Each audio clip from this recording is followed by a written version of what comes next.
make sure I'm motivated, cool, boom. Once I get that energy, let me study money and how it works. Let me either read some books or watch the wealthiest people. Like you said, you was in a room with Dan Gilbert and all that stuff. It's like, yeah, Warren Buffett and all of them. It's like, when you're, obviously they won't be in the room, but if you,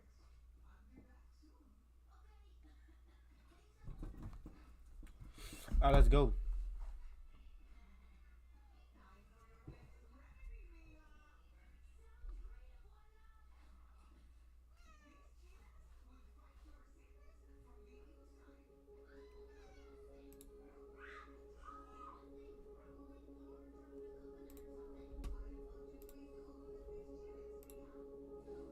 we're talking about being a millionaire in business, in day trading, being an entrepreneur, whatever it is that your craft is. Obviously, this channel is an entrepreneur slash day trading channel.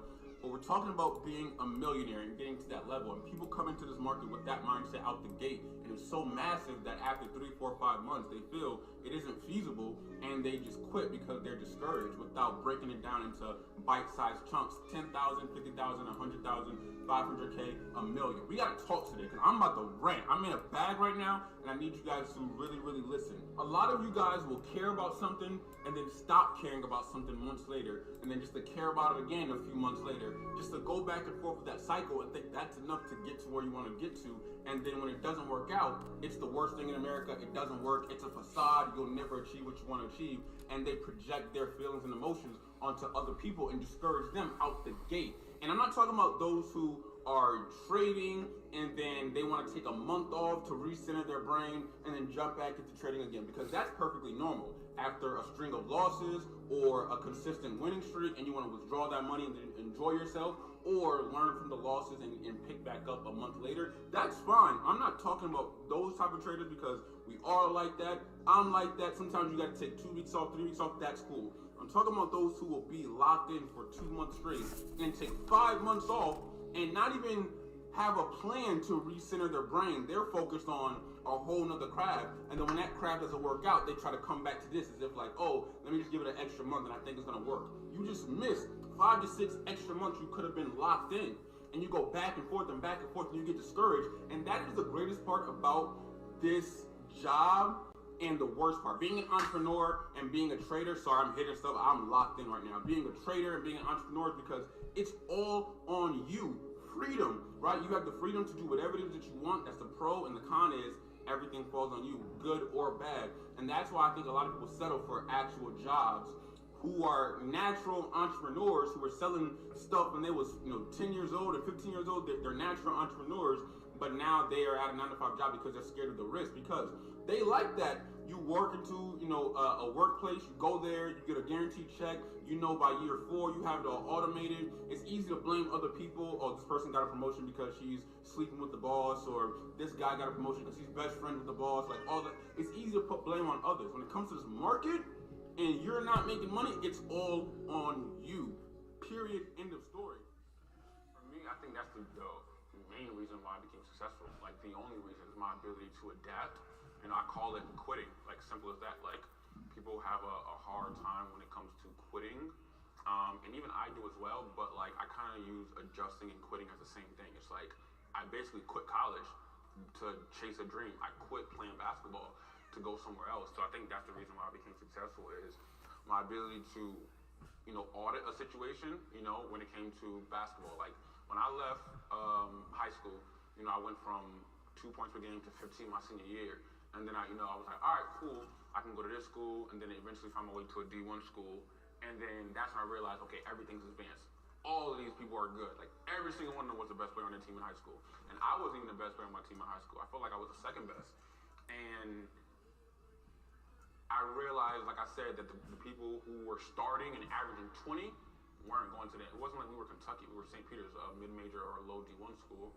So I realized that, all right, what am I going to do? Just go through college, my 4 years in college, play basketball, do what I got to do, and then graduate with debt, and then figure things out. It's like, no, I had to figure things out right then and there. And if it doesn't work out, guess what? You don't have to go to college from 18 to 22. I can go to college at 37 and try to make something of my life. You know what I mean? So I just quit and, tried this thing out. I told my mom, I sat her down, and I said, I'm going to learn how to become a day trader and an investor and go this entrepreneur route. I'm dropping out of college. just like a situation like this at a kitchen table, I said you can either support me or you can not support me, but I'm going to do this regardless. It's not up for a decision. It's not your choice. It's what I'm doing, and I'm asking you to support me or not. And she chose to support me, and it paid off. But no, I think that's the reason I became successful. Help us out. What is it that we should be looking for, or how should we be looking at something from a wealth standpoint versus a poverty standpoint? Yeah. So the biggest thing I would say, I tell everybody all the time, you have to understand how money works. I don't care how broke you are, how much money you are. There's reality stars who will win a reality show and you get $500 grand. I know them personally, and the next year they're broke because they don't know how money works. They think, all right, I got $500 grand. Nope, it's tax. You got family. You're gonna spend it on a big car when you, like, you know what I mean, a six-figure car when you only have about $100 grand left. You know what I mean? Like, if you don't know how money works, you're really out of luck. Don't care how much money you're making, you're out of luck. So for me, I literally studied money. I didn't study the market just yet or anybody just yet. I literally woke up every morning, and then you got to get motivated. You know how you said, like, people wake up in the D listening to you? Like, I was waking up. All right, cool, let me get motivated. If my situation isn't motivating me enough and I feel a little bit lazy, I'll throw on ET, make sure I'm motivated, cool, boom. Once I get that energy, let me study money and how it works. Let me either read some books or watch the wealthiest people. Like you said, you was in a room with Dan Gilbert and all that stuff. It's like, yeah, Warren Buffett and all them. It's like, when you're, obviously they won't be in the room, but if you read a book or just watch interviews on how they're talking and articulating themselves, over time, like I said, it really adds up. You start understanding how money works. You start to value the dollar more, and then it doesn't matter how much money you make. You can make, let's say, $2,000 a month. You will know how to basically budget that $2,000 so that extra money you have can fund that business you want or that passion that you have, and then over time you keep doing that like I said, like, it won't happen overnight. But once you learn the language of money, you take that little extra money that you have, start funding what you want, you are good. Everything goes from there. And that's kind of what I would tell people, where it's like, focus on financial literacy. Whether it's the stock market, investing, your own business in general, don't try, I know money's a thing, don't try to rush to get money so fast, because the more you chase it, the more it goes away. It's like with love. Like, my personal experience is like, the more I chased girls, the more the love of my life went away. It got to a point where I was like, all right, I'm done with girls, I'm gonna focus on myself. 2 weeks later, baby came in my life. So it's like, same with money, where it's like, focus on the actual process of creating the best business you can possibly make, or if you're working at a job, being the best at your job, but coming home and not letting being tired affect you and doing that little side income thing, like, whatever it is, just love the journey, and I swear the money will follow. What made you guys so, like, passionate about trading, starting off when it wasn't like I don't know, a massive market that everybody was in? For me personally, it was like I tried the 9-to-5 avenue and tried had a stable apprenticeship job. I got an engineering degree, but then for me, I knew that I need more than this in life. I looked at people in the factory where I was working, and I get no disrespect in that kind of industry, but I knew that it wasn't for me. Then I went away, started to look at different ways to make money online. Affiliate marketing, all that other shit that goes on, especially in this arena. And I came across NT4, and I said to myself, I'm gonna sit down, cut off all my old friendships, and work on myself. And I heard the Pan on that, and I met him a year later. Isolation mode. That's more or less. I was a university dropout. Like my family, being brown especially, like you're either gonna be a doctor or a dentist or a lawyer. Never too great at university, but the one thing I like about trading, which I think we'll agree with, it's one of those things where the more effort you put in, the actual rate of return you get. You can go to a job or do whatever and put in 10% or put in 90%. Doesn't matter. The same amount of money back. You might get reviewed at the end of the year. I say that all the time, where it's like the trading and investing is probably like one of the only jobs in the world that doesn't have like a cap on it, where it's like it really depends on how much effort you put into it. Where it's like an actual job. Again, no disrespect to them, you can give your like heart and soul. All right, so first, to somebody else because you know what it is. they're with the ball. Find my key level. So in the daily time frame. No, I'm more of a just break out a retest. This, then I do this. I'm not. This could be a lower time frame double bottom or something like that. This could potentially be a lower time frame double bottom. But you're going to focus on what's the time frame show now. It does not have to do. I'm gonna turn my TV down. Anything it does not want to do. So I found it better to have an analysis both ways. I will have an analysis. The market goes up, and if the market goes down, I have a bias towards what it's going to do if it breaks. Everybody has a forex. So if we got this rejection here, push down, price came up above, came again, broke above, came back down, retested to push back up. This push back up right here. It came back down to retest right here, then push back up. This push back up here failed to break this high here, and then broke these lows. This is invalidating market structure. So price went from bullish to bearish on a daily time frame because this will be considered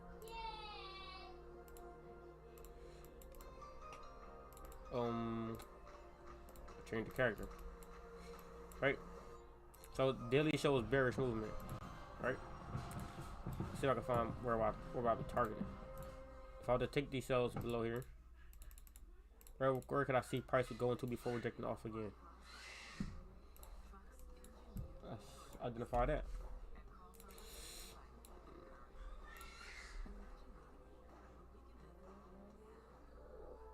We got a lot of different levels here.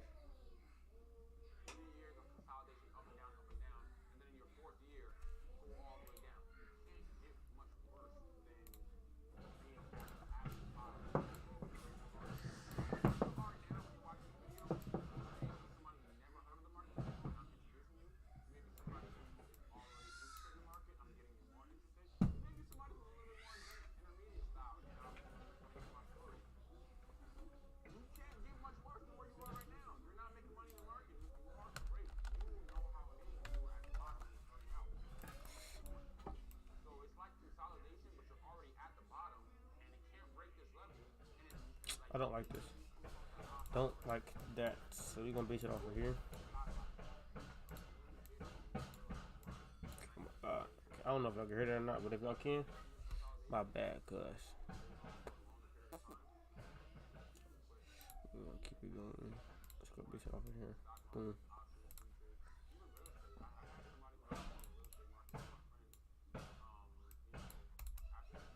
So I can see price coming back down to here.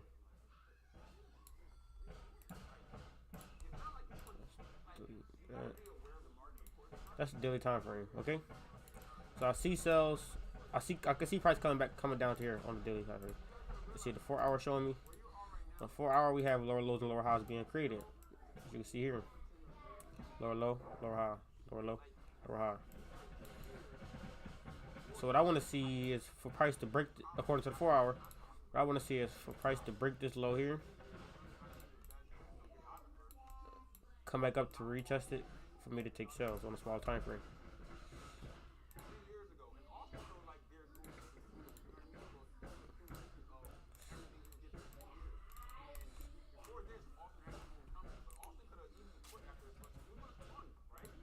Take my try.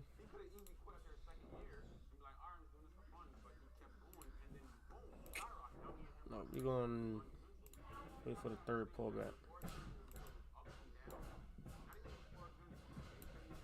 Let's see if this is the fib. Yep, nice fib right here. Story number 9, and at that time I took another course. Right, we're in November, and I took that course for about a week and a half. All right, so on a 1 hour time frame, we are in this range. Let's turn on my SMAs. SMAs just crossing over for the bearish movement. Combining too much material, right? I was trying to combine beat the market maker with price action trading with baby. So according to the 1 hour time frame, what do I see? I see indicator trading with institute. I was trying to do like so many different things, and I realized like I literally tried to combine this with this with this with this strategy. I wasn't trying to take this and lower low, combine and use strategies that all of them were doing. And lower low, lower high, lower low. Price break this previous lower high right here, and then flip bullish. Boom. Obviously, when I'm trading that entire first year, there were some pairs that I obviously made money on, right? And the pair that just kept me Let's just go back here. I saw somebody else making a lot of money on it, so I'm thinking I'm doing something wrong. I'll figure out eventually. So I started to pull bits and pieces of information for everybody, and then that's when I created my first overall trading.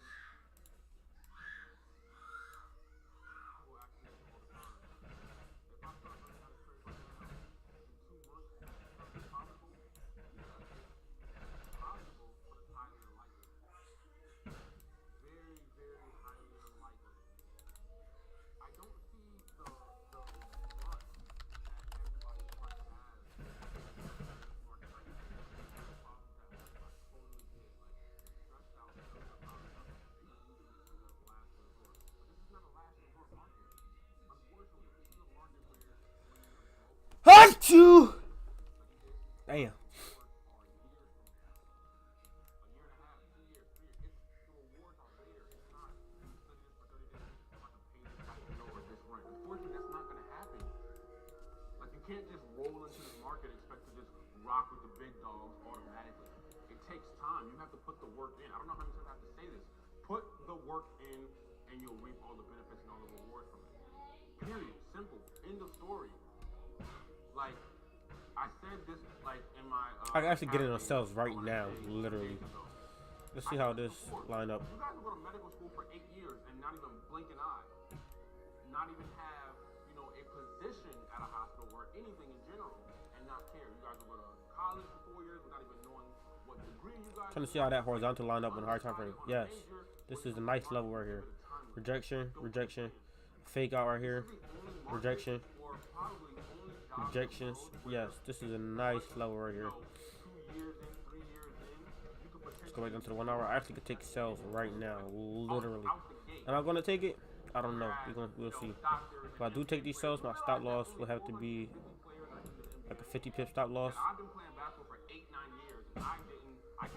Target here. Let's fix this trend line. But this job, this market is the only job in the world where put your time and patience, you can get successful. Now, I'm not saying in 2 years you'll be making $50,000 a day or $10,000 a day. Well, we can have a 60 pip stop loss, minimum risk because I have a bigger stop loss with 174 pip TP for TP1, whatever. And to anticipate a break and retest here to enter again somewhere down here. Gotta have a Wawa. To target. That's about 900 pips. It's a big drop. We're gonna see. Let's not get too ahead of ourselves. Continue on with the breakdown. Go to 30 minutes. See what the 30 minutes showing us. You just gotta break a 1 hour trend line. You get better with age. Unlike the NBA, unlike other sporting jobs. I want to see how this hour candlestick close. If this hour candlestick closed bearish, at the same time this 30-minute candle breaks the my 8 SMA, I'll take them sales 100%. That's not the case with this market. Hey Siri, The older you get, the better you get. The set a timer for the more money you'll 20 minutes. Like, don't think that I'm gonna come into this market and then with 2 months be profitable. You guys realize that. So I'm actually gonna take this sell before I'm talking to people out there who London have Open. never played basketball before a day in their life. All my soccer players, all my hockey players, you've never touched See what the 15 minutes showing me. Essentially, even Austin, right? You can get in the gym, right? Same thing. We got the consolidation right here in the 15-minute. We got a breakout of the consolidation. All my soccer players and hockey players out there, get in the gym. Well, this breakout was actually a fake out, but it broke above the consolidation. It came back down and straight broke lows. Once it broke lows and closed below this support, it came back up to retest it to continue down. And my SMA's crossover was here. Trying to see if I can see identify a 5-minute trend line. If I was able to, if there was like, it was like lower lows and lower highs forming like this on a 5-minute, something like that. My entry would have been at the break of the 5-minute trend line. Would have been my entry to trade that 5-minute breakout. But because this on the 5-minute time frame is like not really pullbacks, it's just flying up. I don't really want to enter that. Unless I draw my 5-minute trend line like this. I feel like that's too steep. That's what I'm saying.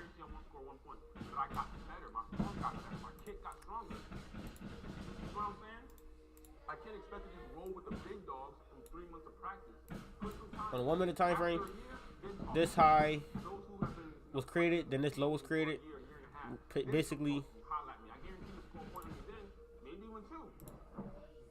this high was created, and then right after this high was created, there was a pullback of this high, tapping in to this low, to the previous high here, maybe, to retest here, then the push back up. This push back up, let's do this. This, let me see. This pushback up didn't break this high. Like always, and right after it didn't break this high, it broke these lows, and there was a change of character. You feel me?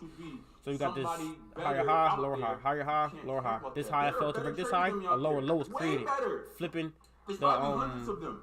I don't compare myself to them, and I think what I flipping want the you guys to trend get from this of the video overall is to flow of the market think on the in time your frame. mind, what Then do got I this want from this higher market? low, Do I want to make lower low, $100 higher million, low. Expecting the lower low to be the formed select few who have done for it and be like a one break of the below greatest here. investors in the world, or do I want to make That 10, is what I 15, see. $20 million and then use that money to invest in other places that I'm passionate about and kind of be around? So we're gonna wait this 20 minutes out. Wait for my candlestick closure. Pay off my debt and pay my bills for the month, and then I can get extra money for my actual, passion and craft. We're gonna enter. Or We're gonna enter in. do I just want to make enough money just to get out of debt, and then that's it? Then I don't ever want to trade again. You have to be honest about yourself, and I think people are coming into this market with no guidance whatsoever. And I think this is where like the positive of somebody like me or somebody else can come into play and kind of set things straight.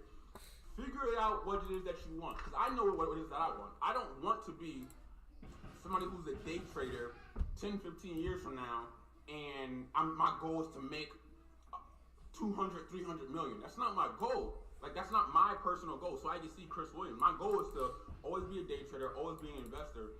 But my goal is to probably make $30, $40 million from just pure day trading over the next 10 years, 15, 20 years, and then use that money to invest. Like the second, option I threw to you guys, use that money to invest in other areas that I'm passionate about. I'm passionate about real estate. I'm passionate about TV. I just see my whole YouTube as a whole production channel. I want to put on a movie one day. Like, I'm passionate about investing. I want to invest in private equity deals. Like, I want to invest in a lot of different things. I don't just want to be just one day trader. That's it. Greed is a trait everyone has at some point in time. Overcoming it is hard, but it's something that must be done. And greed can be in two forms. When you first come into this market, you see how much money you could potentially make in this market. So all of a sudden, you are assuming you can do that within 6 months, and 8 months, and 2 months, and a year, and that is greed. Like, you're coming into this market, a market you're not familiar in, and you're assuming you can be here. Now, the second thing that comes with greed is when you're actually in a trade and the market gives you $500, but you want $5,000, but that's not a $5,000 trade. The greed in your mind psychologically will cause you to stay in that trade, and then now you were up $500, and then it came down, and then you ended up breaking even on a trade you should have been profitable on. So greed, a trade everyone has at some point. That's one of the things you have to try to get rid of. So this video is for small account day traders. Like, there's a lot of people who are in my academy, are in other academies, learn from other mentors. There's people who are in like a course at all, and they're just learning off of baby pieces, you know what I mean? Who have small accounts. Realistically, not everybody is going to have the same $20,000, $30,000 starting out. Like me, I have a $400,000, day trading account. Not everybody's going to have that. Totally understandable. You don't even need all that of your own capital. I want to get into that in a second. Here's what you should do. The money that you're constantly blowing over and over and over and over and over again, you should not be coming into this market trying to be rich in the first month or 2 or 3. Use that small account that you have, that's $100 or $200, and try to get the consistency down pat. Once you feel like you have the consistency That's down pat, facts. then get funded by one of these firms. You put in $300 or $500 or even $200 to take a challenge to see how good of a day trader you can be. And if you pass the challenge, guess what? You now have a $25,000 account that is split 70-30, 50-50, 60-40. That alone is better than you trying to flip a $100 account. Why? Because you now have $25,000 or $50,000, right, to trade with. Let's say you make $10,000, right? Great. 70-30 split means you got $7,000 and they got $3,000. Great. You can run it up some more, or you can be smart and take that $7,000 and put it into your own account. So now you got 100% all profit split, all yours.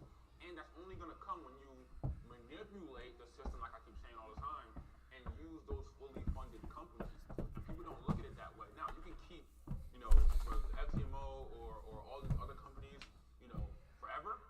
Great. But my advice would be go that way. Have the small account that you're doing right now, and this is what is so hard for small account traders. They have $200 and they're trying to live off that $200. You will not live as a day trader with a $200 account size. Sorry to break it to you. You just won't. Even $500. You just won't. So when you have these small accounts, look for the consistency and how many pips you can get, and like how much of a winning streak you can go on, and can you keep your trading plan, intact? Can you remain disciplined? Can you not get emotional? Do it on a live account, because on a demo account, people see it all the time. You can make so much money on a demo account, and then on a live account, you can't make anything. Why? Because emotions come into play. On a demo, it's not your real money. Place it, walk away, great. On a live account, you got the same strategies. The market isn't different on a demo account versus a live account. The difference is it's your money at play, real life emotions. And being in the market in real life time will help you. But would you have those small accounts? Focus on the consistency. Don't focus on turning, $300 into $30,000, because now you're emotionally tied to that goal. And then if you don't make it, you may over leverage yourself and use a 1 to 200 leverage on an unregulated broker. Start trading gold in US 30 when you only have $300, and you blow your account over and over again. And after 3 or 4 blown accounts, you want to quit. You're looking at it the wrong way. I think the one thing that all three of us respect each other is, if you go on that Instagram stories, you're never going to see us say, join. Never. That's the biggest, my biggest issue with everybody I see on YouTube and Instagram is that I can't scroll past my timeline. Well, I can because I don't follow them anymore. But when I used to, it was like, join right now, copy and paste, sit on your couch like you're doing right now. And the guarantee. Guaranteed. We have a 97% win rate. Like, we only lose 2% of the time. Yeah. You put 1,000 and you make 1,000 a week. No matter what, for the rest of your life.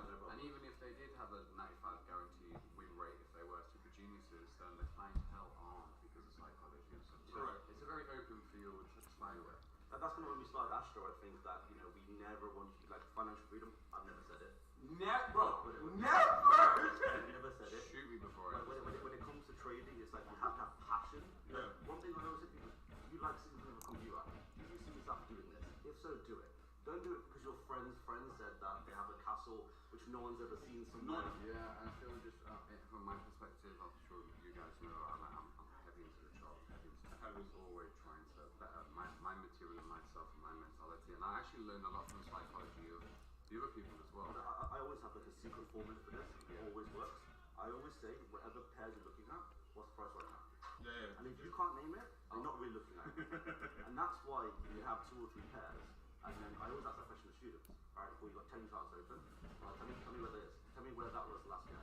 Where was that last month? You need to go to bed with them. Yeah. Moving on. GJ. Everything about them. Same exact thing. Let's create this chart. The actual chart game, knowing why a market's going to move, and not just Didn't mean to do that. because your friends said, okay, I've made some Let's clear these off as well. show you something very nice. Zoom Then out. you want to get involved. It's a passion. People see where I am and wonder how I got here, right? I have one of the biggest YouTube channels in my industry. I have We're gonna one of start the a 4 hour biggest programs time so I in can my just get a little industry. more I'm data. a good day trader. I'm financially literate. I have other businesses that run without me. And the answer is, I worked, right? And I'm a weirdo, right? I'm a weirdo in the sense of when certain things would happen to me, I would use them as motivation, but keep them on my phone, right? Prime example.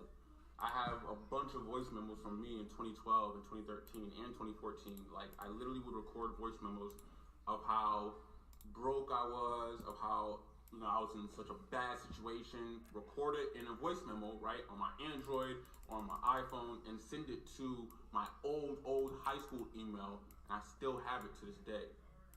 I saw my mom crying over a bill, right? It was like 11 o'clock at night, and she had a robe on, and she was crying in her bedroom. We had like a 700, maybe an 800 square foot, apartment on the 3rd floor with like 3 different people, me, my brother, and my mom, and she was crying, and I saw her in the living room, and I took a picture of it, and to this day, I don't think she even knows I took the picture, and I saved it in my phone for motivation. She was crying, right? And then she went to work the next day, and I saw the bill, and it was like, So this level lines up with the monthly right? Something support. like that. This monthly It wasn't resistance. $3,000, $4,000, $5,000. So it could sell off of here. In the hundreds, the low hundreds.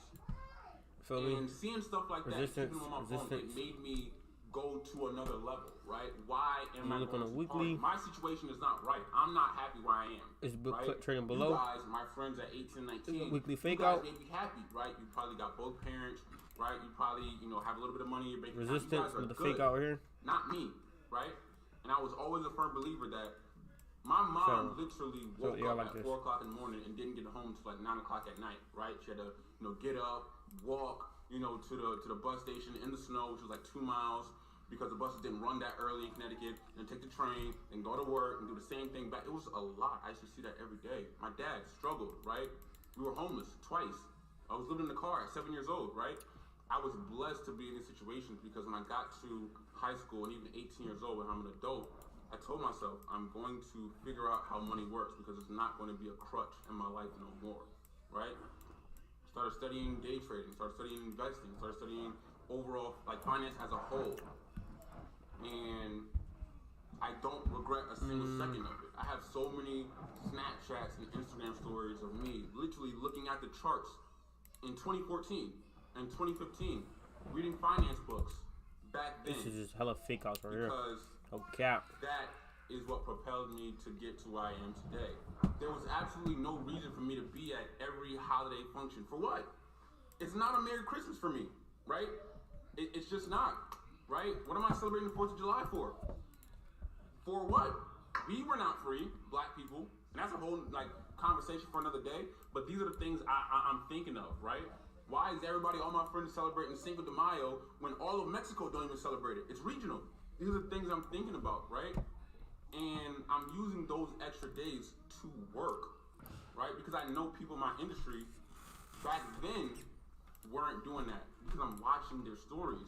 Well, Instagram stories weren't a thing when I was 17 or 18 years old, but I'm watching them on their Instagram, feeds. I'm, reading their tweets on Twitter, seeing their Facebook posts. And I knew Sells on this pullback? Sells on this pullback? That's when I separated, right? That's one of the mottos I have. That it may sound cliche or corny. That's really one of my mottos. Celebrate because that gives me room to separate myself from you.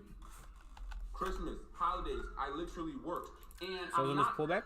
I want you guys to understand, like I said, I'm not a believer in hustle culture, but you guys gotta understand, when you are homeless and you are sleeping in a car at 7 years old, and then you're homeless at 13 years old, and you gotta go to 8th grade class, knowing you don't got a place to sleep at night, it makes you get into another level, right? It takes your motivation to another drive. So yeah, since then, I've been working my face off. And yeah, now I'm at a point where I'm good, right? My mom don't gotta cry over bills no more. Why? She's retired. My wife, good. My brother, good. My family, good. I got people from my high school who was partying, looking at me like I was crazy, saying I have no fun, asking me for jobs now. So I want you guys to get in your head, right? And again, this may not work for everybody. I'm telling you right now, there's gonna be some people who are in my comments saying, oh, Swaggy, you're saying I can't have a work-life balance? That's not what I'm saying. This is the Swag Academy's channel. I'm making the video. Somebody asked me what I would do different. Do I regret? No. You see, I was different, right? I knew if I just sacrificed 5 years, 7 years, 10 years, 12 years, however long it took, I didn't put a time limit on it, but if I just sacrificed until I got to where I wanted to get to, I knew I could live like this for the rest of my life. And I saw the long-term vision, right? If I'm partying every single weekend or I'm celebrating every single holiday, I have nobody to blame but myself, right? There's a quote out there that says, if you are born poor, that is not your fault. If you die poor, that is 100% your fault. And I literally took that to heart. I wouldn't change a single thing. And money is different from others, right? Because growing up how I grew up, now that forces me to want to make sure that money is never a negative catalyst in my life. We completely empty it, and we got to worry about who our real friends are and other issues. We don't got to worry about money, right? That was my goal. But for some people who didn't grow up like me, that may not be your goal. So you don't gotta, aspire to be a multi-millionaire, right? 100,000 may be good enough for you. 70,000, but a work-life balance and being able to go to the movies every single weekend may work for you. That's all relative, and that's all okay. My thing is, I was not happy. And I feel like people who are not happy and literally are struggling with their career, with their finances, with their life, I don't think they should be partying. And that is what I took to heart. What do you say to those people who feel like I can learn this, but I can still have my 5 hours of being lazy or procrastinating? Like, there's people out there in the room who be like, damn, TJ, damn, Swaggy, like, dude, does everything got to be work? I can go bowling for 3 hours and go do this for 2 hours, you know what I mean? Like, is entrepreneurship just not for them? Do they need to hear the harsh truth? Or they can watch TV for 3 hours and still, become one of us. Most people can't. Yeah. Most people can't. There's some people that are lucky that they're so gifted and talented in something. Let's say you're a gifted and talented artist. And you're so gifted and talented in that maybe you don't have to invest and do all that. Maybe you're born 6'11". You know what I mean? Or not born 6'11", Well, yeah, but you're born that's and you a become fact. 6'11", Yeah. and you're athletic. You know, you got huge advantages, right? So there's some people that have huge natural gifts that allow them to get away with stuff. Most of us don't, right? And so what we've been told now, and what we've been told for a long time, is that balance. Balance is the most overrated thing ever. You know, so I think life is a series of sprints. You sprint, you go hard, and then you rest. You know, you take a break. You sprint, you go hard, and then you get to this another place, right? If the 1 hour candlestick don't close like this, and I'm gonna have the 1 hour candlestick don't relationship. I'm gonna have the downtime. ever like create a bearish engulf or anything like that, and I see it close above here, what I will look for is a break. Business at the same time. No, you're not. It's just not gonna happen. It's just not gonna work out. Yeah, name one person that's I'm gonna show you super right now. balanced that's been uber successful. Oh, I can't. Like I said, I study entrepreneurs all the time and successful businessmen. And, like I said, my favorite show is Shark Tank, and Kevin O'Leary and Mark Cuban, all of them say the same thing where it's like, you gotta, even Kobe and LeBron, like relationships and like downtime, you have to sacrifice that if you want to become here. If you want to get great. And if everybody is saying the same thing, they can't be wrong. We can't, you know what I mean? We can't listen to a normal person somewhere in a regular neighborhood who's saying, nope, I can do this and that. You haven't done it yet. You know what I mean? So it sucks because sometimes like I'll try and say that and I'll get painted as like the aggressor or somebody who has no life. But I'm happy, and I know you're happy doing. I'm happy. Look, bro. I'm happy. Look, here's what I say: chase your potential. To me, there's nothing better than that. There's nothing more fulfilling than you like literally going, here's what I can be, here's what my vision is, and you doing everything you can to achieve it. That's fulfilling, you know? I was talking to a friend yesterday, and she was like, are you happy?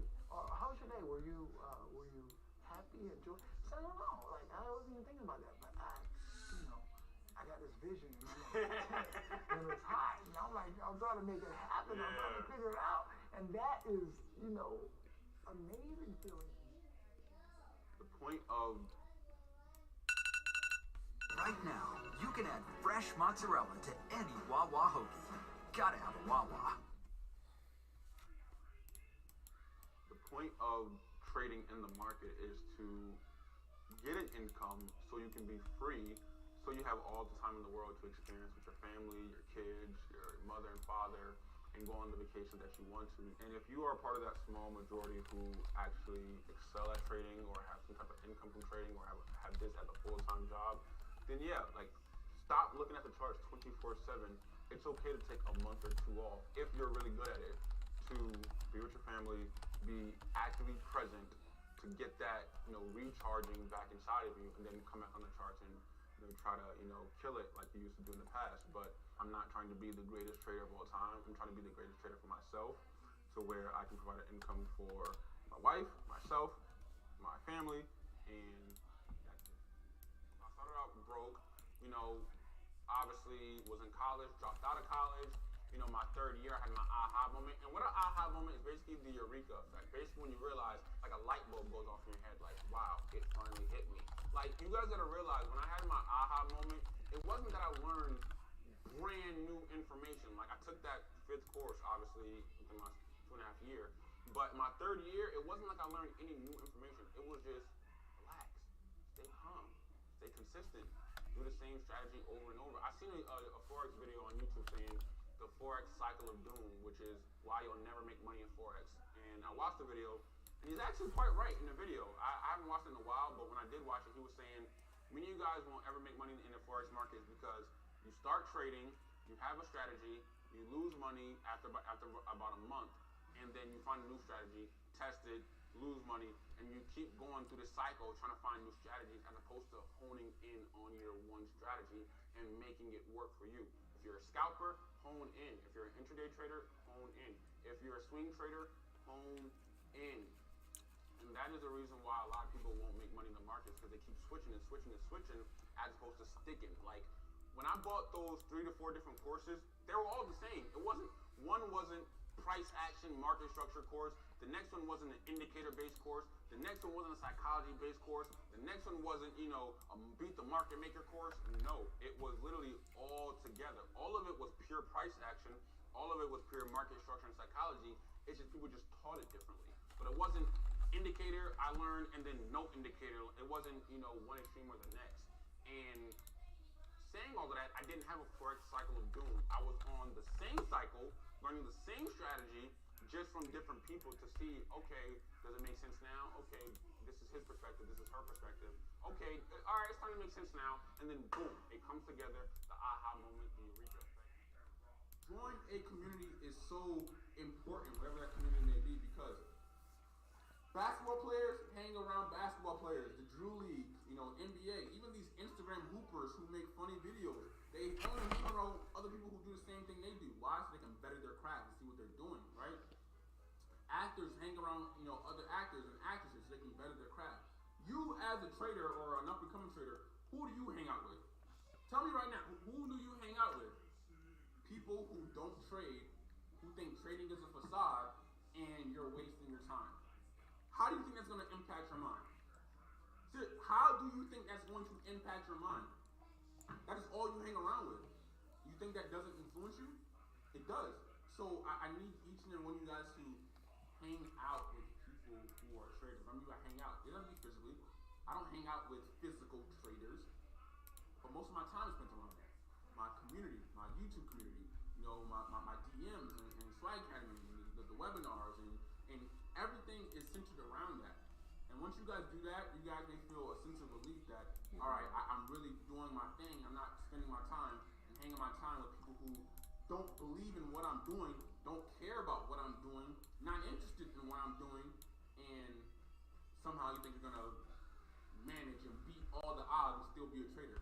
Your mind's going to be too influenced. So keep that all in your mind. And lastly, when it comes to day trading strategy, all that's left is to trade.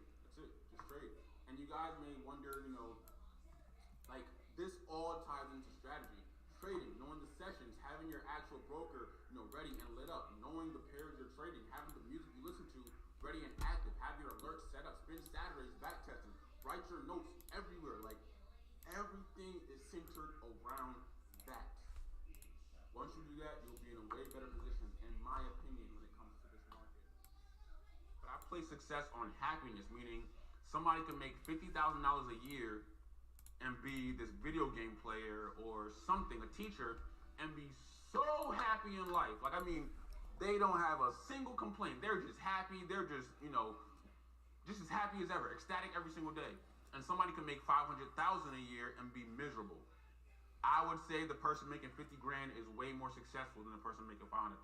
I don't measure success on money. What happened when you was like, I got it? What was that aha? Like, I got it. I see exactly what's going down, so that people can kind of know, like I said, what was the thing? Like, yep, got it. Now it's you can take everything from me and I can rebuild. What was that thing for you?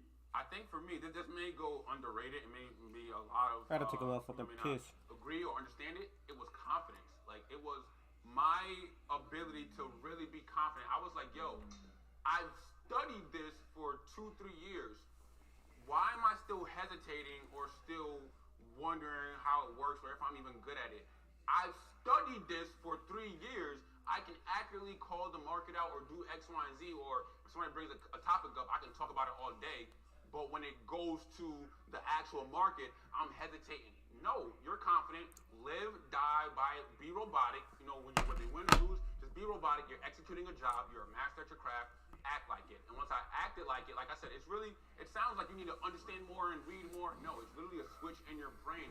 Confidence. I told everybody at my high school, like, not to shade y'all, but like, y'all are not gonna outwork me. Like, from now to, I may be the class clown at 14 years old. 10 years from now, you guys are gonna be asking for a job from me. Like, I'm telling you, I'm going to be here one day, and I'm not gonna be like y'all. No, I would welcome you all, but I just have this confidence, and it may come off as arrogant, but I'm really confident in my ability, where it's like, you strip all the money from my bank account right now, give me a few months, it'll be right back in there. And it comes from when you put so many hours into a skill.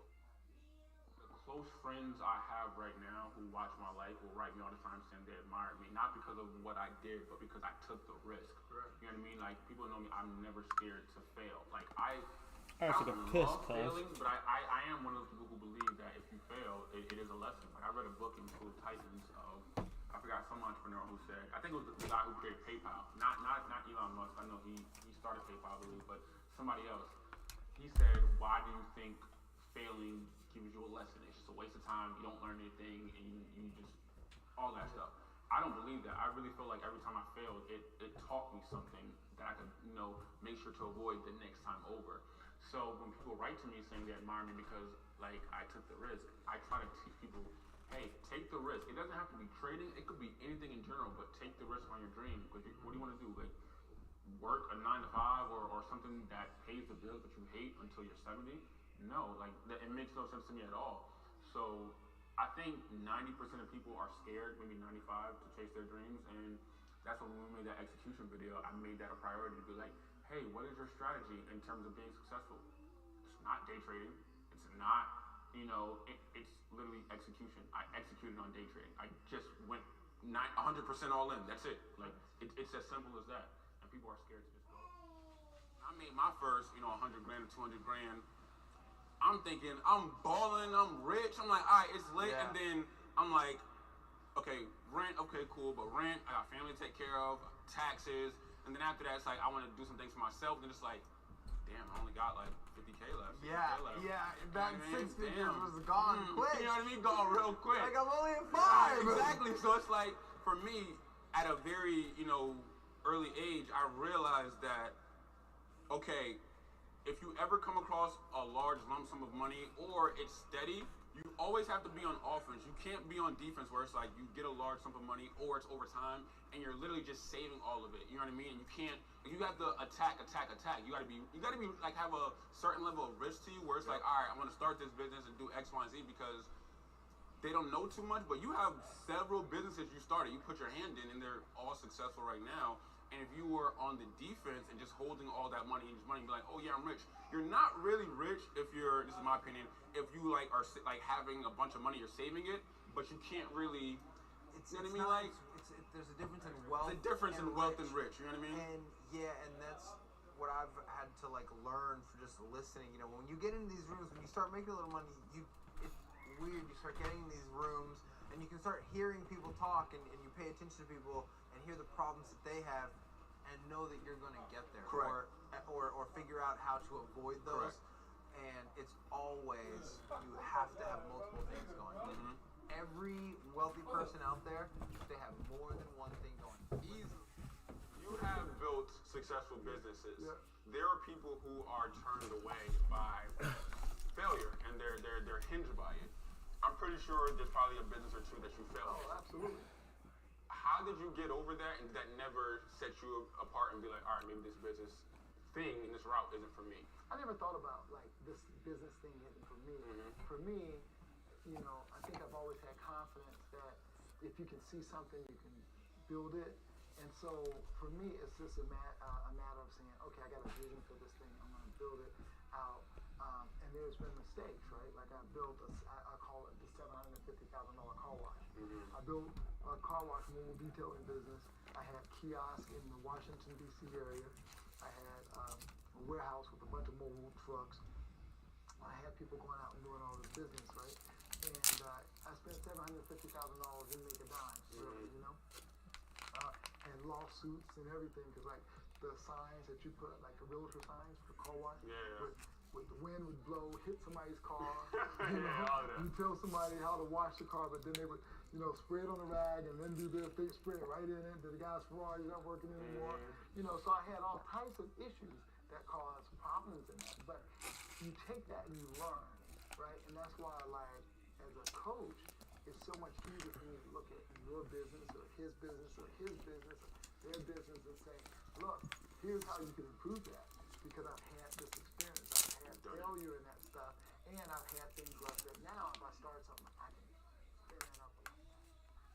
People do not have the delayed gratification feature whatsoever.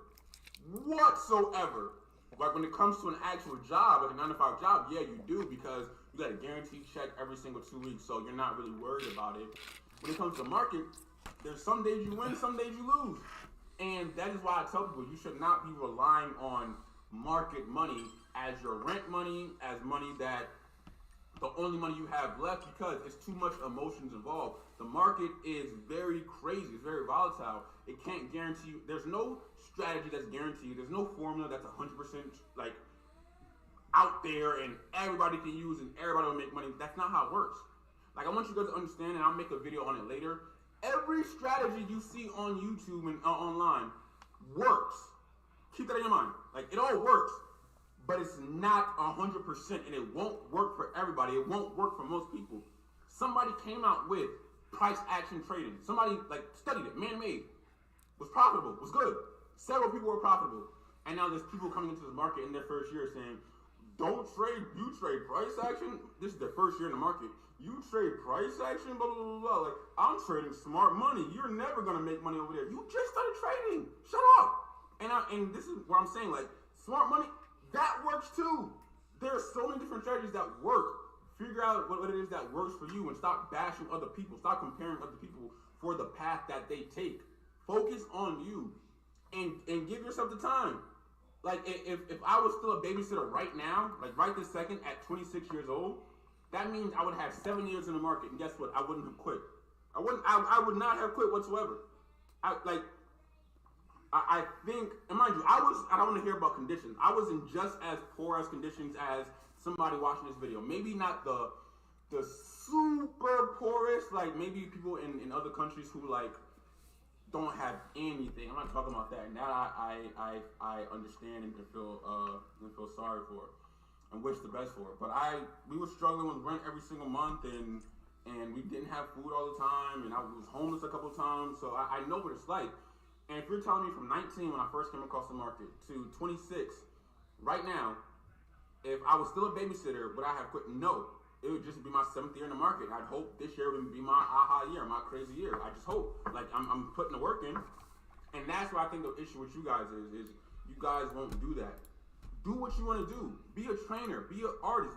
If you're watching this video, I always keep it on the side. I don't see the issue where it's like, well, I'm just going to give up trading or give up investing. Why? This is extra money that can be made for you if you know what you're doing. Obviously, a lot of people lose, and 90% lose. I already did that video in the realest Forex video you'll ever hear. It's on my YouTube channel. But we talk about that, like, right? Like 10% win out of the 100, or maybe 5% win out of how many? If there's 10 million traders and 10% win, how many are winning? 1 million? If 5% winning, how many is winning? 500K? It's good numbers, right? But I go back to the original point of you guys commit and you stop. You commit and you stop over and over again. You need to be robotic.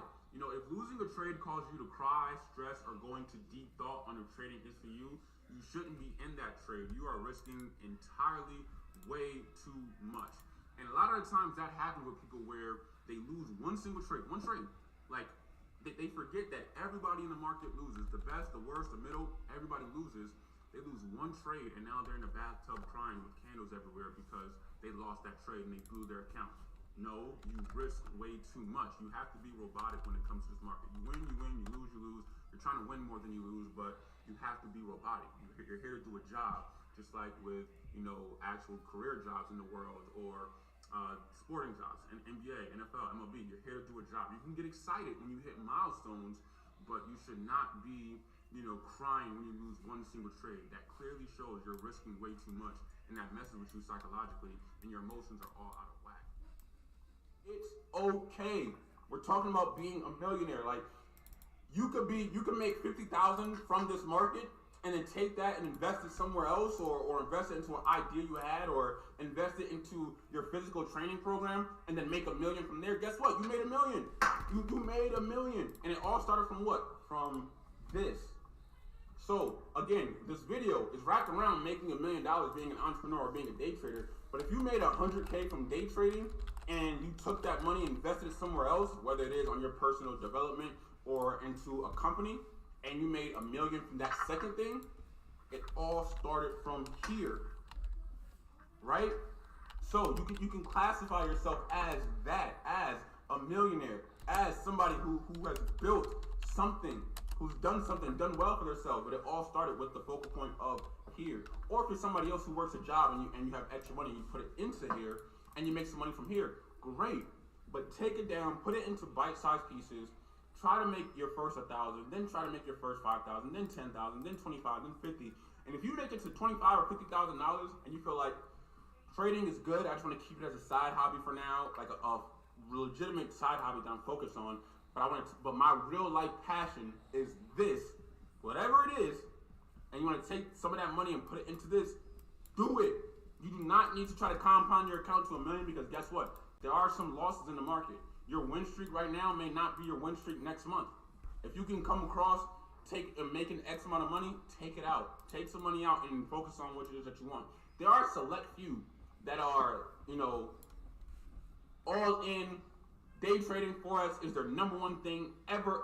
Nobody can take that away. That's the only thing they're passionate about. They may move on to stocks, options. They may move on to other forms of investment, but day trading is their end all be all. There is a select few. I saw somebody who commented on my story, my Instagram the other day. I don't remember his name, but he was just like, I can't wait to make some money from day trading. I love this industry so much, blah, blah, blah. And I commented back to him and said, what is your real passion? Like, what is your real passion? And he's like, oh, well, I really want to make some money because I'm really passionate about being a DJ and having my own this and own, venue, blah, blah, blah, blah, and take that money. There it is. That's it right there. Great. Now when you're studying, you can use like that goal and dream as motivation. But it all starts with what? Figuring out what it is that you want so you can be a millionaire. Some things, in my opinion, that I think, a new trader should kind of stay away from. MLMs, right? You should kind of stay away from recruiting, especially when they want you to pay $225 a month just to learn, and you can offset that by recruiting people, but you don't want to recruit people. I would stay away from that. Copy and paste signals, they don't work. Not saying some traders aren't good traders. I'm just saying that you never want to rely on a single trader, for like an actual trade, right? I don't think you should listen to me. If I think your USD is going up and I'm getting in at 1.20 and this is my stop loss and this is my take profit, I don't think anybody should follow me. Why? Because that's my belief. If I lose, I can live with it because I believed in my heart of hearts that was going to happen. You can't because you listen to me and you're putting all your eggs on me, right? So I would advise you guys to, learn from like a me or somebody on YouTube or somebody's program or a book.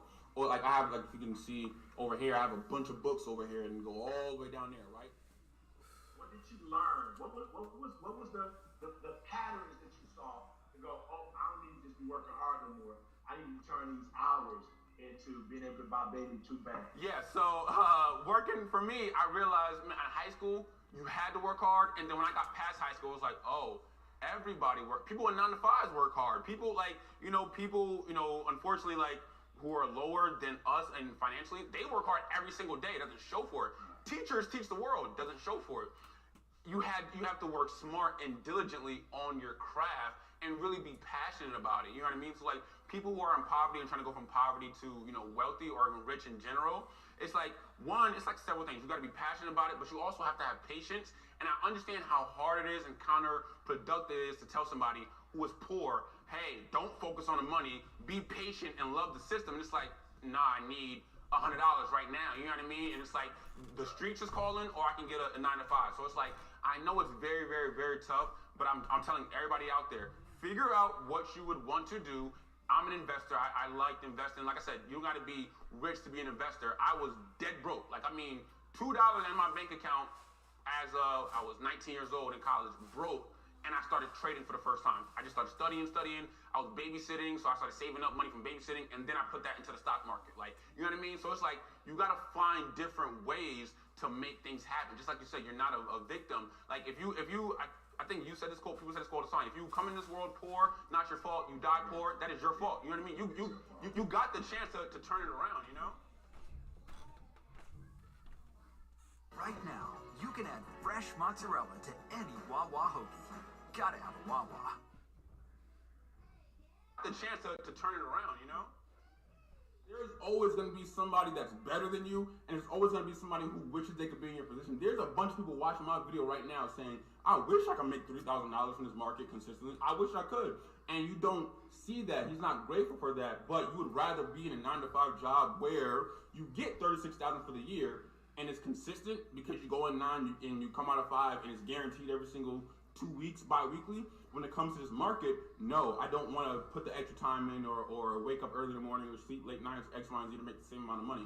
Great, whatever floats your boat, I understand, but don't try to compare yourself to other people. And I want you guys to watch this video and understand that. Stop trying to compare your success to other people or your failures to other people and be like, well, why am I not here yet? So, the best advice for small account traders is not to know everything about technical analysis and fundamental analysis. None of that at all. It's the mere concept that you're not going to make $100,000 in your first year. I got some advice, about 2-3 years ago, midway into my trading when I was expecting, why am I not making, I see people making 50,000 and 20,000, and why am I not doing it? I'm only making 1,000 and 2,000, and I wasn't, happy or content with where I was in my first year of trading. So, one of the advice I want to tell you guys, if you have a small account, you need to treat it like a small account. You need to take profit if the market gives you 30 to 50 pips. Like, it doesn't just give you that automatically. You accurately predicted the market would go up, and it went up for 30 to 50 to 70 pips. And the issue with you guys is you guys want to run it up to 200 pips and 300 pips. And you guys aren't swing traders. You don't even have the account size to be a swing trader. Your account size is good for scalping and intraday trading, and you're trying to get $2,000 per trade, and you're still a beginner. You guys can understand, I'm 5 years into the market, and the people, who make more money than me, who I learned from, I think they're 9-10 years in who I learned from. And you guys gotta understand that if you can't make it past this first or second year, you're not going to get to where I am. What is your advice for the entrepreneur who's starting from zero, from scratch? Like, who has no money, but they have all the ideas in the world? Like, what's your advice to them? When somebody's starting their business, I have a friend that was like working on a whole business plan, right? You don't need to build out a whole business plan or know the whole business, but you need to know what problem you're solving, Okay. who you're solving it for, why you're the best answer, and what your unfair advantage is. So, having said that, the best way to do that is to be in a position where you say, everybody needs me, but they just don't know me yet, right? So to identify who everybody is, what that group is, what they need from you, and then spend all of your time trying to find those people. Take a break. Every day is not a trading day, and every week is not a trading week. It's okay to take a month or so away from the charts. Whether it's a good month or a bad month, relaxing and reflecting on everything and, relaxing your mind is the best thing you can do. Every job in the world has a relaxation period. Your brain needs one too. A lot of people feel like every single day I have to place a trade, and if I don't, I just wasted my time, or every single week is a trading week. It's not. Like, every single week and every single day is not a trading week. I talked to Sean when I was in Mexico, and we talked about how we will go 1 month without trading, and then we'll go 2 months straight with trading heavily, and then we'll take a month and a half off to relax and live our life. Like, the goal with trading and entrepreneurship as a whole, like, you take away the psychopaths of the world in their own regard. I'm not calling them psychopaths as if like I'm looking down on them, but like people like Elon Musk who can't, eat or sleep without thinking of the next thing. Like he has his way of doing things, but we're not trying to trade or invest to do this every single day of our lives. Like, we're not trying to do that. Like, think why you're coming into this market. You're doing it for financial freedom, so you don't have to work, a job that you hate. So when you have a great month, relax and enjoy the fruits of your labor of you studying those long hours, and then you are able to use this money to buy some sneakers, something small. Use this money to buy a haircut. Then use this money to buy something, larger, until potentially it gets to the point where it becomes a part-time job and then a full-time job, hopefully. But take a break. Every job, requires a break. The NBA has an off season. Doctors take vacations. You need to take a break when it comes to this market to relax your brain, because you don't want to fry your brain when you can't even make emotional, or not emotional, logical decisions. You start making emotional decisions because your brain is too fried. It's the same if you have a bad month. If you have a bad month, trading more is not going to help solve that. If you have a bad month, you need to relax and reflect on why you had that bad month, why you made those bad trades, so you don't make emotional trades when you come back into the market. I want you guys to know that you can be a millionaire. You can. in whatever field that is that you want. Any field, there's no field in the world that you can't make six figures in. No field. Like, and I understand teaching. First of all, I think teachers should get a way higher salary. They're getting robbed, but that's another conversation. I'm talking about like being an entrepreneur, right? There's no job you create as an entrepreneur where you can't make six figures or even seven figures. You can make six figures off of a lemonade stand if you're an entrepreneur. You keep going up. You do this and you get all the LLC formations. You open up an actual brick and mortar store. You can do a lot of different things. It's the discipline that comes in, the consistency, the discouragement. It's not easy. It's not, and that is where a lot of people fall off the tracks, and that is where it gets real tough and real hard. So I'm not here to spitball you guys' dreams of saying you all can do it and do. I'm not talking about that. I'm not even talking about my academy. Right? I'm not talking about none of that. I'm saying is lock in on whatever it is that you want. And if you're watching this video, chances are there's some type of day trading that you want, or investing, or being an entrepreneur that you want, that you're watching my videos for. Lock in, please. Just lock in. I'm not saying my Gold Academy, or I'm saying just lock in on what it is that you want. Once you figure out what it is that you want, make a promise to yourself that I will do my best to stay in this field until I get where I want to get to. And if it's year 4 and you get discouraged, you're just like, I don't want it anymore, it's totally understandable to adjust. But I'd rather you guys give yourself a chance to lock in and a chance to get there than cutting it short. About, let's say, for instance, what I've learned personally is when you make a lot of money from nothing, sometimes it can change you as a person. Yeah. And you get overconfident. It can change you in the market, and it can also change you as a person. You know, you start spending too much, thinking that, okay, because I made this from this, I can continue this lifestyle. Right. And how many people have we seen go from year to year? And basically, the one thing I would say is, let me say this on camera, there is winning streaks, and then there is losing streaks. There's not winning streaks throughout the rest of your life. Here's consistency, and there is 400 different ways of getting there. And that's what we're trying to express to you. Because it's okay if you have a bad month, just like you said. Like people go up and down. Someone can place 80 trades a month, and someone can place 4 trades a month, and the one that did 4 is better off. You have to merge it, yeah. Number one, you have to know yourself. Even something's going on at home, don't trade if you're not in the correct mind state. Here are the facts. 90% of traders lose their account in less than 90 days and less than 90 trades. That's the facts. Do you think it's hard to turn people's psychology around to go from flipping a $100 account to 100,000 as opposed to looking at it as percentage gain? Like people will look at Forex as flip, flip, flip. It's completely short term and long term. Short term is you try to flip to 10, 15. It doesn't work. You try, it works. Chances are you keep on pushing, you look even more until the whole thing's gone. What it comes down to as well is emotional intelligence, but also brain chemicals, dopamine. Everyone just wants to be in a trade. Dopamine. Everybody just wants to do something. You know? So if you've got that dopamine fix, whether even like drugs and alcohol, whatever it be, people put it to trading, and I've been there myself, and I've learned from it. You're focusing so much on chart work. Stop doing that. It doesn't matter how good you are, you know, and how good you know how to analyze the chart. If you aren't there psychologically, or you let your emotions take over, all of that chart work will go to waste. You need to put as much emphasis on this video as you do an entry video. And I guarantee you, I hope I'm wrong, but I guarantee you this video in particular won't do necessarily as well as, let's say, you know, a sniper entry video or something of the sort, because everybody's so worried and they think their holy grail is, I need to get better entries. No, you need to be robotic and you need to, you know, handle your emotions better. So when you lose trades, you know how to come back in and study those losses and become better at that, as opposed to, you know, I'm losing my trade because I'm getting bad entries. You're getting bad entries because you're scared to get in when you have all the confluences early on. Psychology. You will have 5 confluences at this area, but your emotion is telling you, no, I need one more. I'm a little scared. I'm hesitant. If you are hesitant or scared to get into the market, that all plays into your emotions. So, having said that, when you are able to control your psychology and your mindset, getting in won't be necessarily as hard. When you have all the signs in front of you, not saying getting in randomly, when you have all the confluences in front of you, it won't be so hard to get in because your psychology is on point. There's so many different ways to make money, but you can't get to those other streams of income until you hone in on one.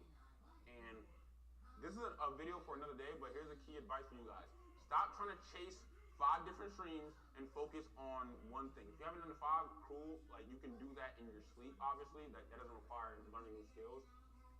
Day trading requires learning new skills. You can't be learning how to day trade and then learning how to play piano and then learning how to learn photography and learning how to market yourself and then learning how to, I don't know, learn Spanish all at one time. It's too much. Your brain can't handle all that.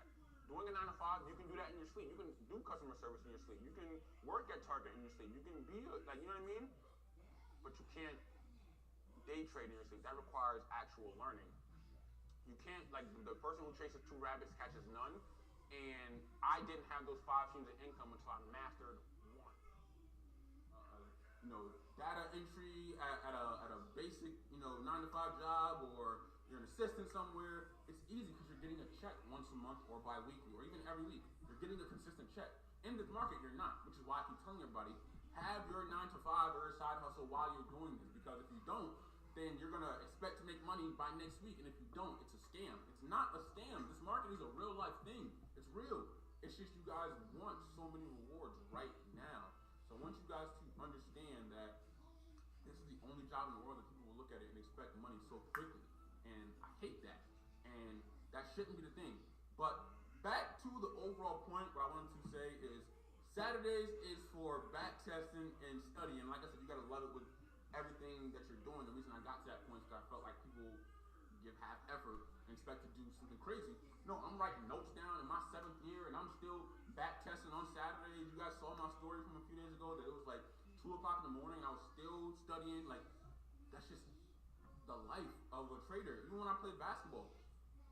Like, when I played basketball at 17 years old, I didn't know nothing about trading. I was 17 and I was about to be a senior in high school. LA Fitness, 4 o'clock in the morning, like before school, I'm there. Whatever your craft is, you got to give all of it to it or you're not going to do it. I don't care if it's fashion, fitness, art, whatever it is, give your all to it. So when in this trading thing, when you have your 9 to 5 job, make sure with everything that's going on, you treat it as it's serious. This is to all my day traders out there. How many times have you looked at the market, analyzed it from top to bottom, had so many confluences, predicted it would go up or down, whatever direction you had. It did exactly that, and you ain't getting the trade.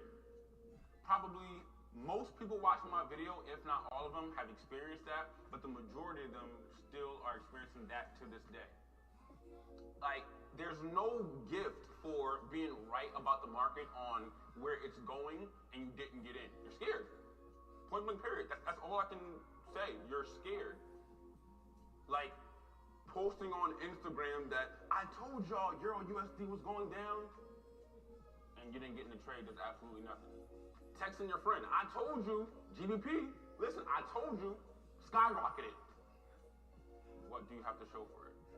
Nothing at all. You're scared. And this talk is to get you guys to stop being scared to actually day trade. Why are you looking at this job as the only job where you will train for a year or 2 years and scared to execute? When it comes to your regular 9 to 5 job, you'll do it. Like when you are a babysitter, like the parents tell you what you got to do, you do it. Second nature. You work at Target, you work at a corporate 9 to 5 where you got to go to 3 to 4 weeks of actual training, and then you start executing your job. You do it. You don't think twice. You don't go into the day at Target or a warehouse or Amazon, wherever you may work at, thinking, I hope I don't mess up today. I hope I don't mess up the workflow today and mess up all my team. You don't do that. You don't go into a basketball game or a soccer game thinking, all right, we're going to lose this one today, or I hope we don't lose. No, you go in there confident, like, I'm about to wild out right now. Maybe not at Target, but everywhere else, you're like, I'm about to wild out right now. I'm going to show them what's up. But then in this market, you're like, all right, like, it may go up. I feel like it's going to go down, but it may go up. I have 10,000 confluences, but maybe just one more. And that one more, like, second you waited, boom, the market dropped in your favor. And then you get in when it done dropped 50 pips. And guess what? You forgot the thing called a retracement, and it comes back up the minute you get in. People ask me all the time, why does the market go against me the minute I get in the trade? You got in at the wrong time. Period. You were scared. You should have got in 3 confluences ago. Period. Stop being scared to day trade. Look at this market as a job. Be robotic. The reason you're so scared is because you're not in control of your emotions. Period. You're risking too much. Nobody is scared to lose $20 unless you have a $20 account. Nobody is scared to lose it. If you have a $100 account and you have the accurate risk management, yeah, you only may make a few dollars, but you also may lose a few dollars, but you are learning how to trade live. You're getting in, you're getting out. You got a $500 account, you should not be placing standard lots on your trades. Why are you doing that? And mind you, I am not a financial advisor, so like, do what you want. Don't take my advice and think that, oh, well, Swag is gonna leave me. Like, don't think that. But I'm saying from my own experience, my personal opinion, you're risking too much. On a standard lot with a $500 account, 50 pips and your account is zero. Now you gotta figure out a way to get $500 more. This is why I advise people all the time. Work a 9-to-5 job while you're day trading and use the proper risk management. Be robotic in your trades. Stop looking at your trades as, being so attached. I gotta win, I gotta lose. You don't gotta do nothing. I understand you're coming into this market. Remember my last video where I said this market is not a last resort market. Like, if you're struggling on bills, you can't look at this as like, this is gonna get me out in the next 30 days. Maybe 2-3 years or 4 or 5 years it'll get you out, but it won't get you out in the next 30 days. So there's no rush in trying to, skip the process and place 1 million trades over and over again and not place any trades at all. Use the proper risk management. There's a reason why 90 to 95% of traders fail, because either they're too scared to get in, and once they do get in, it's too late, or they risk too much and then they quit after 2 months. Like, I'm losing too much money. You're bugging out. Stop being scared, because the last time I checked, you didn't go into your job or your sporting event thinking, I'm about to lose. Now, if you lose a few games in a row, it may pull your confidence back, but then what do? You go in the gym, you talk to your manager on like, okay, what can I do to get better? In this market, you have nobody. It's just you and yourself. That's when you gotta stop trading, pull back for a second, study some more, study your losses. Why did I lose this trade? Why did I win this trade? And then get back to the market. The main thing I want you guys to realize is, this is not a spectator sport. You guys are making it a spectator sport by posting about it everywhere and telling all your friends, which you should in a sense, but remember, it's just you and the market. What are you scared for? It's not you playing in front of 10,000 people, whether it's, sports or WWE or running like for presidency, you gotta control the whole, it's you and the market. You lose, okay, keep it to yourself. You win, keep it to yourself. You can show people, but this is not a spectator sport. It's you and the market. And you're just scared when it's just you alone. There's no pressure on anybody in the world. You're risking money you can't afford to lose, and you shouldn't be trading with money you can't afford to lose. But remember, it's just you and the market.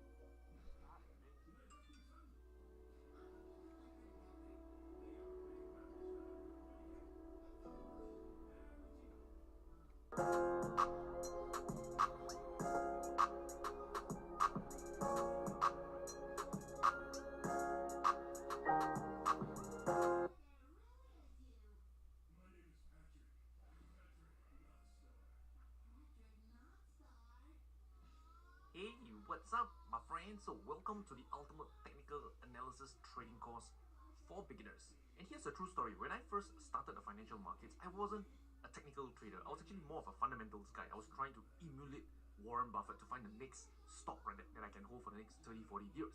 And as a fundamentals person, right, what I realized is that by the time the fundamentals of a stock has turned bad or sour, I would have lost a huge chunk of money already. So that kind of, led me to find something else, and that's where I got introduced to technical analysis, because it's more faster in that sense. So when I entered the world of technical analysis, I was overwhelmed because there's just so much information out there. You've got indicators, support, resistance, chart patterns, candlestick patterns, RSI, MACD, pivot points. Where do you even begin? What should you focus on? So it's after years of trial and error researching, right, that I realized that less is more when it comes to trading. So this is why in today's training, okay, I want to shortcut your learning curve. I don't want you to go through the same, misery that I went through with technical analysis. So here's what you learn in today's training. Number one, why 95% of traders, right, lose money with technical analysis and how you can avoid it. Number two, how to know when to buy, sell, or stay out of the markets. Number three, how to identify the best levels to trade so you can find low risk and high reward trading opportunities. Number four, how to avoid jumping into trades too early so you can avoid unnecessary losses.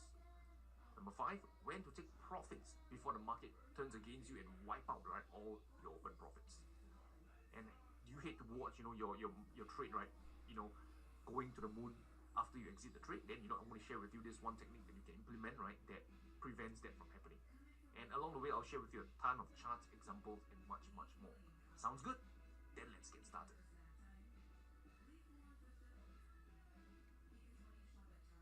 So, my definition of technical analysis is this, right? Technical analysis is using past data like chart patterns, candlestick patterns, volume indicators, etc. to help you make a trading decision. And before we dive deeper into technical analysis, which is what this trading is all about, I want you to be aware of two mistakes, right, that many traders make. Many losing traders make this mistake. Number one, they add too many indicators, tools, right, to their charts because it makes them look like a professional trader.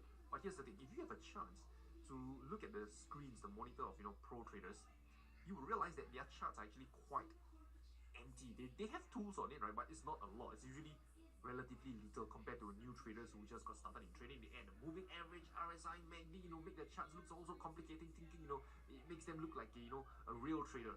But that's usually further away from the truth. Okay, so the reason why you don't want to add too much tools to your chart is because you will get analysis paralysis. You will get conflicting information and you will feel overwhelmed. Alright, it's like having too many chefs to make one soup. You have too many chefs, each one add their own flavor, their own spice, their own tweak to the soup. Your soup is going to taste like crap. And it's the same for your trading. If you add too much stuff to your charts, right, you will hurt your own trading results. Mistake number two, you don't have a framework to work with. So I know this sounds a bit vague, so let me explain. So let me ask you, let's say you want to build a house. How would you go about doing it? Will you just go out there to like a store and let me buy a toilet bowl because I need a toilet bowl for my house. Oh, here's a sofa, let me buy a sofa. Oh, I need a bed, let me buy a bed. And you go back home, you put your bed down here, you put your sofa, you plant a toilet somewhere beside your bed, and just like this. I hope not, right? Because if that's what you're doing, you will live right in a pretty darn ugly house. So what most people will do is they have a blueprint. They have someone to design, right, the framework, the layout of their house. Maybe if it's a 3-story house, the first story could be building a kitchen on the first floor. Then maybe you have a living room and a guest room on the first floor. So this is where you kind of play and entertain yourself and cook just for the first floor of the house. Second floor could be where you're resting. So you have more bedrooms, maybe 5 to 6 bedrooms on the second floor. You have more beds, you have toilets, right? So you don't have to wake up middle of the night and walk 50 meters to your toilet and stuff like that. And maybe the third floor is your home office or your man cave or whatsoever. You have all the latest technology, entertainment on the third floor. And this is how you would go about building your house. You have a framework, something to refer to, right, to help you make your purchase decision, so you know where things will be. And this is the same for trading. You must have a framework. Okay, so this, right, will be core, right, to today's entire trading, because the framework that matters, right, is this. There are only 4 parts to it. Very simple, but I'm going to dive deep into each and every single part. Number 1, market structure. This, right, is in essence, right, trying to find out what is the current market condition so you know what to do. For example, if you know the market condition is in an uptrend, then you look for buying opportunities. If the market condition is in a downtrend, then you look for selling opportunities. So don't worry, right, I'll dive deep into this aspect later on. Second part is area of value. So just because a market is trending doesn't mean you want to blindly hit the buy button, because the market could be overbought, right, and about to make a reversal or a pullback. So this is where you want to identify areas of value, right, where you can find a low risk entry to enter a trade. In essence, right, you're trying to find out where on the chart, right, should you buy or sell. The third thing, entry trigger. This answers the question, when exactly do you buy or sell? When exactly? What is the thing, right, that will trigger you to get into a trade? And finally, once you're in a trade, right, you must also plan your exits. What if the market moves in your favor? Where will you take profits? What if the market moves against you? Where will you cut your loss? So in essence, this is the framework, right, that we will be learning more later. And for now, let's do a quick recap. Number 1, technical analysis is simply using past data to help you make a trading decision. You must have a framework to work with. If not, you'll be lost, right? Like blindly building your home, right? If you don't have a framework, you don't have a blueprint, you will get lost, you will get confused, and you will have a horrible looking house, right? So if you don't want that, start with a framework. And the framework that I've shared with you is using market structure, identifying your area of value, defining your entry trigger, and then planning your exits. So in the later section, right, we will dive deep into each of this component within the framework. So let's get started. Now, in the next section, you will learn, right, how to use technical analysis to define the current market condition, so you know whether to be buying, selling, or staying out of the markets. So let's move on.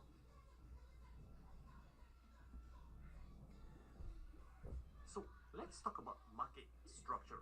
So market structure seeks to answer this question: what to do, right? What should you do in different market conditions? Should you be looking for buying opportunities, selling opportunities, or to stay out of the markets? So the way this works is that market structure, it helps you to define the current market condition.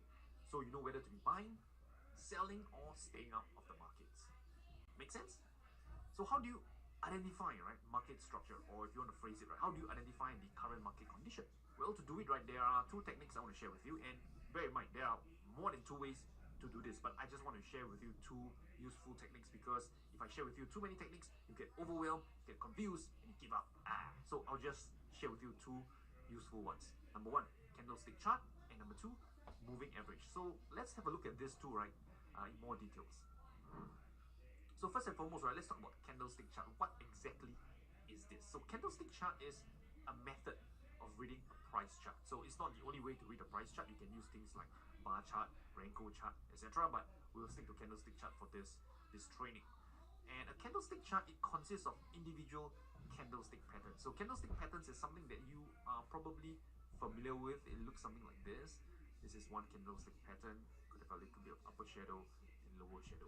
Sometimes this could even be, let's say a darker color one. Could be like, let's say in this case, black color, or even red to signal lower close, right? Something like this. So this is what we mean by candlestick pattern. So a candlestick chart consists of many individual candlestick patterns. So it's just like a forest consists of many individual trees. So we will talk more about candlestick patterns later on, but for now this is kind of like the macro, the big picture. I want to share with you how do you actually use candlestick chart to identify the market structure. So first thing first, right? Identifying market structure using candlestick chart.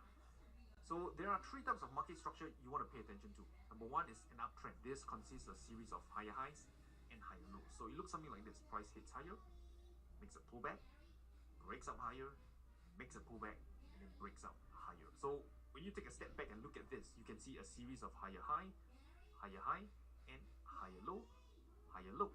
Make sense? So this is what we call an uptrend. Next one, we have what we call a downtrend. So this is in essence the opposite. The price is heading lower over time. So down, it makes a pullback, it's down lower, makes a pullback, it's down lower. So if you look at this big picture wise, you see a series of lower high, and lower low, lower low. And finally, we have what we call a range market. This is where the price is contained between the highs and the lows, kind of like getting stuck in a box. So let's say price goes up, comes back down, goes up, comes back down, goes up, comes back down. So you can see that it's stuck between these highs and these lows. And this is what we call a range market. So let me share with you a few chart examples, right? So you know what we're talking about. So first one here, this is the chart of S&P 500. Let me ask you, what is this market structure? Well, I hope you can see that this is a uptrend. Why is it an uptrend? Because you see a series of higher lows, higher low, higher low, higher low, and higher high, higher high, higher high, higher high. Next one, what about this? Platinum. So I just want you to pay attention to this chart. Is this in an uptrend, a downtrend, or a range? So one tip that I have for you is that if you're not sure, take 5 feet away from your computer, just walk 5 feet back, look at the chart, right, and ask yourself, is the chart moving higher or lower, or is going nowhere? So if you look from left to right, I'm sure you can agree that this market, which is platinum on the daily time frame, it's heading higher over time, from left to right. And if you look at the more granular details, you see a series of higher low, higher low, higher low, higher low, higher low, higher high, higher high, higher high, higher high. Of course, I didn't draw every higher highs and lows on this chart. The main thing is just to pay attention to the major swing points, right, and see whether is it heading up higher, lower, or just stuck getting nowhere. What we call a range market. Another example, dollar against the Norwegian kroner. So what we can do is go use this platform I'm using is called TradingView. You can click reset a chart and just zoom out a little bit, and then ask yourself, is this market heading higher or lower over time? So we can see series of lower low, lower high, lower high, lower high, lower low, lower low, lower low. You can see that this market is heading down lower. It's in a downtrend. And since the market, let's say it's in a downtrend, what do you want to be doing? I hope you are looking for selling opportunities. Why selling opportunities? Because this is the path of least resistance. Because if you know a market has been heading down lower over the last few months, there's a good chance that it will continue heading down lower. So you want to look for selling opportunities. Likewise, if you see a market that's for example, this S&P 500, heading up higher over the last few months or even the last few years, then you want to look for buying opportunities because this market is likely to continue higher. And you can see this is why we want, first and foremost, right, want to define the current market conditions so we know what to do. To look for buying opportunities, selling opportunities, or to stay out of the markets if it's something that we don't want to trade, we're not comfortable with. So have a look at another example, this one again. UK 10-year gilt, if you look at this chart, is this in an uptrend, downtrend, or range? So look from left to right, you can see this market making a series of lower high, lower high, lower high, and lower low, lower low, lower low. Okay, now let's move on into something different. How about pound Canadian? Now, is this in an uptrend, downtrend, or range? It's a uptrend. No, I'm just kidding, right? It's a range market, right? Why is this a range market? Again, range market is where the price is contained between the highs and the lows. So it's contained between these highs over here and these lows over here. So one thing to point out is that this is not an exact level on the chart. You should treat this as an area. So if it helps, you can use tools like a rectangle tool to draw this as an area like this, or maybe even another one over here. So this way you can treat this like an area on your chart. This is another area on your chart between the highs and the lows, and this is where we call this market, or we treat this market as a range market contained between the highs and the lows. So one more example before we move on. This one here. Silver. Is this in a range market or an uptrend? So if you look at the chart, right, as it is right now, I would say that this is in a range market. This market is contained between these highs and then these lows. But if you zoom out a little bit more, you might now say that this market could be in an uptrend, right? Yes, it could be if you zoom out your chart like this, but I would argue more towards a range market, as you can see that it's still stuck between these highs and these lows over here. Yeah, so I would say that this is a range market. And of course, what I've just shared with you is using Candlestick Chart to define the market structure, but it's not the only way, because you can also use tools like moving average, which I'll cover next. So what is moving average? So moving average is an indicator that seems to follow the price. So if you see the price heading up over time, right, your moving average will be pointing up higher. If you see the price heading down lower, you can expect your moving average to be pointing down lower as well. And why is that? And that's because of the math behind it. So let me explain. So it's nothing too complicated. It's going to be pretty simple, I promise you. So the math behind moving average, or rather the idea behind it, is that moving average calculates the average price over X number of period. So let's say if you're looking at a daily time frame and you have a 5-period moving average, what this does is that it calculates the average price over the last 5 days, since it's a 5-period moving average.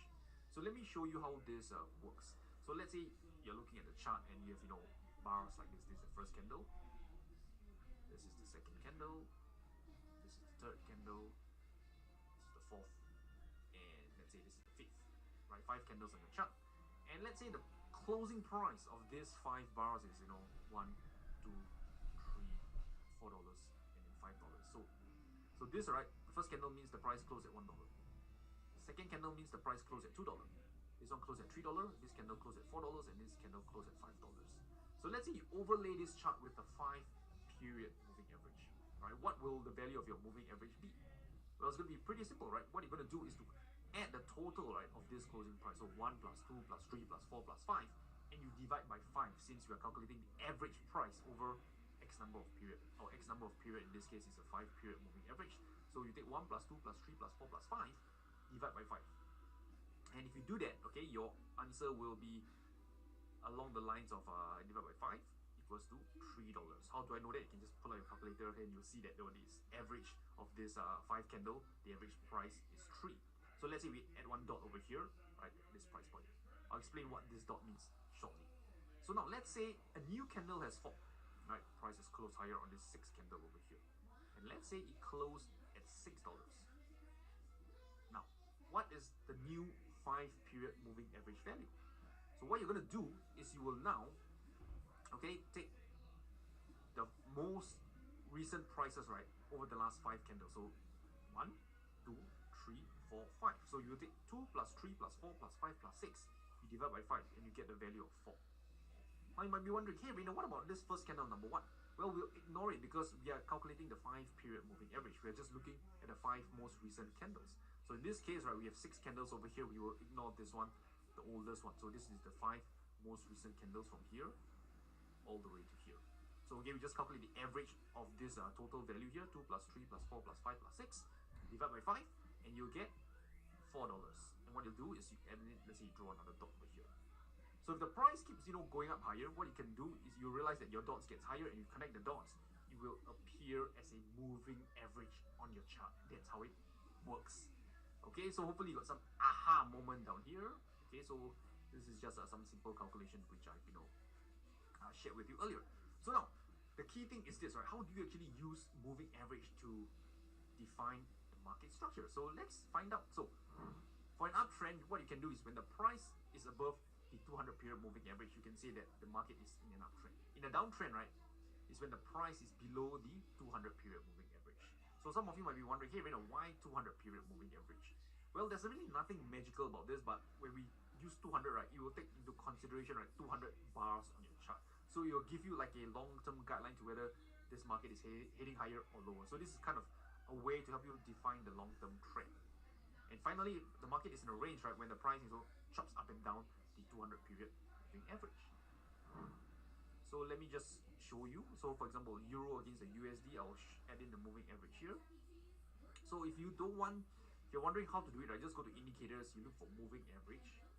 You can see over here, just click on this and the line will appear. So in this case, I already have it on my chart. And if you look at Euro against the US dollar, you can see that this market, is in an uptrend. The price is above the 200 period moving average. Now, if you look at the dollar against the South African rand, you can say that this market is in a downtrend because the price, which is here, is now below the 200 period moving average. And if you look at this one over here, pound against the Canadian dollar, you can see that this market is in a range because the price, right, you can see it's chopping up and down the moving average. Okay, so we can conclude that this market is in a range. And that's how you can use moving average to help you define your market structure. Okay? So let's do a quick recap. Number 1, market structure helps you to define the current market condition so you know whether to be buying, selling, or staying out of the markets. So for example, if you see a market in an uptrend, what do you want to be doing? Well, you want to look for buying opportunities. That's the path of least resistance. If you see a market in a downtrend, what should you be doing? You should be looking for selling opportunities because the market is heading down lower over time and there's a good chance it will continue to head down lower. And finally, if you see the market is in a range, then you can look to buy low and sell high, buy near the lows of the range and sell near the highs of the range. And I'll explain how you can do all that in the later section, but for now, just understand what is market structure and how it can help you alert you, right, to what you should be doing at any one point in time. So market structure consists of uptrend, downtrend, and range. You already know this. And finally, you can use a candlestick chart or moving average to help you define market structure. So now at this point, right, you have learned market structure, but it's just the first step because a market could be in an uptrend, but it doesn't mean you want to blindly hit the buy button because the market could be getting ready to make a pullback or even a complete reversal. And the last thing you want to do is to buy high and sell low. So this is why it pays, right, to be watching, right, for your areas of value on the chart so you can better time your entries. And this is what we'll cover next. So, area of value. And by the way, if you're enjoying this training so far, smash the thumbs up button. If not, hit subscribe. So where was I? Area of value. So area of value, in essence, right, helps you to answer this question: where to buy or sell. So if you recall, market structure tells you what to do. Should you be looking for buying opportunities, selling opportunities, or maybe to stay out of the markets totally? For area of value, it tells you where on the chart to buy or sell. So I define area of value like this, right? Area of value helps you to identify areas on your chart where buying or selling pressure could step in. So let me explain this in more details. So how do you identify area of value? So again, there are many techniques that you can use, but for this training, I'll share with you 2: support and resistance and moving average. So let me explain. So what is support and resistance? So support is an area on your chart where buying pressure could step in. So if you look at this, right, let's say price goes up, comes down, goes up, comes back down, goes up, comes back down. Now from the looks of this, right, we can say that this is an area of support because this is where previously the price has bounced off once, twice, and now possibly a third time over here. So this is what we call an area of support. Okay, an area on your chart where buying pressure could step in and push the price higher. On the other hand, we have something called resistance. This is an area on your chart where selling pressure could step in and push the price lower. So it looks something like this. Let's say, price is in a downtrend, comes up, bounce up, comes back down, goes up, comes back down, goes up. And we can draw this as an area of resistance. Price got rejected once, twice, and now maybe a third time over here. This is what we call an area of resistance. Is where potential selling pressure could come in and push the price lower. So this is the opposite of support. And another thing to add is that when support is broken, it could become resistance and vice versa. So for example, let's say market is in a range like this. Okay, goes up, comes down, goes up, comes down, and breaks out of the range, breaks out of resistance. Now when it comes back down lower, this area of resistance, this previous area of resistance, right? Resistance, resistance. Now once it breaks out of resistance, it could now become support. This is what we call previous resistance, which now become support. So likewise, if support is broken, it could now become resistance. So let's say price is in a range, and it breaks down below support, and it comes back up. Now previous support could now act as resistance, and you can actually anticipate, right, that the price could reverse lower from here. Okay, so this is what we mean by when support is broken, it could become resistance and vice versa. So let's have a look at some charts so you know what I mean. So first one here is platinum. You can see the support and resistance here in action. So this is, you can see previous resistance, price then hit down lower, tested once, then had a massive slide off. Price then came back and retest resistance, hit down a bit lower, retest it, hit lower, and finally broke out. Previous resistance become support. Then it continue up higher, pull back, hit up higher, pull back, and then breaks out of this resistance. Comes back, previous resistance now becomes support. Hits up higher, pull back, hits up higher to kind of where it is right now. Another example, euro against the Australian dollar. So for this one, you can see that this market is in a downtrend series of lower lows and lower high, lower high, lower high, lower high. So okay, we're not talking about market structure now. Now we want to pay attention to the support and resistance. So if you look at this one over here, you can see over here, this previously is support. Okay, price broke below support and retest previous support become resistance. So it's a bit far away from this area of support, but you want to bear this in mind. It's not an exact level or line on the chart. It's an area. Okay, so this had a bounce over here, a rejection at this previous support which became resistance. Then price hits down lower, retest previous support which became resistance, hits down lower, comes back up, pulls back, and hits back into this area of resistance to where it is right now. So you can see support and resistance here in action. And finally, another one is a pound Canadian. You see that this market is pretty much just stuck within this range between these highs, which is resistance, and these lows, which is support. And one thing to add is that you can also, if you want, you can use a tool like the rectangle tool to draw or identify your area better like this. Personally, I like to draw it as lines, even though I treat it as an area, but for those of you who prefer to draw it as a box, this is something that you can do as well. Okay, so this is kind of like personal preference, just a tip to share with you. So now, let's talk about how, right, to draw support and resistance, shall we? You might be wondering, hey Rainer, how do you draw these areas, man? So that's what we'll cover right now. So a few things to share. Number one, if the market is trending, you only want to draw the two most recent swing points. So let me explain. So let's say if the market is in an uptrend, right, hit higher, pull back, hit higher, pull back, hit higher, pull back, hit higher. So at this point, you have a number of swing low. You have 1, 2, 1 here, 2 here, and 3. But my suggestion is to draw the two most recent swing low as support, meaning you just draw a support like this, and then another one over here. Why do you not want to consider this one here? And it's very simple, because when the market is trending higher, right, yes, it could make a pullback. And where could it pull back into? I'm guessing probably into one of these areas over here, this or this. The market can pull back into this swing low, this lower one, but if it does, right, then you would realize that this market is no longer in an uptrend, because if the price could come back all the way down here into this level here, you can see that, you can imagine that this uptrend is no longer intact, it's maybe even in a downtrend. If the market is in a downtrend, And what the heck am I doing trying to buy at this level? So this is why I only pay attention to the two most recent swing lows. And don't worry, I'll share with you a few chart examples later on, but that is how I would draw my support and resistance in a trending market.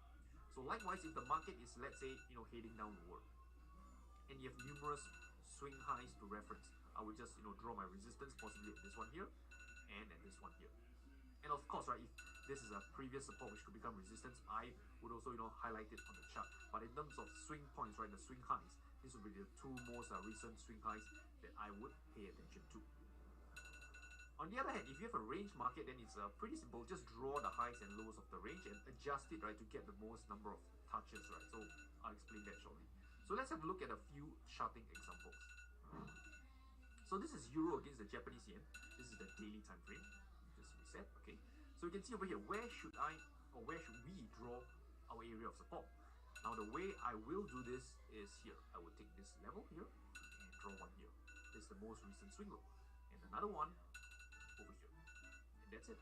Right, this will be the two area of support I will pay attention to. But also bear in mind that this over here could be previous resistance which becomes support. Remember, once price breaks above resistance, it could become support. So this is actually another level that's worth, right, paying attention to, and I will draw it on the chart. So if you ask me, right, for this uptrend, this will be my area of support on this chart.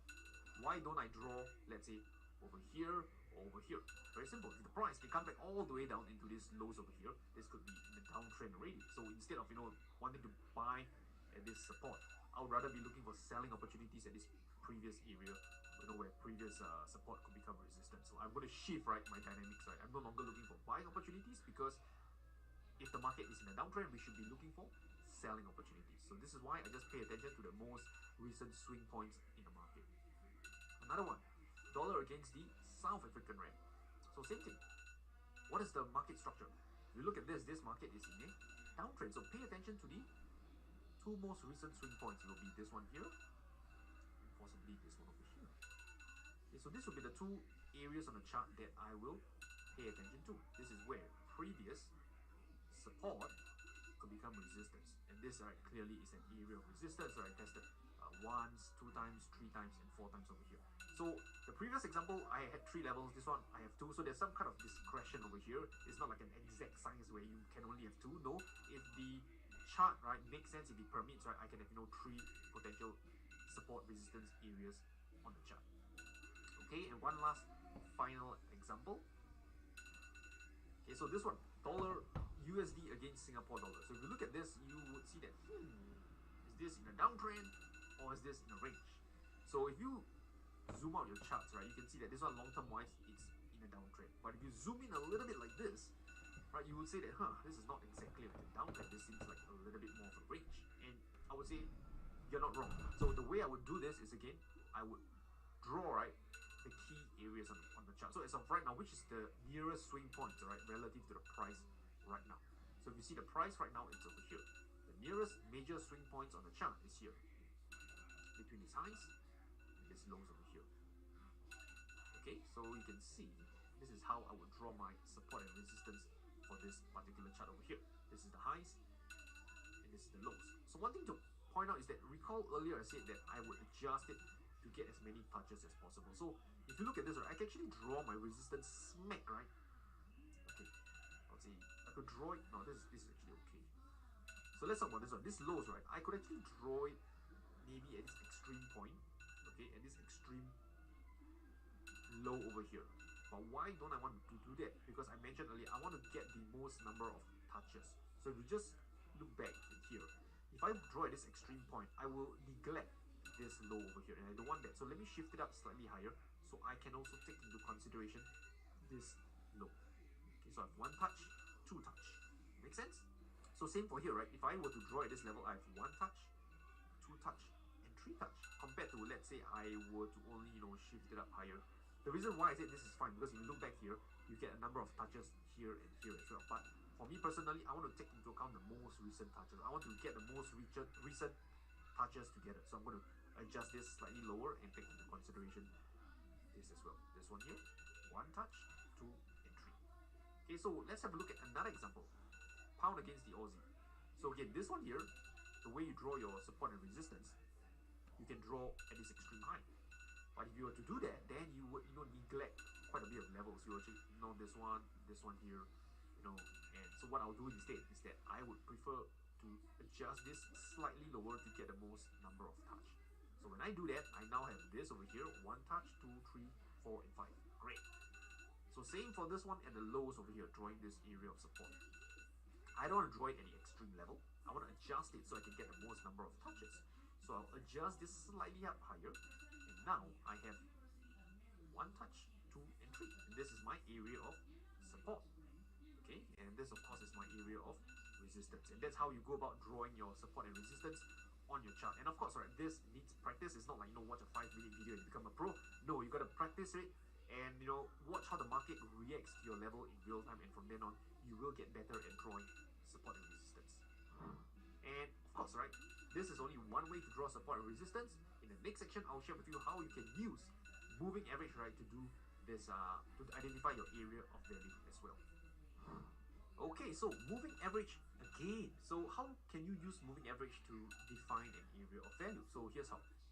So in trending markets, for example, in an uptrend, a moving average can act as an area of value. It will look something like this. So let's say market is in an uptrend, higher, makes a pullback, another high, pullback, another high, pullback, another high.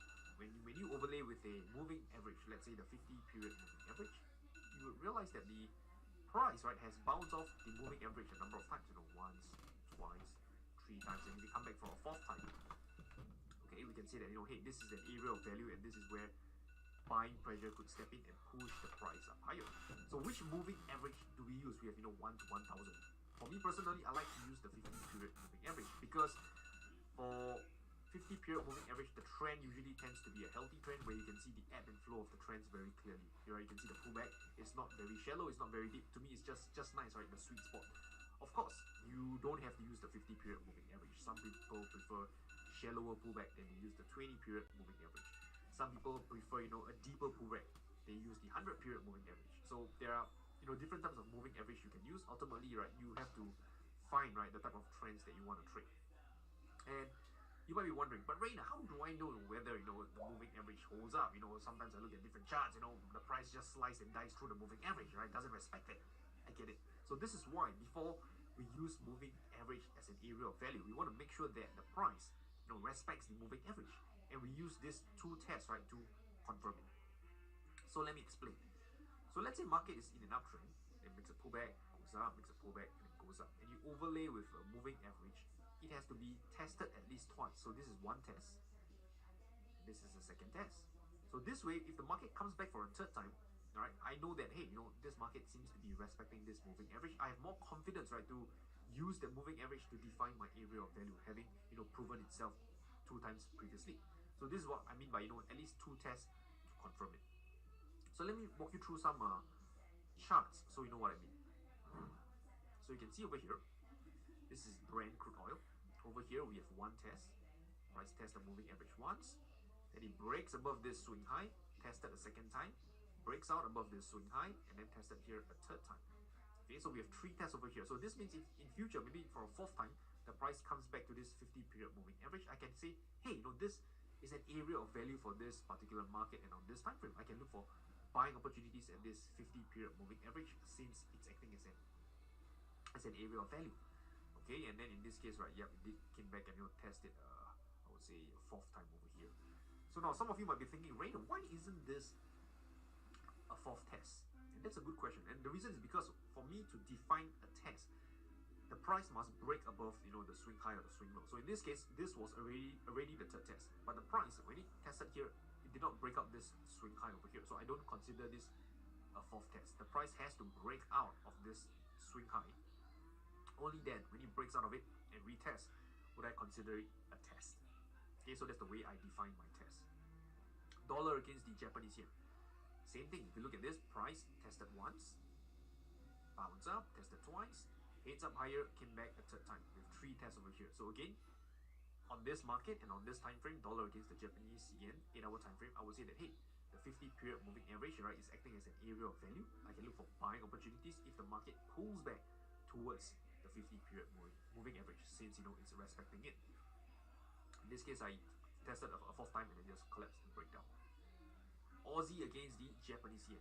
So let's have a look at this and see if there's any test. So over here we have one test. Price breaks out of the swing high.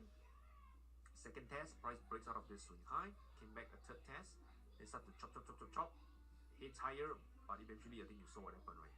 Or it hits higher. So that's how you kind of define the test and use it to serve as an area of value. And just one last final example, you can see over here the dollar against the Chinese yuan.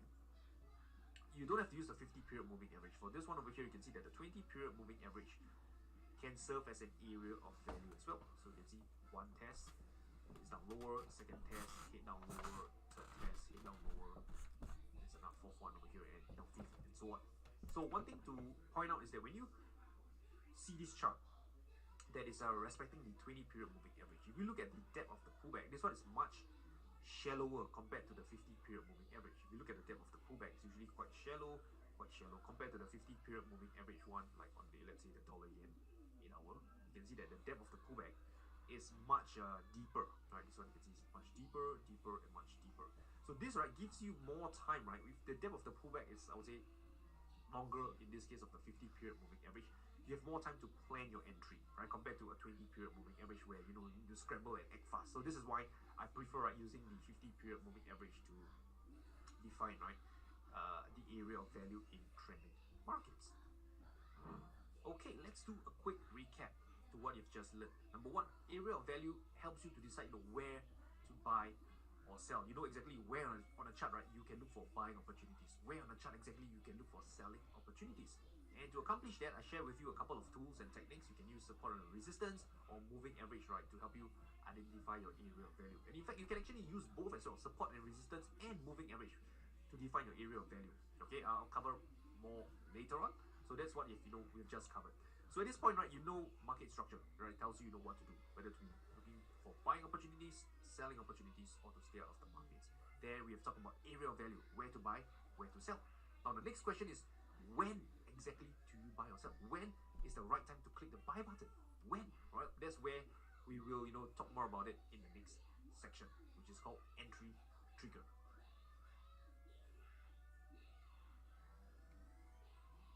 Hey, what's up, my friends? So let's carry on where we move on. But before we get started, I want to do a super quick recap to the topics that you've just learned. So first thing first, number one, remember, market structure. What is it? Well, in essence, right, market structure tells you what to do. If the market is in an uptrend, you will look for buying opportunities. If the market is in a downtrend, you will look for selling opportunities. So that's what we covered, market structure, the first thing. So let's say market is in an uptrend, a series of higher highs and higher lows. Then this brings us to the second section that we have covered. We talk about area of value. And the reason why this is important is because just because a market is in an uptrend doesn't mean you want to blindly hit the buy button, because the market could be getting ready to make a pullback or a reversal. So this is where I introduce to you, right, the concept of area of value, to identify areas on your chart where buying pressure could step in to push the price higher. So in other words, these are areas on your chart where you want to look for buying opportunities. So in this case, let's say it's an uptrend, this could be an area of value, right, where previous resistance could become support. So this is an area of value. This is where you want to look for buying opportunities to hop on board the trend. And now this brings us to our third section, entry trigger. So once you have your market structure, once you have your area of value, the next question is, when do you enter a trade? So this is what entry trigger is all about. It tells you when exactly to enter a trade, when exactly to buy or sell. So to do that, right, entry trigger you'll learn some simple price patterns, right, that you can utilize, right, that tells you when to enter a trade, right, after your earlier market conditions are met, right, namely the market structure and the area of value. So let's study this more in depth. So how do you define an entry trigger? So there are numerous ways, but I'm going to share with you two techniques. Number one is what I call candlestick patterns. I didn't call it, right, it's the people, the traders before me, right, they came up with this concept. And then we have the moving average break. So let's study these two techniques, right, that you can use to define as your entry trigger.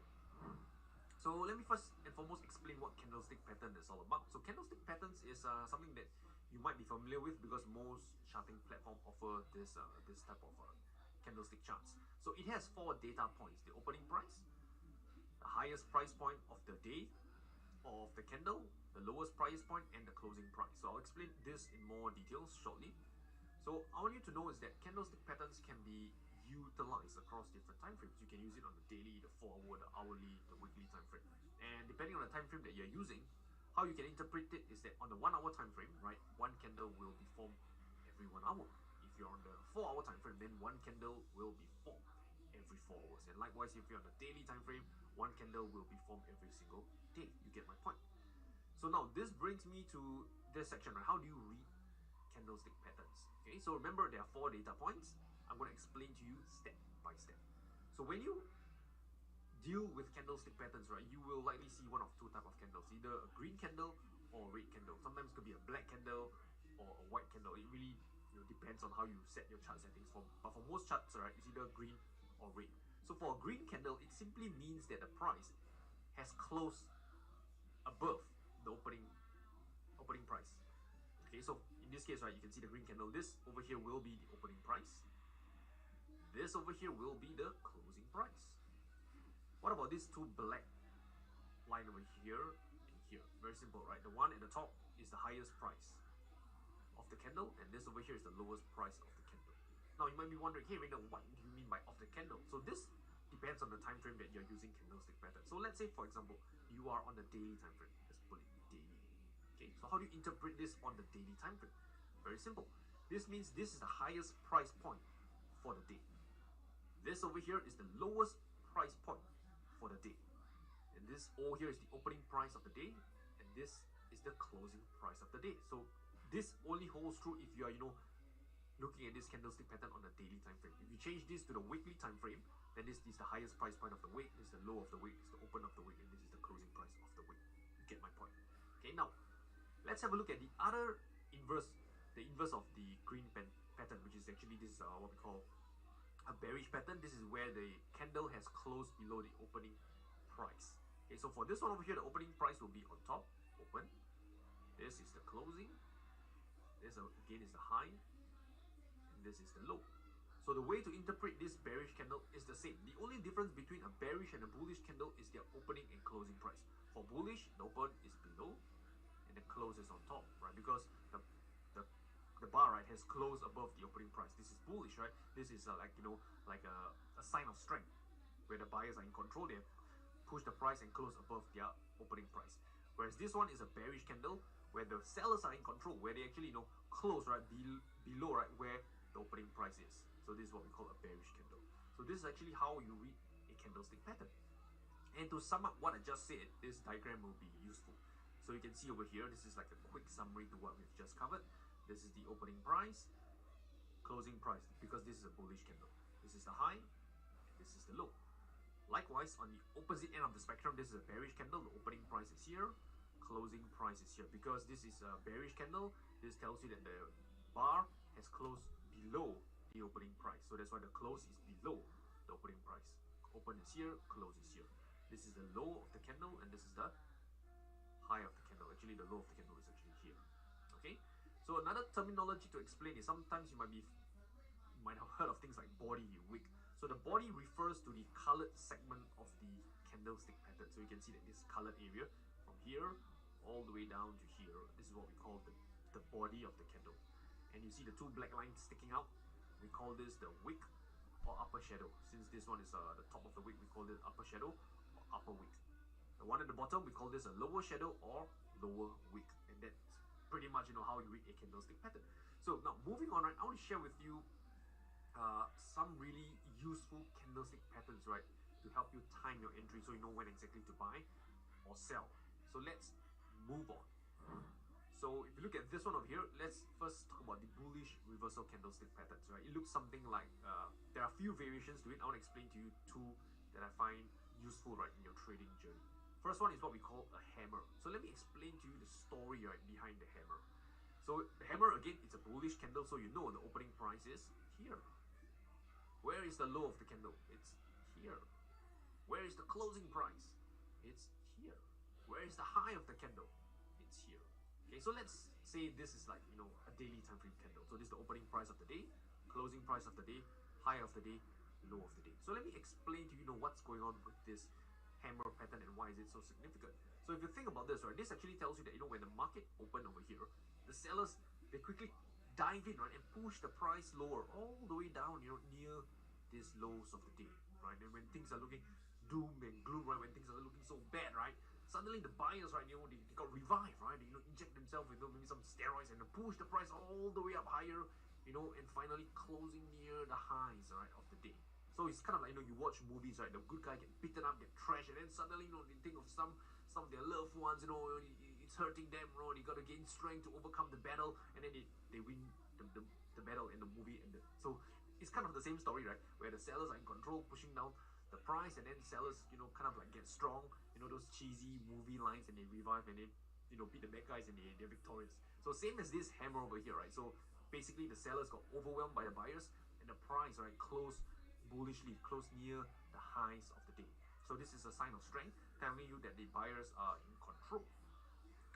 So another pattern, right, the bullish engulfing pattern, is actually a similar variation to this one, but this one is a one candle pattern, okay, whereas this one here is a two candle pattern. So this one requires two candle to define it as a bullish engulfing pattern, but the story behind it, it's the same, right? Let me explain.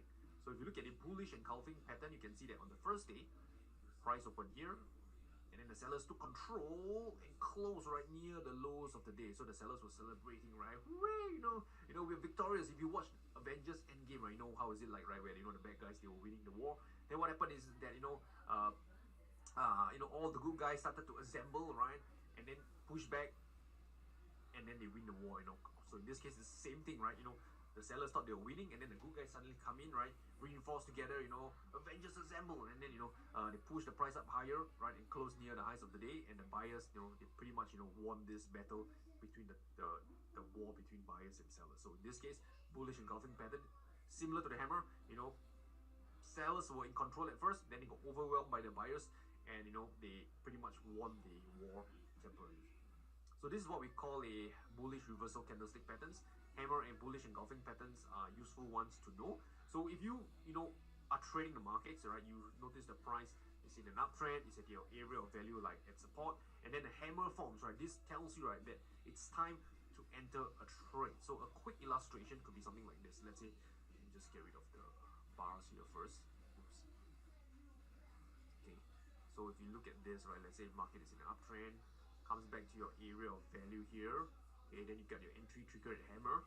Okay, what this tells you that now, at this point, right, the buyers have, you know, win the tug of war between buyers and sellers temporarily, and this is where you can look to enter your trade on the next candle open. Okay, we'll cover some trading examples later on, but this is pretty much to let you know, right, where this entry trigger stands, right, in the grand scheme of things. So now let's move on and talk about bearish reversal candlestick pattern. So there are again two to share with you. Number one, shooting star. So let me illustrate to you the story, right, behind a shooting star. So you can see over here, the price opened at this price point. This is the close, this is the low, this is the high. So what is the story, right, behind the shooting star? So when the market first opened, right, the buyers, right, they were victorious, right, they quickly pushed the price up higher, drive the price up near the highs, and you know, beating their chest, you know, celebrating. Suddenly, right, the sellers came into control and pushed the price all the way down, closing near the lows. So an analogy that I can give you is like, you know, you go for your, you got back your exam results, and you realize, man, I got an A. Well, you're so excited, I got an A. And after which you realize the A is not what you think. It means A for absent, and you come crashing down again. So it's the same thing for this shooting star, right? You're really high, you thought, you know, you're really happy, and then your whole world just come crashing down. So same for this, right? The buyers, they took control at the start. Buyers took control at the start, only to get overwhelmed by the sellers, and the price closed near the lows of the day. Okay, so likewise, there's another one, what we call a bearish engulfing pattern, meaning it's similar, just that this time around it uses two candles to represent this so-called story. So I'll explain, right? So again, here is the opening price. This is the low, this is the high, and this is the close. So you can see that, you know, on this day, the buyers were in control. They managed to close near the highs of the day. They were really happy, really excited, right? This is good news, yay! The next day, sellers quickly took control near the opening price, and drive the price down and close near the lows of the day. So this, you can see, right, this bearish candle, right, is even more powerful than the earlier one. Why do I say that? Because if you look at the body of this red candle, this body, right, remember body is simply the colored portion of a candle. This body is even bigger than the previous bullish candle body, right? This body is engulf or cover this first candle body. So this is why we call this a bearish engulfing pattern, because this body of this candle has engulfed, has covered the body of the previous day's candle. Okay, so let me just walk you through a few chart examples so you know how to actually spot, bullish engulfing pattern, bearish engulfing pattern, and stuff like that. So you can see over here on this chart over here, Aussie against US dollar, this is what we call a bearish engulfing pattern. See how this body of this candle has engulfed, has covered the body of the previous candle. Okay, and if you look over here, this is what we call a hammer. Look at this candle over here, this is what we call a hammer, right? You can see the long wick at the bottom, right, rejecting these lower prices. Okay, let's see what else. This is what we call a shooting star. I'll say this over here.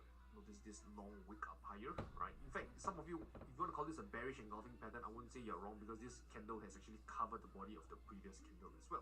So one thing to note, right, is that when you are learning, understanding candlestick patterns, don't get too caught up with the name, the exact definition, because the concept is really what matters, right?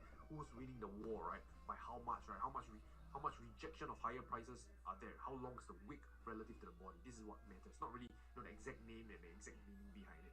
Because if you look at, for example, this pattern over here, which I didn't cover, okay?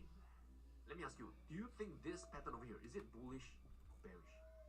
Well, if you learn how to read the price action or read the story behind candlestick patterns, you will agree that this is actually a bullish candle. This tells you, right, at one point the opening price is here.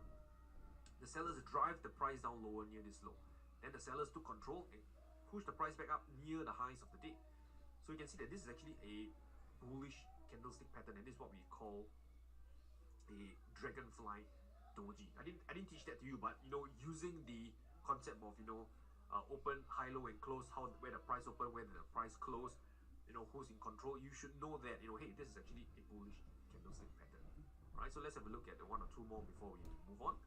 So look at this chart again, you can see this candlestick patterns are pretty much quite common on the chart. This one here, we have a bearish engulfing pattern. This one here looks like a shooting star, but a shooting star, we have a red body, a bearish close, but this one here we have a green body. But just because this body is green, you won't say that, hey, this is bullish, right? No, this is still a bearish candlestick pattern, a bearish reversal candlestick pattern. Only difference is the body is a little bit green, right? Telling me that the price is closed slightly above the opening price.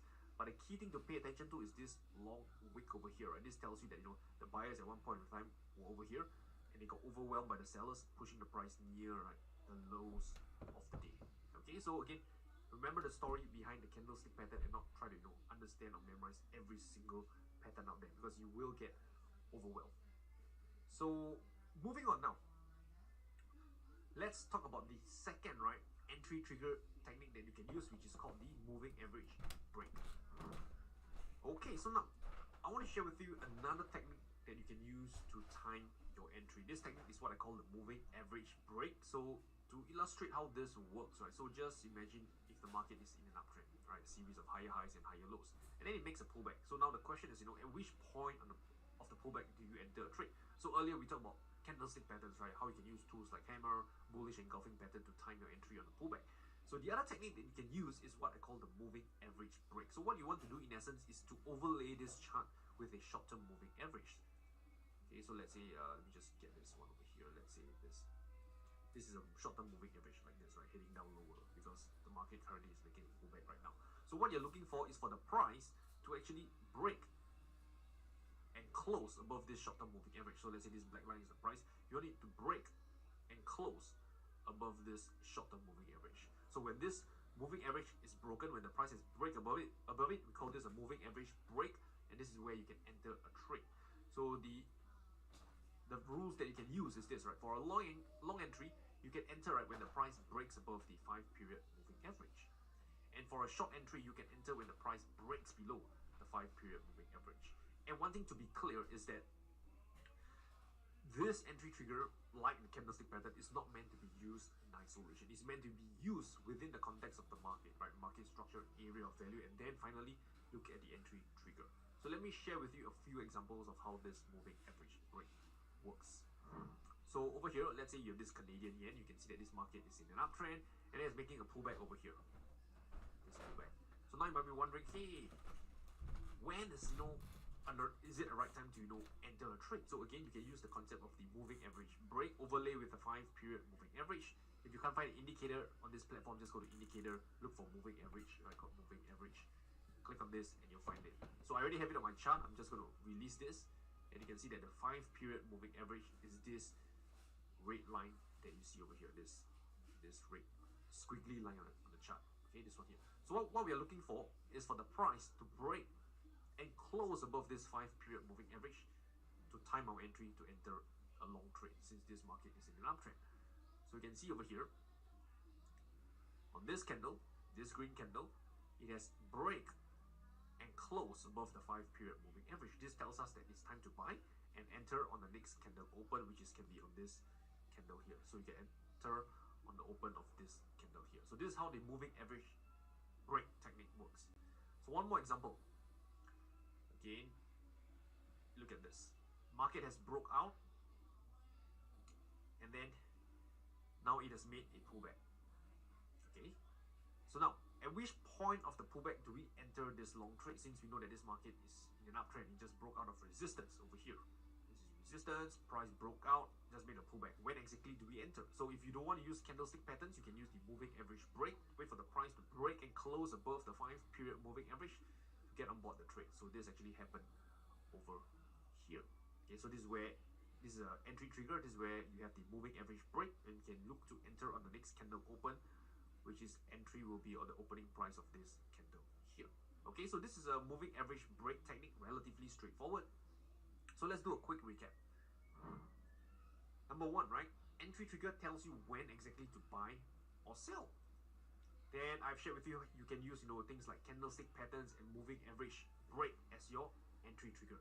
So at this point, right, you know when exactly to enter a trade. So now this brings us to the next section, right? When do we exit the trade? What if the market moves against us? Where do we cut our loss? What if the market moves in our favor?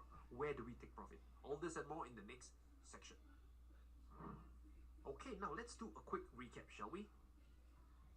Entry trigger tells you when exactly to buy or sell, and I shared with you a couple of entry trigger techniques you can use, right? Namely candlestick patterns. You can use things like hammer, shooting star, engulfing pattern to time your entry. Then I also shared with you the moving average break technique, right? On how you can actually use the 5-period moving average to help you time your entry as well. And one last thing to note is that entry trigger is meant to be used within the context of the market. I'm not saying, if you spot this price pattern, if you spot the moving average break, hit the buy button. No. It's meant to be used within the context of the market, namely market structure, area of value, and then your entry trigger. And now, this brings us to the next point, right? When exactly do you exit the trade? What if the market moves against you? Where do you cut your loss? What if the market moves in your favor? Where do you take profits? So all this and more in the next section. Boom, shakalaka, boom, shakalaka, boom. Okay, so in this section, it's all about exits. And when it comes to your exits, there are two parts to it. First part is this: where do you exit if you're wrong? This is also known as your stop loss. Number two, where to exit if you're right. This is also known as your take profit. So let's study stop loss first, right? Where do you set a proper stop loss, right, when you're trading, so you don't get stopped out too early? So when it comes to stop loss, I only have one technique. This one technique, right, serves my trading, right, to set a proper stop loss. So the one technique that I want to share with you is based on this concept. You should place your stop loss at a level which invalidates your trading setup. I know that sounds a mouthful, so let me explain. So let me ask you, right, if you look at let's say a trending market is in an uptrend. Let me ask you, at which point, right, would you say that this uptrend is invalidated or this uptrend is destroyed? Will it be at here? Let's call it point A. Here, point B, or here, point C. A, B, or C. Take 3 seconds. 1, 2, 3. Well, if you ask me, okay, I would say the level that this trend will get invalidated is at point C. Because if you think about this, if the market retraces down to point C, all the way down here, then clearly this uptrend isn't looking like like how an uptrend should be, which is a series of higher highs and higher lows. So your stop loss should be at C, right, which invalidates this uptrend. Now, why not A or B? Because if you think about this, if the market retraces to A and continue higher, this still looks like an uptrend. If it retraces to B, goes up higher, this uptrend is still pretty much intact. So your stop loss, right, the key thing that I'm trying to bring across is that it should be at a level which invalidates or destroy your trading setup. So if your trading setup is a trend trading setup, your stop loss should be at a level, right, where your uptrend looks funny. It doesn't quite look like an uptrend anymore. So another example, let's say you are trading support resistance. Market is in a range, goes up, down, up, down, up, down. And this is the lows of the range. This is otherwise known as support. Bounce once, twice, three, and here, fourth time. So let me ask you, at which, let's say you're long over here at this price point, where do you put your stop loss? Well, using this concept, right, your stop loss should be placed at a level which invalidates your trading setup. So at which point on this chart will support be broken? Is it over here? A? Let's call this A. B. Or C. And again, I'm sure you agree, right? It's a no-brainer. It will be C, because if the price hits down lower and hits at point C, this area of support is likely broken. If it reaches A or B, support could still be intact, because you know support is an area on your chart and it didn't even breach the lows of support for A and B. Right? But for C, it has exceeded it by a decent margin, and there's a good chance that support is broken and your trading setup is invalidated. And that's what I mean by invalidation.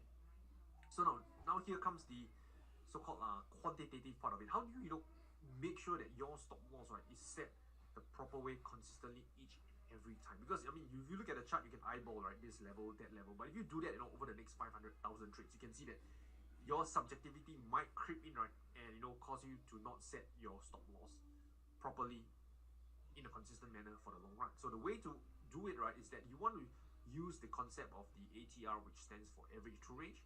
You want to set your stop loss 1 ATR beyond the area of value. So before I talk about this technique, right, let me share with you what ATR stands for. So ATR stands for average true range, right? So average true range. So let me give you a quick crash course on this indicator. So this indicator is a volatility based indicator. So when volatility is high, the value of this indicator will be high. If volatility of the market is low, the value of this indicator will be low. So for those of you who do not know what volatility is, in other words, it measures, right, how much did the price move, right, over a given period. If it moves a lot, like a huge percentage, volatility is high. Okay, if it didn't move much, like maybe 0.1% a day, 0.05%, very small percentage change on a day-to-day basis, we can say that volatility is low. When volatility is high, the average true range indicator value is high. When volatility is low, average true range indicator value is low. Okay, so one thing to be clear, this indicator doesn't measure the trend. It measures volatility. So let's have a look at how this indicator works. So what do I mean by 1 ATR beyond the area of value? So let's say, let's look at the chart, shall we? So this is Brent crude oil, 8-hour time frame. So let's say, for example, okay, price came into this area of value, this 50 period moving average. Okay, so let's say you want to go long and enter on the next candle open. Maybe you think that this is a valid trading setup and you go long at the opening price. Where do you set your stop loss? Well, you want to set it, right, 1 ATR below your area of value. So in this case, let's say there's this low over here is your area of value, is the low of this near the 50 period moving average. This is the swing low at that point in time. So let me just cover this candle.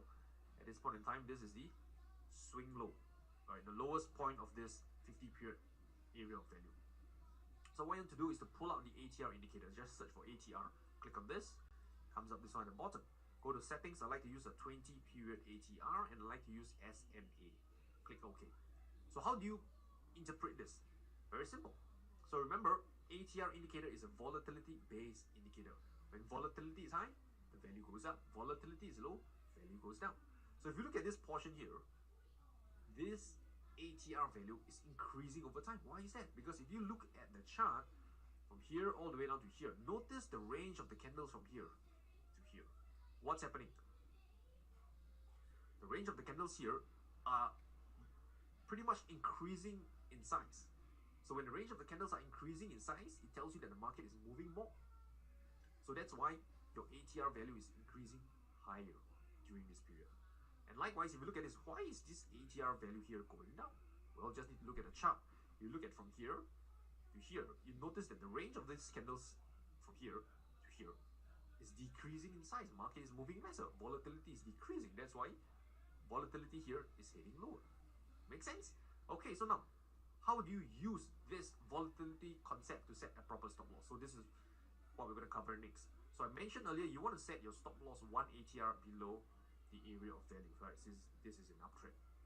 So first and foremost, what you want to do is to find out the current ATR value. In this case, is $1, 1.195. Simple, because it's stated here. Then what is the value of this swing low over here? So looking at this trading view chart, it tells me that the low is 63.176.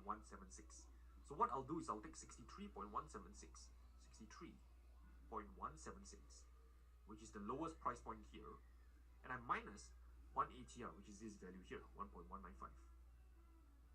And this gives me, I'm not going to calculate this with my head because I suck at this mental calculation. Trusty calculator is here. 63.176 minus 1.195 gives me 61.981. Of course, you don't have to be so exact to the exact thick, right? So you can just make it like 61.99 or 62 if you want, or 61.95 if you want to give it more buffer. So what this means, right? You're going to take this value, let's say it's 61.99, and that will be your stop loss level. So we're just going to take this tool over here. Let's call it the horizontal line. I'm going to change this to red so it signifies our stop loss, and the value is 61.99. Okay, there we go. So how do you interpret this now? So very simple. So from this extreme low over here to this red line over here, okay, this red line is 1 ATR. So in other words, this is your stop loss. Okay, so if let's say, or rather this is the, or rather this red line over here is your stop loss over here. So if let's say you enter on the next candle open, if you enter on this next candle open here, let's say it's here, your stop loss is at this price point, this level over here. So from here, opening price all the way down to this red line is your stop loss. Okay, so in this case, alright, you can see that you wouldn't have gotten stopped out of your trade because you had enough buffer, right, as your stop loss. So let me walk you through another example because this concept is important. So let's have a look. How about this one here? Okay, say close this. Okay, let's say over here. Let's say we have a, for example, let's say you went short, right? Maybe there's a valid trading setup and you notice this strong bearish price rejection on this candle here. You went short. So again, where should your stop loss be? So again, the concept is you want to set your stop loss, right, 1 ATR beyond the area of value. So in this case, where is the area of value? Area of value is here, this area of resistance. So within this area of value, this is the extreme high point. Okay, so reference that high point. So in this case, the high point of value is, let me find out what that is. It is 6.515. Okay, 6.515. So the high point is 6.515. And what I'm going to do is to add on 1 ATR. Why add? Because we are now in a downtrend, right? Our stop loss should be above 1 ATR above this swing high. So the current ATR value is 0.014, just 0.014, and that will give us, let me see, 6.515 plus 0.014, 6.529, 6.529. That is where your stop loss is. So if I were to get again, right, the red color line and to draw it out, okay, 6.529. There you go. So let's say you enter on the next candle open, which is here. Okay, your stop loss. Let's say you enter on the next candle open is here. Your stop loss will be at this red line over here. So your stop loss is, in other words, from here all the way down to here. Right, this is the size of your stop loss. Make sense? Okay, so pretty simple stuff, right? Your stop loss is, in essence, right, 1 ATR beyond the area of value. So this gives your trade room to breathe. So what this does is that if let's say the market makes a sudden spike up higher, right, at least, right, your stop loss is away, right, from this highs or from here. So you give your trade, right, more room to breathe and not get stopped out from all this sudden spike up or down. Of course, it's not 100% foolproof. You will still get stopped up from time to time, but it will, protect you, right? Hopefully, more often than not. And that's the concept right behind to why I set my stop loss in this manner. Okay, so just remember this. 1 ATR beyond the area of value, so your trade has breathing room. And finally, one last pro tip is this. Some of you might be wondering, hey Rainer, why do you use 1 ATR? What about 2 ATR or 3 ATR? Now here's the thing, it's perfectly fine, right? You can adjust the multiple of your stop loss according to your needs. But one thing to bear in mind is that the wider your stop loss is, right, is that your position size will be reduced, right? So you can accommodate, right, your risk management. And of course, the smaller the size of your stop loss is, right, you can afford to put on a larger position size. But the downside to that is that you might get stopped up prematurely. So again, you can decide what ATR multiple suits you best. For me personally, I just simply go with 1 ATR beyond the area of value. So that's pretty much it for stop loss. Right now, let's move on and talk about your exits, right, if the market moves in your favor. Okay, so now what if the market moves in your favor, right? Where do you take profit? So when it comes to exiting your winning trades, you have two options.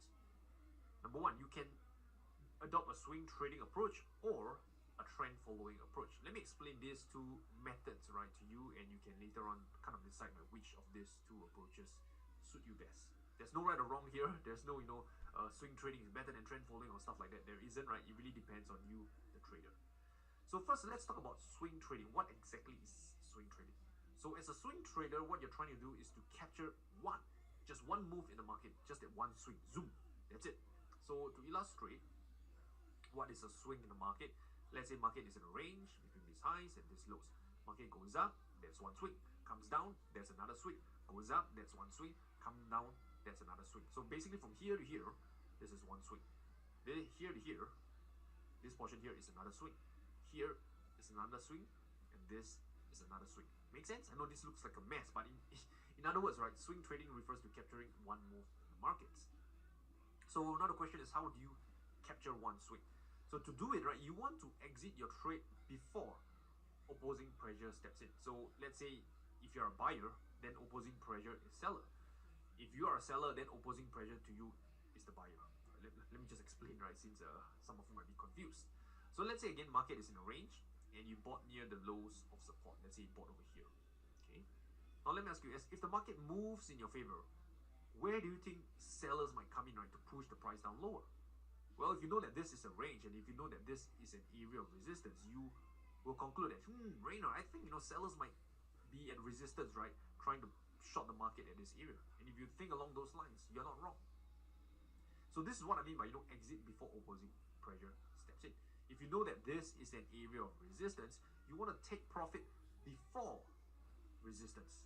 The keyword here is before resistance. Okay, you don't want to set your take profit level here above resistance or here. Why is that? Very simple. Because if you were to set your take profit level here above resistance, what it means then is that you will only exit with a profit if the market breaks above resistance.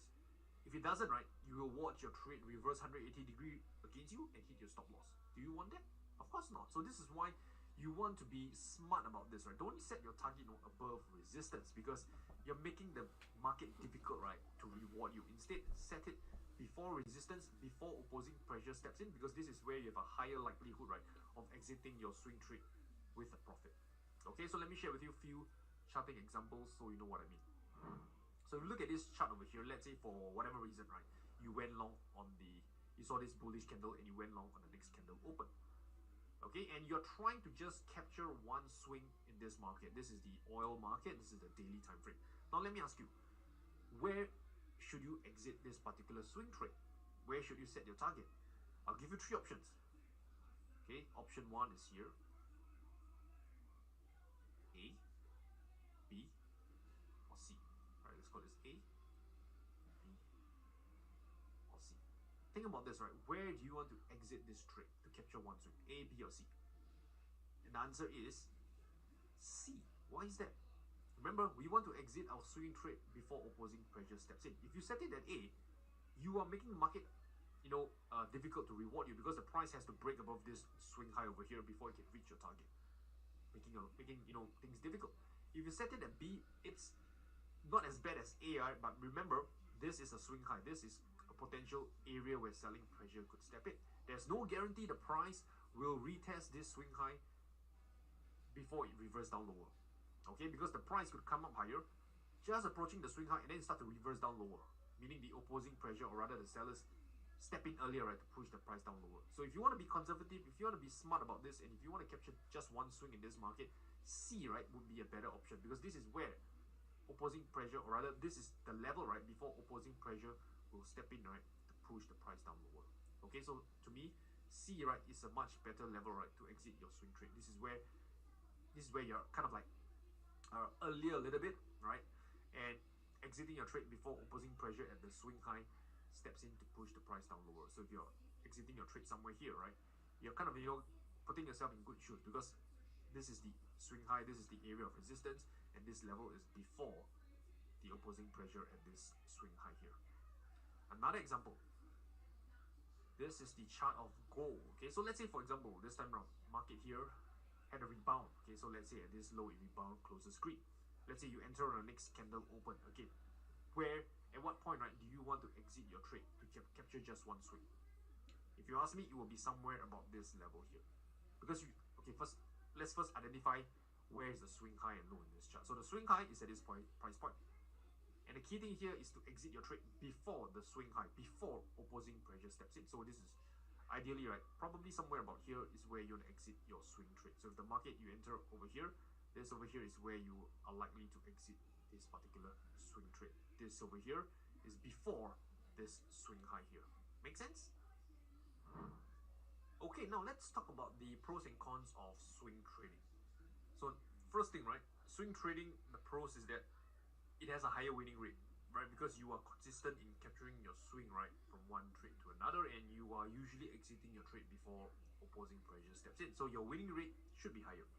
The downside to swing trading is that you are unable to ride trends, and that's because you will exit your trade at a predetermined target. And if, let's say, the market, exits your target and continues, right, moving in that same direction, you will be on the sidelines, right, unable to reap profits from it because you have already exited that position. Okay, so this brings us to the next type of trading, which is trend following. And this is for you if you want to ride trends in the market. So what is trend following, right? It's in essence, right, trying to ride a trend. So it's different from swing trading where you're just capturing one move. No. Riding a trend, right, is trying to capture the meat of the trend, right, to ride the waves, right, as it continues to go higher. And to do that, right, you will use a trailing stop loss. So there are different types of trailing stop loss out there. The one I'm going to teach you is moving average trailing stop loss. So depending on the type of trends that you want to capture, whether it's short-term, medium-term, or long-term trend, right, you can use different moving average parameters, right, to meet your needs. So in essence, right, what you are going to do is that, let's say the market is trending higher. Okay, you're going to overlay this trend with a moving average, something like this over here. And as long as the price is above the moving average here, you will continue to hold the trade. Only if the price, pulls back and then finally closes, let's say the candle closes below the moving average, right, then you exit the trade when it closes below this moving average. If not, you continue holding the trade, right, and see how much of a trend you can capture. And which moving average parameter to use depends, on what you want, whether you want to capture a short-term trend, medium-term trend, or a long-term trend. So if you want to capture a short-term trend, right, you can exit the trade when the price closes below the 20-period moving average. If you want to ride a medium-term trend, you can exit when it closes below the 50-period moving average. And if a long-term trend, you can exit when the price closes below the 100-period moving average. So there's no best moving average settings here, right? In case you're wondering, some of you might be thinking, oh, okay, Rainer, so which moving average is the best to ride a trend? There isn't, right? Unfortunately. So there's pros and cons to trying to ride a short-term or long-term trend. So for short-term trend, right, the downside is that you might get stopped out of your trade too early, right? Maybe it could be just a pullback, but because you already hit your short-term trailing stop loss, you are out of the trade. But the good thing is that, for trying to ride short-term trend, right, you don't really have to endure too much pain because the depth of the pullback is usually quite shallow that you have to endure. And if you endure any further, you are already stopped out. Compared to, let's say, a long-term trend, right, the good thing about long-term trend is that it keeps you in the trade longer. So even if the pullback can be deeper, there's a good chance that you can still be able to ride it out and continue riding the trend. The downside, right, to riding a long-term trend is that it's going to be more painful because if you can see that the amount of open profits that you have to give back, right, while trying to ride the long-term trend is a lot more. So when the pullback occurs, right, you will see your open profits get smaller and smaller and smaller, and it can be emotionally, right, more difficult, right, because you watch a huge chunk of your profits, get returned back. So there's kind of like the pros and cons to, short-term trend following and longer-term trend following. And again, there's no right or wrong. You have to find the one that suits you best. So just to illustrate a quick chart example, so let's say this is the chart of Brent crude oil. Okay, if you, let's say for whatever reason, maybe you got long somewhere about here, but let me just change. Let's say you got long for whatever reason, right? I don't know what the reason is, that's not important. Let's say you buy somewhere here, and the market moves in your favor. So you can see that if you overlay for 20 period moving average, you will be pretty much, exiting your trade probably when this candle breaks and close below this 20 period moving average. So you can capture, pretty much this portion of the move.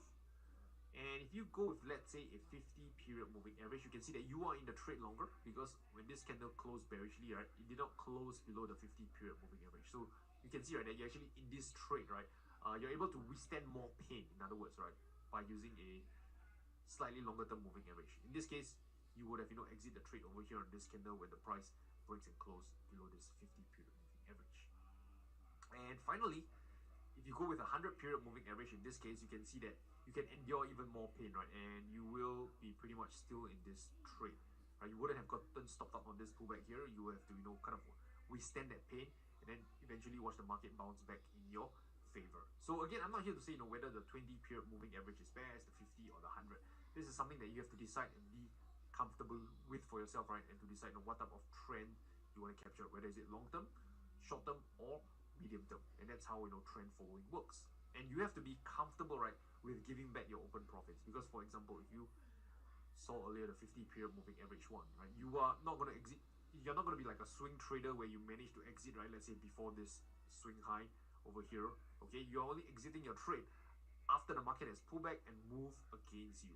So you can imagine at one point in time, right, your open profits, right, is at a maximum, right, around this high over here, where the market is really bullish in your favor.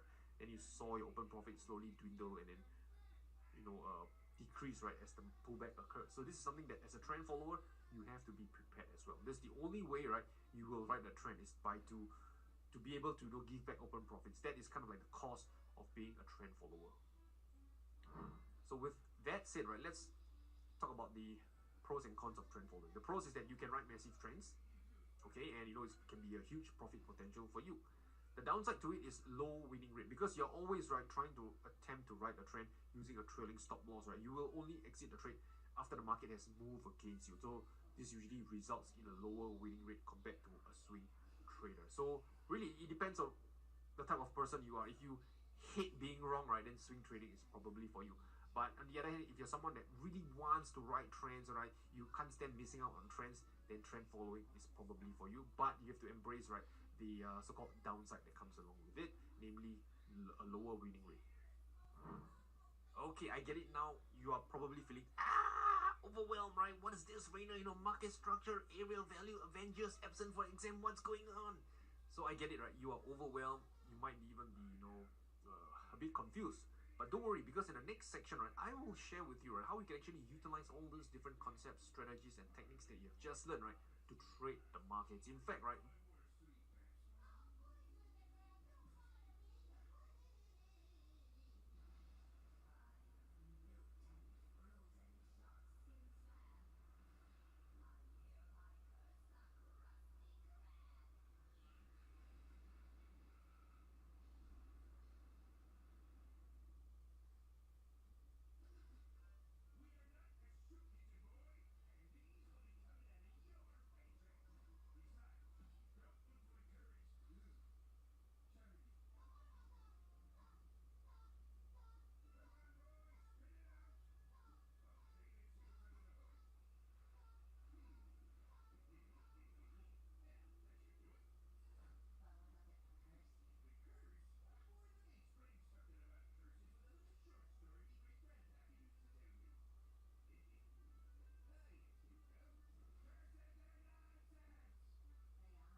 own trading strategy, right, is based on all these concepts that I've just shared with you.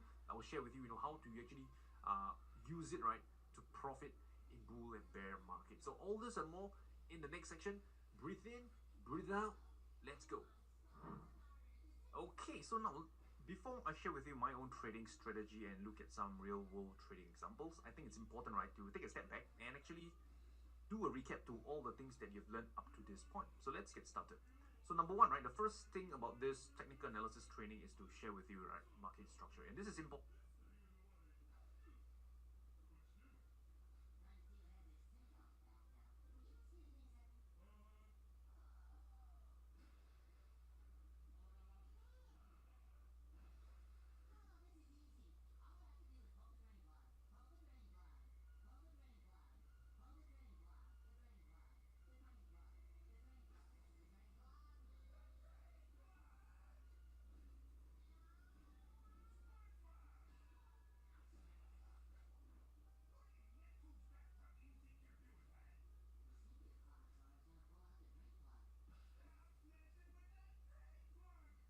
because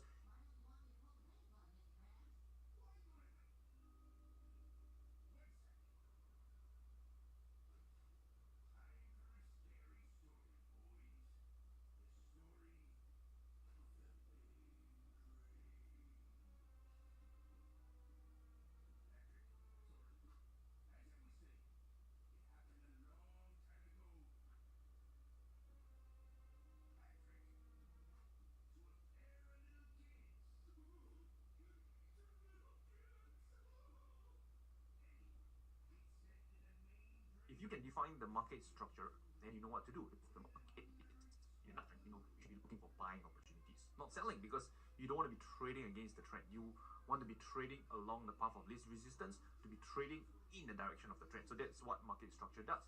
It helps you define what's the trend, so you can trade in the direction of it.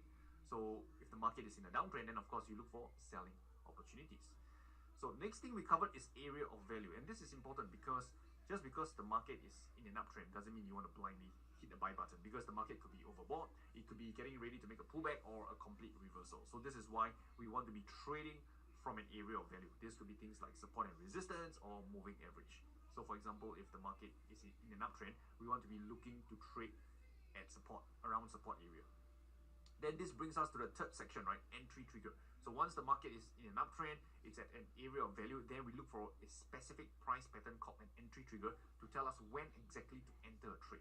The entry trigger gives us some trigger, right, to tell us that, hey, at this point, the buyers, they're in control, they're starting to, turn up the heat, right? It's a good time, right, to now enter our trade and to time our entry. So once we have the entry trigger covered, we then look to cover our exits, right? What if the market moves against us? Where do we cut our loss? What if the market moves in our favor? Where do we take profits? And that could be, depending on whether you want to be a swing trader or a trend follower. So we covered all these different techniques. So in essence, right, what you're trying to do as a technical trader is, there are many ways to this, but this approach that I'm sharing with you is to trade with the trend. So again, number one, let's say we have an uptrend, series of higher highs and higher lows. Next thing we look for is for the market to come into an area of value. So in this case, let's say the market come into this previous resistance, which becomes support. The third thing we look for is a valid entry trigger. So let's say we have something like a hammer, right, to tell us that the buyers are in control, and we can look to enter on the next candle open. So once we have it there, right, we want to cover our downside and to know where to exit the trade, if the market moves in our favor. So that's where we set our stop loss, which is beyond the price structure, somewhere here, and for targets could be just before this swing high over here. So at this point, you can see that we have defined the market condition that we are trading. We know when to enter, we know when to exit if we are wrong, and we know when to exit if we are right. So if you think about this entire training on technical analysis, right, is sharing with you this trading strategy called, it's like a formula, right? Call it MAEE, the May formula. And this trading strategy is not cast in stone. It is robust because you don't have to just trade uptrend, you can trade downtrend. You don't just have to use support resistance as your area of value. You can use things like moving average. You don't have to use candlestick patterns, right, for entry trigger. I shared with you the moving average break that you can use as well. You don't have to be a swing trader if you don't want to. You can also be a trend follower, to ride massive trends. So you can see that this trading strategy, it's robust in the sense that, you can tweak it right to your needs. And of course, there are more techniques and concepts that you can use as a trader. This that I share with few over here are the ones that I personally use, right? Of course, if you want to use different methods to define your entry trigger, like, you know, chart patterns and whatnot, it's entirely up to you. So right now, what I'm going to do is to share with you some real world trading examples and see how this May formula, to see how this trading strategy, right, can help you profit in bull and bear markets. So let's get started. So first one here is the chart of Canadian against the Japanese yen. This is the daily time frame. So remember the May formula. So first thing we are looking for, number one, is M. What is the market structure? Uptrend, downtrend, or range? So I'm sure you can agree with me that this market is in an uptrend, right? A series of higher highs and higher lows, so uptrend. So once you know that the trend is up, do you want to be buying or selling?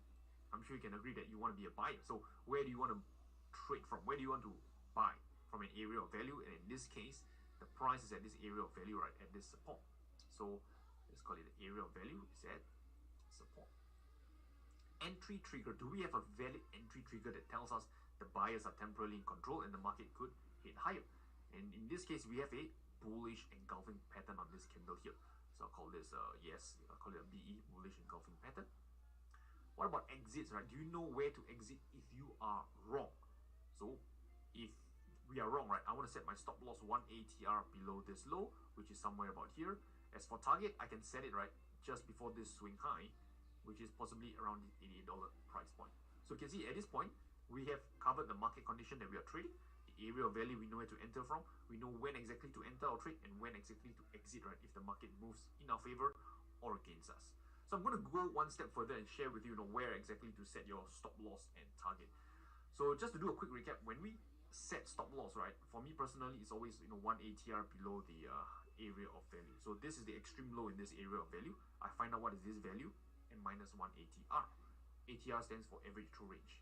So you can see over here, this ATR value currently is about 0.7, about 70 pips, and this low of this candle, right, from what I last checked, this is about 85.42. So I'm going to take this low over here, okay, 85.42, and I minus 70 pips.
That gives me, okay, trusty calculator is here, 85.42 minus 0.7, that gives me 84.72.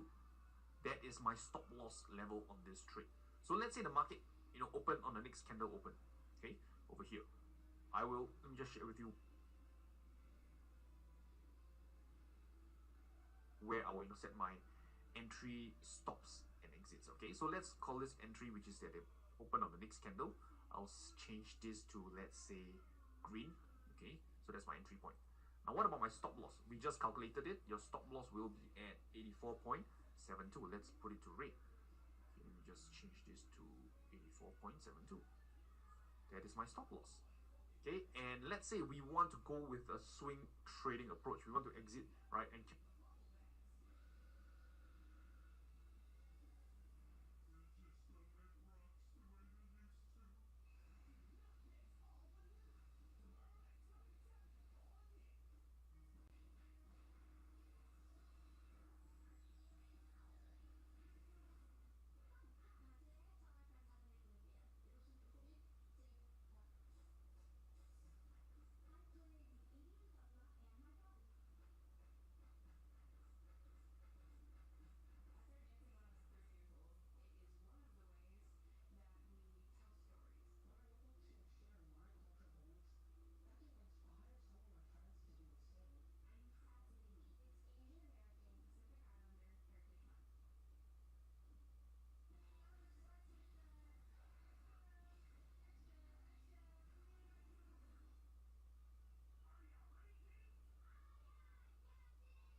capture just one move in this market.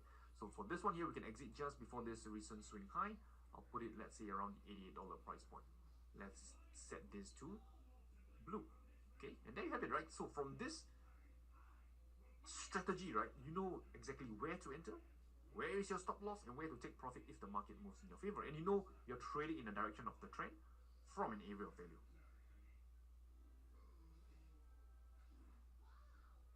I hope this makes sense. Now let's move on to another example. Okay, now let's have a look at example 2, right, and see how this trading strategy, right, can be tweaked, right, using the techniques that I've just shared with you. So again, once again, applying the May formula, correct market structure. This one here, again, it's in an uptrend. Area of value, you can see that this right now the price is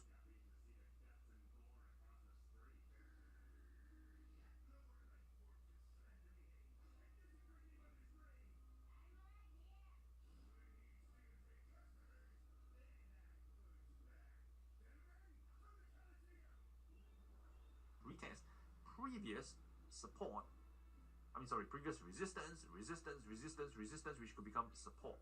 Okay, so we have this over here, and then entry trigger. Okay, do we have a valid entry trigger to go long?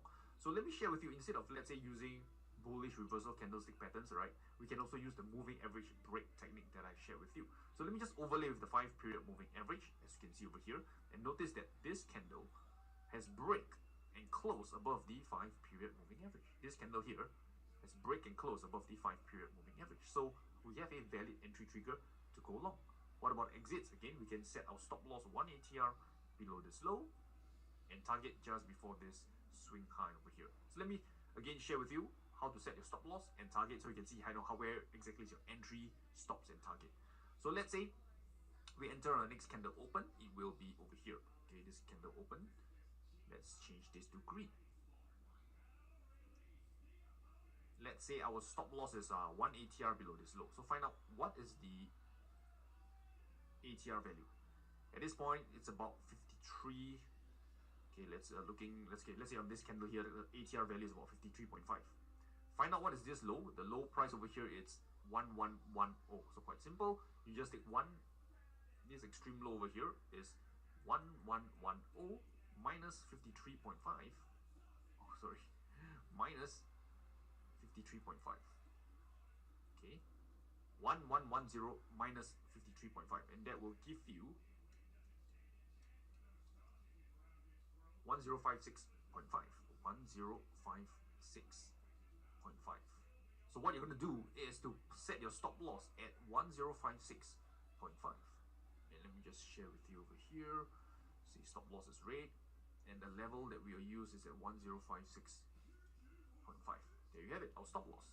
What about target? So again, let's say we are going to go with the swing trading approach. We want to capture one move, and for a swing trader, you usually want to exit your trade before opposing pressure comes in. So where might opposing pressure come in? Well, you can see that there is this swing high over here. So it would be prudent, conservative, right, to exit before this high over here.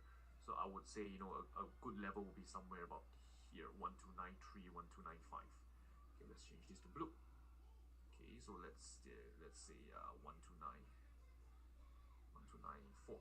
Okay, and there you have it, right? So again, in this example, you know where exactly to enter your trade. So let's do a quick recap. Market structure, it's up. We're trading from this area of value where previous resistance becomes support. We have a moving average break as our entry trigger, so we enter here on the next candle open, which is on this candle here. We enter here. Our stop loss is 1 ATR below this lows, which is here, and our target, right, is just before this most recent swing high, which is this blue line over here. And once again, right, I'm using the same strategy that I've shared with you, the May formula. The only difference is, right, we have changed our technique, right, for the entry trigger. We use a moving average break to enter our trade. So now let's move on and look at another example. Okay, so example 3, right? This time round, let's look at a downtrend, shall we? So we can see that you can make money in bull markets and even bear markets. So in this case, this time round, you can see this market dollar against the Chinese yuan. This one is on the 8-hour time frame. Let's apply the May formula and see how we can trade this market. So again, market structure, you can see this time round, it's in a downtrend. Okay, so market structure is down. area of value. Okay, so this one is interesting stuff, because if you look at this area of value, you will realize that, hey, the market has retested previous support, which became resistance, and possibly this area of resistance again. So area of value and resistance. And another thing is, if you overlay with the 50 period moving average, you would realize that this market also seems to be respecting the 50 period moving average, right? It tested a number of times, somewhere here, although it exceeded by quite a little bit, right? But I would still consider this, the moving average as an area, and it had a bounce, right? A number of times here, and now we're back here again. So you can see that the 50 period moving average is also acting as a confluence, right, at the area of value. So your area of value is kind of stacked right now. You have the resistance and 50 period moving average. So that makes the area even more powerful. Then what about entry trigger? So if you look at this entry trigger, we have something bearish price rejection. It's not a shooting star, it's not a bearish engulfing pattern. The exact term is called a dragonfly doji, but again, the name is not important. What's important is that you can see, right, that the sellers are in control as you saw the price, right, being rejected higher. At one point in time, right, the buyers were in control and the price was trading near these highs. And then the sellers took control and pushed the price down lower and back to the opening price and closing right near the lows of the day. So this to me is a bearish price rejection. Okay, if you are not sure about it, you can wait a couple of days and see and watch the price action, and you will realize that what happened next, alright, was that this market is bullish and then followed by a bearish engulfing pattern over here. So if this one made you undecisive, right, this one should have sealed the deal, because this tells you that the sellers are in control. It's a bearish engulfing pattern. The body of this candle has engulfed the body of the previous day candle, sellers closing near the lows of the day. Okay, so this, right, would serve as an entry trigger for you to go short on the next day open. So let's say you go short on the next day open, which is let's say here. Okay, short here, the opening price. Let me just change this to green again to be consistent, right? Green for our entry. As for stop loss, right, I am going to be quick about this. I'm not going to go through the entire ATR calculation because you should be a pro by now. So I would say your stop loss, right, would possibly be 1 ATR above this high. Somewhere about here is your stop loss. Okay, let's call it S.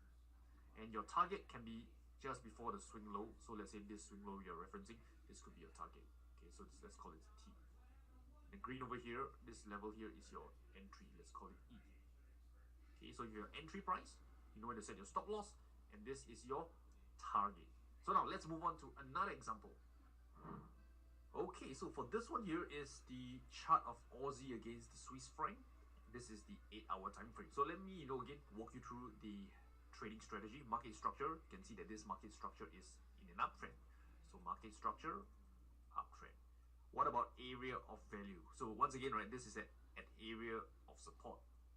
And on top of it, if you overlay with the 50 period moving average, you can see that it tested once on the 50 MA, twice, and then a third time over here, and now we're back here again. So you can see that this again is a powerful area. It has the confluence of support and the 50 period moving average, which is respected by this market and on this time frame. What about entry trigger? We can see a bullish engulfing pattern over here. And if you want to go with a candlestick pattern as your entry trigger, you can use the moving average break, in this case the 5 period moving average. You can see the price also break and close above the 5 period moving average. So that's another valid entry trigger, depending which one you want to use, whether you go with a moving average break or a bullish reversal candlestick pattern. Both, right, will give you the signal to go long. So stop loss, again, simple stuff, right? We will set our stop loss 1 ATR below this low. So let's say we enter our next candle open, which is here. Stop loss 1 ATR below this low, probably somewhere here. As for target, before this area of resistance, possibly somewhere about here. Okay, so again, we have our entry, we have our stop loss, and we have our target. And in this case, right, this trade pretty much went in our favor and then collapsed and hit our stop loss. So you can see this part here, it went in our favor and then collapsed and hit our stop loss. And the message behind this is to share with you that, when you trade, all the stars can align, right, and that trade can still end up being a loser. So you have to be prepared for this. You have to practice sound risk management. Don't go all in and risk 50% of your account or 100% of your account on one trade, because these things can and do happen. So be prepared for it. Now moving on, next example. Okay, so another example. This one here is the trade of copper. So I want to say the May formula, but you probably get sick and tired of Rainer, May, right? Irritating me. So again, the May formula. And again, let's have a look at this, right? Market structure, no-brainer. This is in an uptrend. Okay, we both get it. Area of value. So in this case, this one here, you can see the price coming slightly into this swing low, the support, fair enough. And on top of it, you also have the 50 period moving average as what I'll show you right now. So you can see over here, the market has tested the 50 MA once, twice, 3 times, and now back here for 4th time as well as having this area of support. Then entry trigger. Okay, so let's say we go with the candlestick pattern. We have a bullish hammer that is formed on this candle here. Okay, market close higher for the day. So we have our market structure, we have our area of value, we have our entry trigger. What about exits? Where is our stops and target? So let's say stop loss again, 1 ATR below this low. Just walk you through. Okay, so what is going to happen is that you will enter on the next day open over here.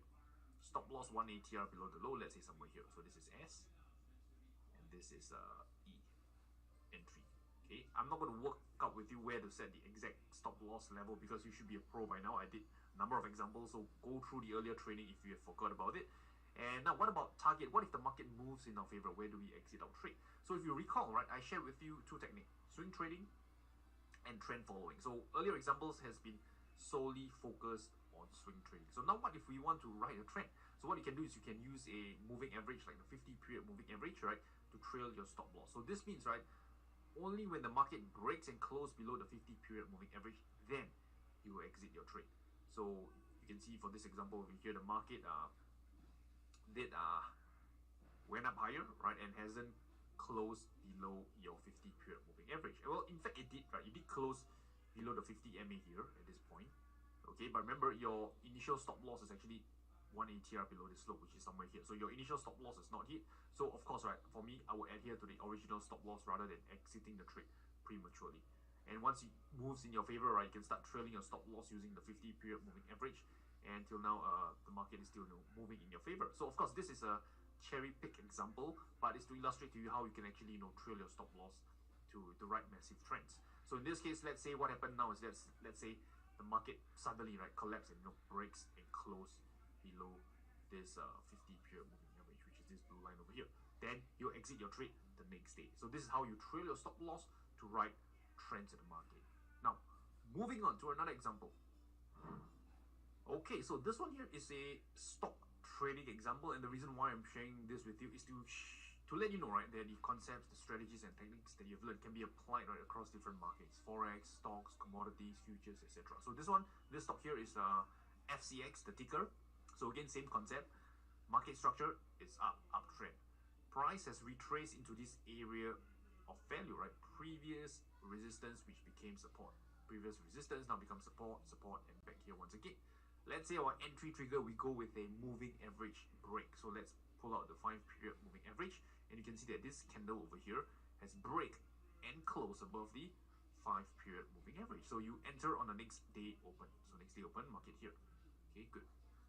So on this candle, you enter on the next day open over here. Stop loss 1 ATR below this low, which is somewhere about here.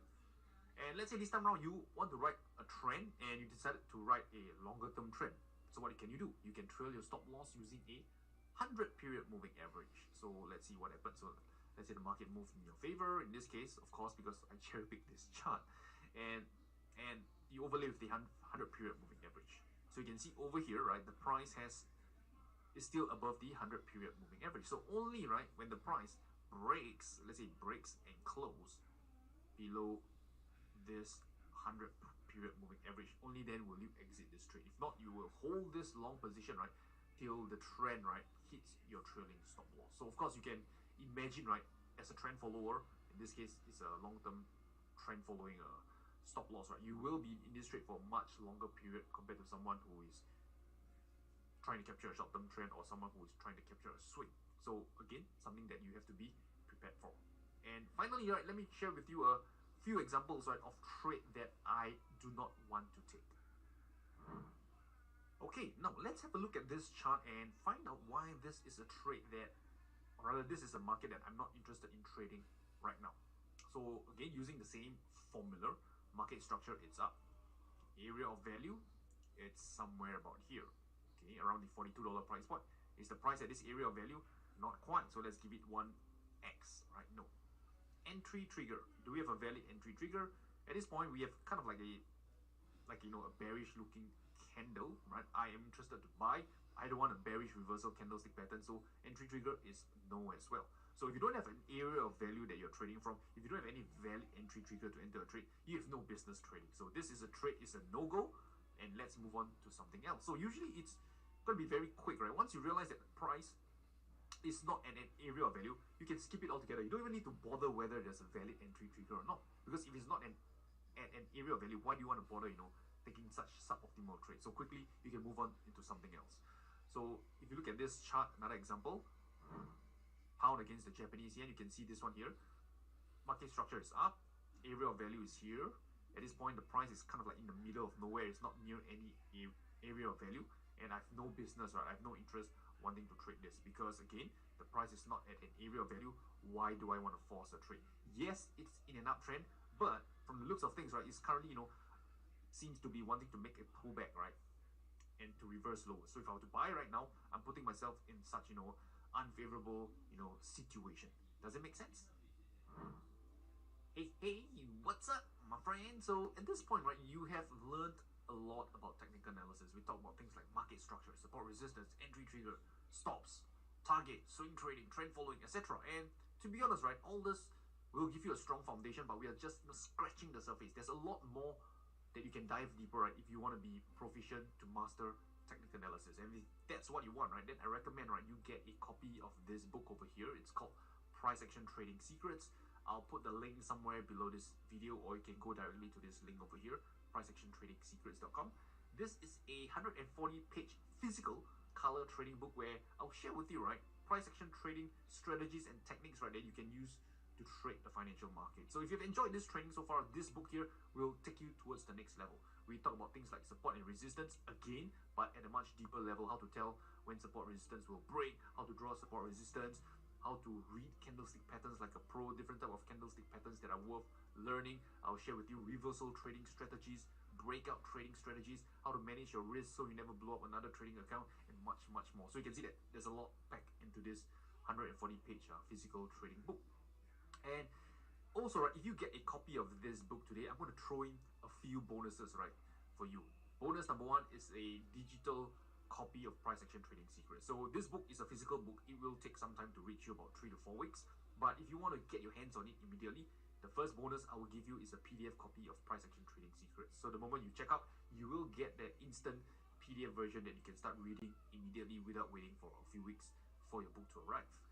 Bonus number two is this position sizing calculator, so you never blow up another trading account. I'll share with you how to use this calculator so you know how many shares of stock to buy, how many units of currencies to trade, so you won't, blow up your account just because of one trade going wrong. And finally, I'll share with you this webinar. It's called Part-Time Trading Secrets, how you can actually be a consistently profitable trader without quitting your full-time job. All this and more, all these bonuses will be sent to you instantly, right, when you get a copy of Price Action Trading Secrets. And here's the thing, right, I know that there's a lot of trading books out there, and so here's my 100% risk-free guarantee to you. So when you purchase Price Action Trading Secrets today, and within 60 days, right, if you find it that it's not to your liking, you don't get any value out of it, just let us know. Just email support@tradingwithrainer.com and we'll gladly refund you in full. No questions asked, and you can still keep the book and the bonuses. How's that for being fair? So if that interests you, just go down to the website priceactiontradingsecrets.com over here. If you just click any of this blue button here, like this blue button here, or this any of the blue button here or here, you will be brought up to the bottom. You will be brought to the bottom of the page. Just fill in your details, and we will ship out the book immediately, right, to you as soon as possible. So with that said, I wish you good luck with trading. I hope you've enjoyed this training. I will talk to you soon. We have to act now. Let's take back Pennsylvania together.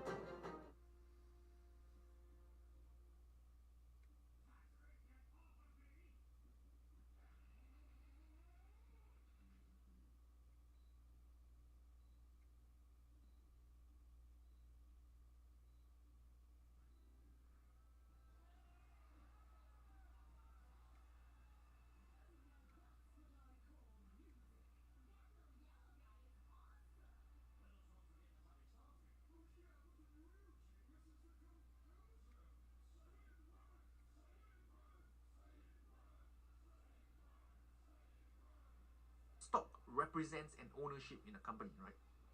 Number 2, stock is traded on an exchange, right? Depending where you're from, can be New York Stock Exchange, Singapore Exchange, and nowadays, right, with barriers breaking down, right? I'm from Singapore. I can easily trade US stocks, Philippine stocks, or whatsoever. It's not difficult, right? Nowadays, the barrier to entry is very low. Number 3, we talk about the different types of stocks, right? By sectors, right? Whether it's energy, industrial, and stuff like that, or you can actually trade it or classify it under the different market cap, right? Meaning, the size of the stocks, how valuable they are. That's a market cap. And finally, right, you buy stocks through a broker, and then you will, put your order to the exchange to let you know whether your order gets filled or not. Okay? Okay, so moving on, right, let's discuss, right, on how you can actually profit from stock trading. Right, there are 2 ways to do it. Number 1, buy low and sell high. This is something that you probably have heard many times, okay? So just a quick example, right? This is the chart of Apple. Let's say, you buy low and sell high. How it will look like is, let's say you buy around here at $155 and you sell, and let's say at this highs over here, which is about $175. So the difference between your selling price and your buy price is $20. So you made a profit of $20 per share on Apple. Okay, so that's a profit of $20 per share on Apple. So this means is that, if you buy 100 shares on Apple, your profit would then be $2,000. Just 20 multiplied by 100, your profit is $2,000, right? So we are talking from a individual share, 1 share basis, right? But if you are, trading 500 shares or 1,000 shares, right, you just multiply the number of shares accordingly, and you'll know what is your total profit. Okay, so this is just one example. Another way that you can profit, right, from stock trading is this: you buy high and sell higher. So this is a concept that is hardly talked about. Everybody talks about buying low, selling high, but this, right, is an even more important concept. If you ask me, you buy high and sell higher. Okay, it's not a more important concept, but it's a concept that many traders just are unaware of it. So for this over here, right, what you're trying to do is that you want to buy high. Okay, so let's say, for example, over here, Apple, we have a breakout over here at this high. So let's say you buy at about 100, and let's make things simple. You buy at $185. And let's say, true enough, right, Apple, right, did break out and it staged a strong rally, and it moved all the way up to, let's say, again, just to make it simple, right, $200 over here. Okay, so you buy at 185 and you sell at 200. Again, what is the profit? Just take your selling price minus your buying price, and it's a profit of $15. So if you buy 1,000 shares, that's a profit of $15 multiplied by 1,000, which is $15,000. But this time around, right, you notice that the difference is that you're actually buying high. Right, you see this over here. From the looks of this chart, you might see that, man, you're buying at such a high price, right? The market is about to reverse. Okay, why are you buying such a high price? But here's the thing about the markets, right? You never know how high a stock can go. So that's why there's another way to profit, which is to buy high and sell higher, because the market, right, could just as well break out and move, right, even further than your expectations or anyone else. So I know, right, sometimes it seems scary to be buying high, but hey, you never know, right? The stock could actually explode higher and become higher. So don't worry about the precise entries, techniques, or when to sell. We'll cover all that later in the course. But for now, I just want you to understand, right, the concepts, right, behind profiting in the stock market. You can buy low, sell high, or buy high and sell higher. Moving on, right, how do you actually calculate your stock trading returns, right? So there are 3 ways to do it. Number 1, we call it the dollar approach, right? So this is something that I've briefly covered earlier. So what you'll do is just to calculate the difference, right, between your selling price and buying price, and the difference is the profit, right, you've made in dollars. So again, let's say you buy at $150, you sell at $200. Okay, so your profit on a stock is $50 per share. So if you buy 1,000 shares, that profit is $50,000. Just the profit per share multiplied by the number of shares you've bought. Okay, so that is your dollar return. Next, percentage return, right? So this one is a little bit different, but again, really simple stuff. So for example, let's say you buy Apple shares at $100. Okay, and let's say you sell it at $150. So what is your percentage return? Just calculate your profit divided by your initial share price that you bought. So in this case, you can see that the profit is $50 per share. So just take $50, divide by the initial price of Apple shares that you bought, which is 100, and you get a profit of 50%. Simple, okay? And the last one, right, is what I call the R multiple, right? And this is actually my favorite approach to calculate your returns, whether you're trading Forex, options, or whatever, right? This is a more objective measure. Why is that? Because when you look at the dollar and percentage returns, it does not take into consideration your risk per trade. Okay, let me say that once again, right?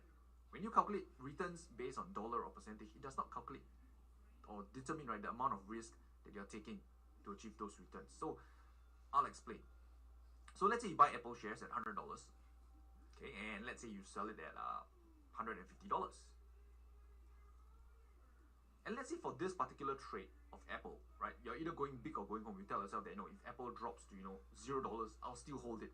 So you can see that your entire risk on this trade is a full $100. And your profit on this trade is $50. Okay, this is your full risk and this is your reward. So from a risk to reward standpoint, from a risk, all right, let's call it from a risk to reward, you can see that you're actually risking, okay, $1 to make 50 cents, right? How do you get it? Just very simple. You just divide this by 100, divide this by 100, and you realize that for that particular trade, you're risking $1 to make 50 cents. Okay, so this from a risk to reward standpoint is, well, not too attractive if you ask me. Compare this now to another trader. Let's say, you know, this trader now, he in fact, he makes less, right? Let's say, again, he buy Apple shares at $100. And this time around, right, he sell Apple at, let's say, only $110. But the difference between this trader now is that instead of risking that full $100 compared to trader A, now this trader B, okay, he has a stop loss. He has a predetermined price, right, where he'll get out of the Apple trade if things goes sour. Let's say that stop loss, right, that exit price in his mind is $95. Okay, so now from the looks of things, right, ask yourself, what is this person risk per trade? Let's do this together. Okay, this person B, his risk per trade is, let's see, let's call it, the risk per trade is $5, right? $100, the initial buying price minus $95, which is the price that he'll get out if it's wrong. The difference is $5. What is his reward? Well, reward is very simple, right? The profit, right? The ending price that he sold minus his buying price, which is $10. So the reward is $10. So now, when you calculate it, right, from R multiple, his risk to reward, you can see that he's risking $5 to make $10, right? And if you just keep things simple, right, you realize that he's actually risking $1 to make $2.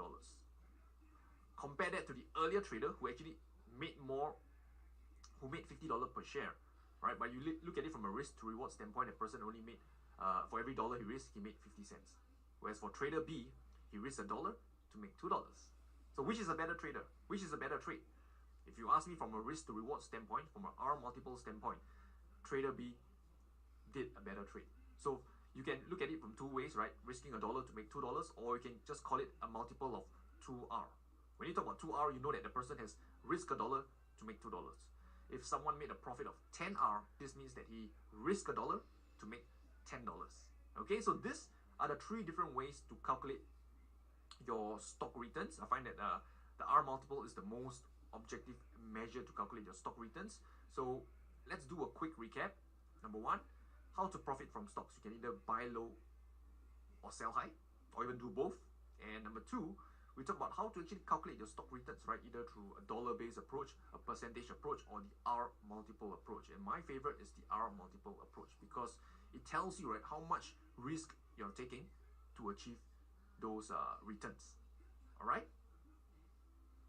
All right, so moving on, I want to share with you a few common stock trading terminologies that you'll probably, you know, come across. So if you understand what these means, right, then hey, you can just move on, right, and don't have to watch this video. But if you have no idea, you're clueless, then hey, pay attention. This is important. First thing first, what is long and short?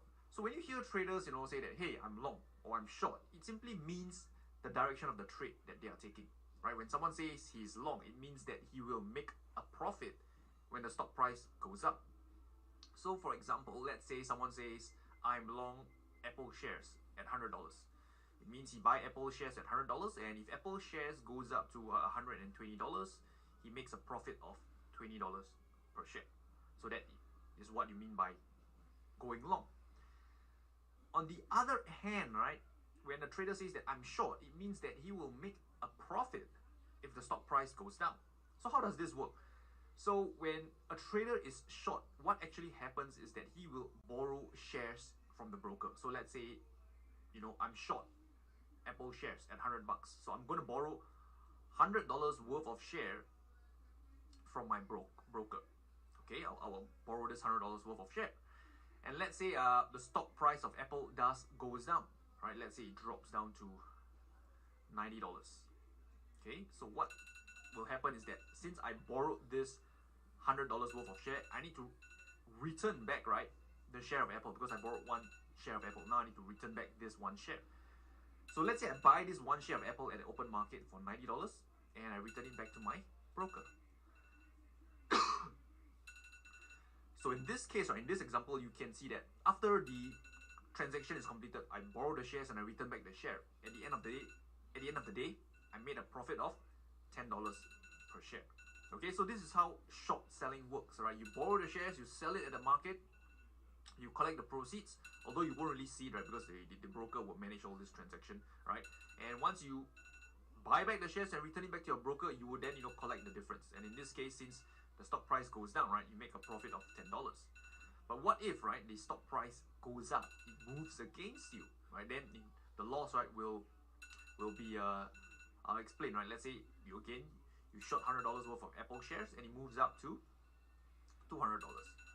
This means, right, you collect $100 up front by borrowing the shares of Apple, and then when you need to pay back the shares of Apple, you buy it at the open market for $200. So you can see that this is a loss of $100 to you because the price of the stock went against you, it went up higher. So one thing about short selling is that your losses is technically unlimited, because what if the share price of Apple moves up to $500, $1,000, $10,000? You can see that your losses can, you know, exceed, right, even your initial deposit. So short selling is it's not very common compared to traders who are usually long, but there is this so-called feature available, right? Your broker might offer it. So again, if you want to dive deeper into short selling, this is something that you have to know. Okay, so with that said, moving on, what is a bid and an ask? So when you are dealing in stock trading or futures trading, right, you will see that a price, there's no one price in the market. There's always two prices. Well, in fact, there can be more, right? But basically, there are two key prices that you have to pay attention to: the bid and the ask. So what this means is that the bid, right? If you wanna, let's talk about the ask first, right? The ask is simply, right, let's say you want to buy a stock right now, okay? You have to look at the ask price, because that is the price that you have to pay if you want to buy the stock right now. And on the other hand, if you want to sell the stock right now, you will pay attention to the bid price, right? This is the price that you can sell right now. Okay, so there's always two prices in the market, all right? The ask price and the bid price. The ask price is the price that if you want to buy the stock, that's the price you have to pay. The bid price is the price that you can sell right now if you want to sell a stock. So this is what we mean by the bid and ask. So what is the spread, right? The spread is simply means, right, the difference between the bid and the ask. So let me share with you an example. So let's say again, Apple stocks, right? That's the easiest to talk about, right? Let's say Apple has the asking price of $100.20. That's the ask price, okay? And the bid price is $100.10, for example. So the spread, right, of Apple right now is 10 cents, right? The difference between the ask and the bid. And that, to you, my friend, right, is a transaction cost to you. This is a cost that you have to incur, okay? Because right now, if you think about this, if I buy Apple shares right now, I gotta pay $100.20. And let's say the stock price didn't move, and I want to sell it immediately, I can only sell it at $100.10. That is an immediate loss of 10 cents to you, and that is the spread that you have to pay. And this is not even taking into consideration your commissions or fees to the exchange, etc. This is just the so-called the bid-ask spread, a transaction cost that is borne by you, the trader. Okay, and one thing to note is that Large cap stocks, right, they are typically more liquid. So this means that you can expect a tighter bid-ask spread. So for example, let's say, I'm just giving a hypothetical example again, say Apple, it's a large cap stock, right? So the spread over here, what I share with you is, let's say $100.20 is the ask, and $100.10 is the bid. So this is the ask, this is the bid. And your bid-ask spread is 10 cents. A large cap stocks, right, they are usually more liquid, you have a tighter bid-ask spread. But let's say you deal with a small cap stock. They are usually less liquid and you can expect a larger bid-ask spread, and this would be, right, a higher transaction cost to you. So for example, a stock of, let's say, $5.50, right, this is the ask, an example, and the bid is $5. So you can see that the bid-ask spread now is 50 cents, and you have to, again, realize that the more you trade these stocks, right, buying and selling, right, you have to pay a larger bid-ask spread, and that will eat up into your returns. So this is something that you must know, okay? Usually the larger cap stocks, they are more liquid, the tighter the bid-ask spread. And when you're trading smaller cap stocks, right, they are less liquid and the bid-ask spread tends to be wider. And the reason is being because there's just lesser people trading the smaller cap stocks, so this is why, it's not as liquid, there are less orders in the market, and that's why the spread tends to widen. Alright, so with that said, let's do a super quick recap. Number one, you've learned what is long and short. It simply means, right, what is your trading direction. Number two, what is the bid and ask? The bid is the price that you can sell at right now. The ask is the price that you can buy at right now. And finally, we talk about the spread, right? What is the bid-ask spread and how large cap stocks, right, tend to have a tighter spread, and less liquid stocks like, small cap stocks, right, their spread tends to be wider. Okay? Now, moving on, let's talk about the different types of orders. Okay, so when you are trading stocks, there are different types of orders that you can use in the market. And I just want to share with you some of the most common ones. There is more to this four that I'm about to share with you, okay? But I'm not going to cover all of them because it's just too extensive. But these are the four most popular, most common ones that I feel that you should know. They are the market order, limit order, stop order, and stop loss order. So let me explain. Market order, what is it, right? So market order is simply an order, right, that sends to the market right now, immediately, right, at whatever the prevailing ask price is, you will buy right now. So that's what we call a market order. It means that you want to enter the trade right now, so you use a market order. So the good thing about market order is that you know for sure that you'll be in the trade. Okay, guaranteed, right? You just hit the market order, the broker, right, would send the order to the exchange and get for you the best possible price. So you know for sure you will be in the trade.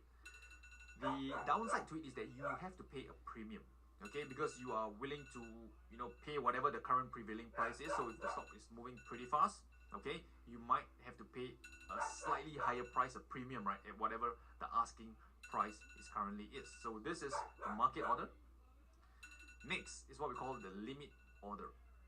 So limit order is where you will only get filled on the trade if the price comes to your desired level. So let's say, for example, again, Apple shares, right? Let's say the current price of Apple is trading at $110.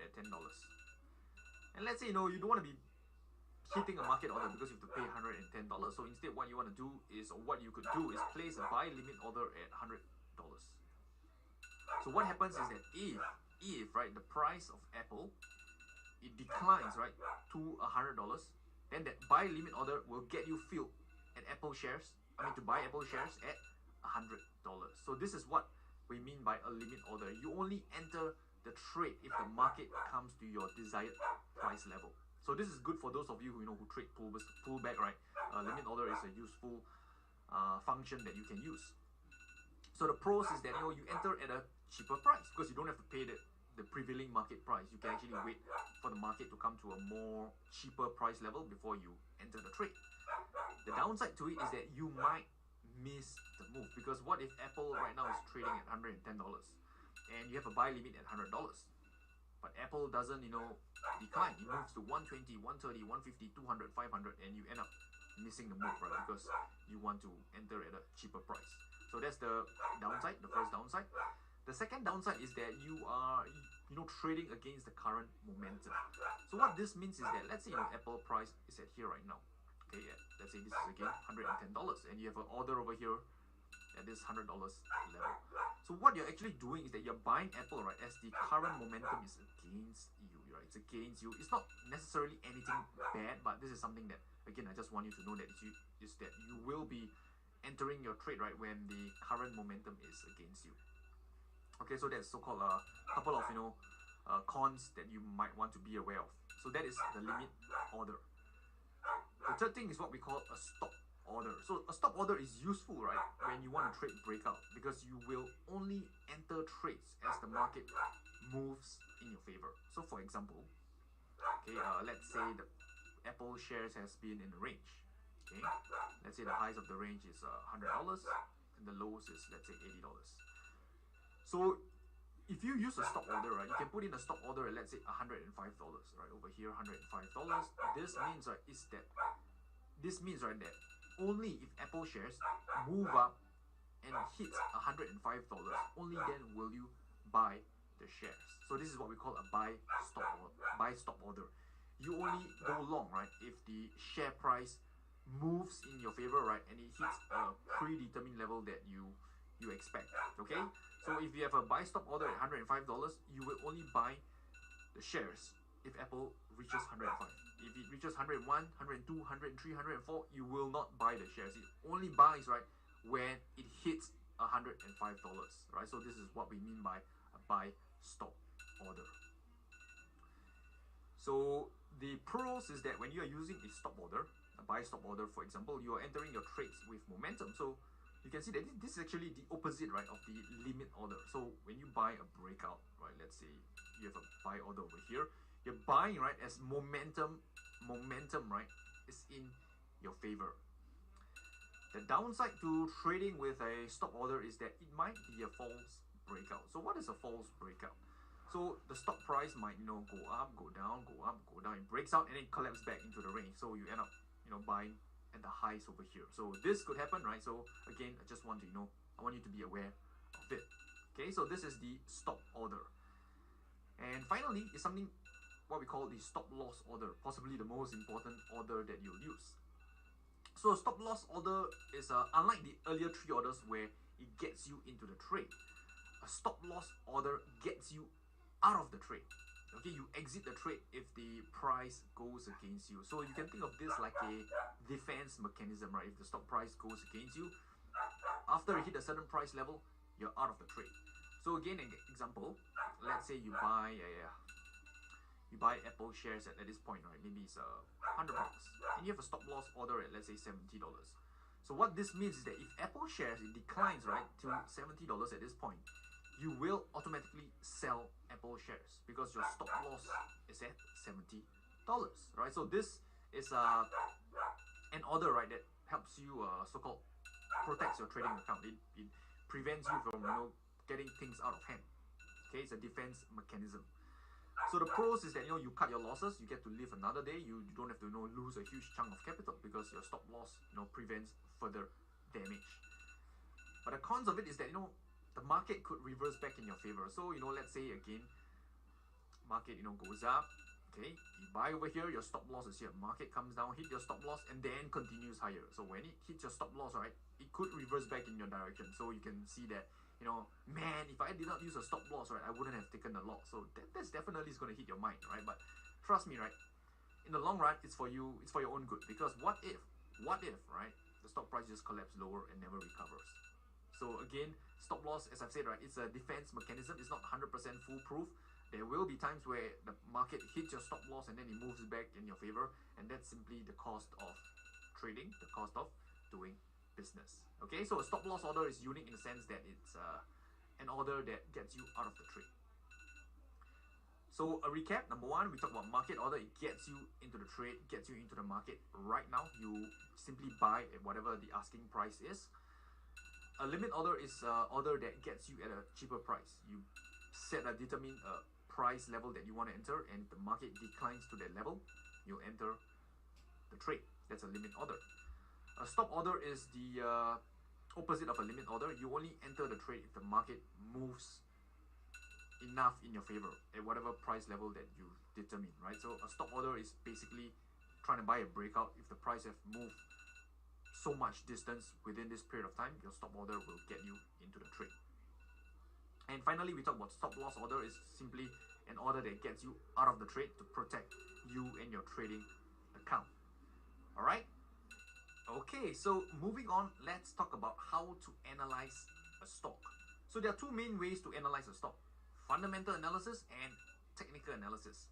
So you can think of it as this way, right? Fundamental analysis tells you what to buy. Technical analysis tells you when to buy. Okay, so for now we are focusing on the fundamental aspect. Don't worry, we will discuss about technical analysis in the later videos, but for now, let's begin with fundamental, shall we? So when you talk about fundamental analysis, right, it can be broken down into two categories: qualitative fundamentals and quantitative fundamentals. So here's the thing about fundamentals, right? What you're trying to do is to gather insights, information, right? Maybe from the economy, from the financial statements, from the company itself, to derive an intrinsic value for the company, right? This is what fundamental analysts try to do, right? To derive an intrinsic value of the company. And then if the stock price drops below the intrinsic value, you buy. If the stock price is above the intrinsic value, you sell, right? That pretty much, right, sums up the role of someone, right, trying to, use fundamental analysis in their investment or in their trading. So again, as mentioned, right, there are two broad ways to do fundamental analysis: qualitative fundamental analysis and quantitative fundamental analysis. So let's have a look at them, right, in more details. So when you talk about qualitative fundamental analysis, right, these are fundamentals, or rather information that can't be quantified.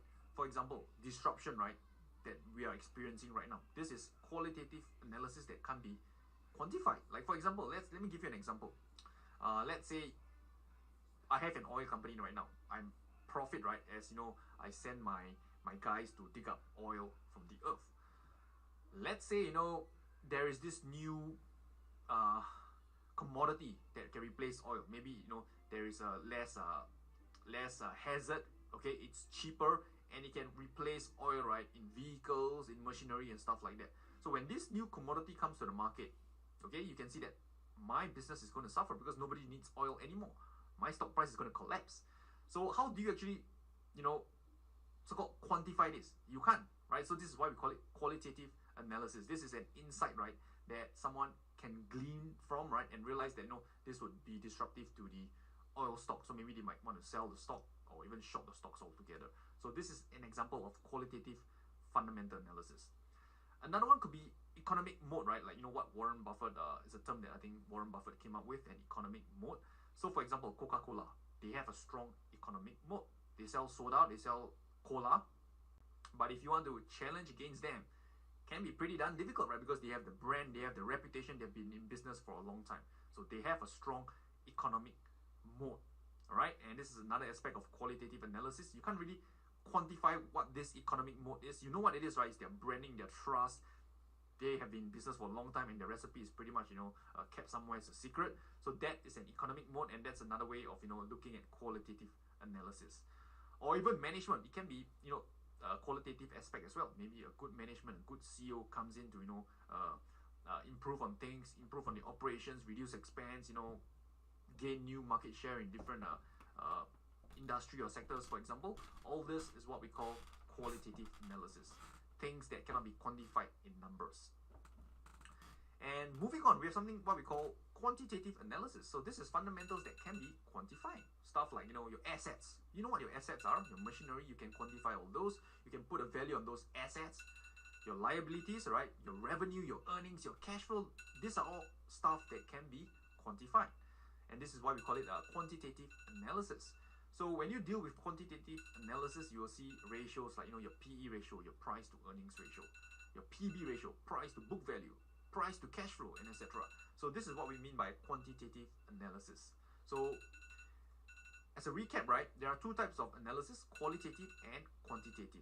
And I just want to talk a little bit now about the pros and cons between both of this approach.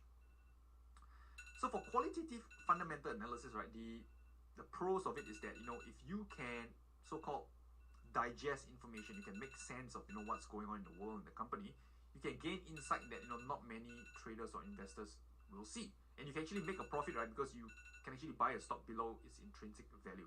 So that's the good thing about qualitative analysis. The downside to it is that it is difficult, I'll be honest, right?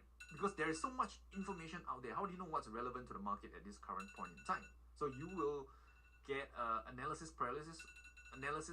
There's so much information, you do not know which are stuff that you should focus on or which are stuff that is noise in the market. So those are the pros and cons for qualitative analysis. Quantitative analysis, again, the pros is that it can be quantified. You can actually use quantified data and backtest and see whether that data actually yields you a market-beating return in the long run. For example, right, it's proven that value stocks, right, stocks that have a low price to book value, they tend to outperform the market.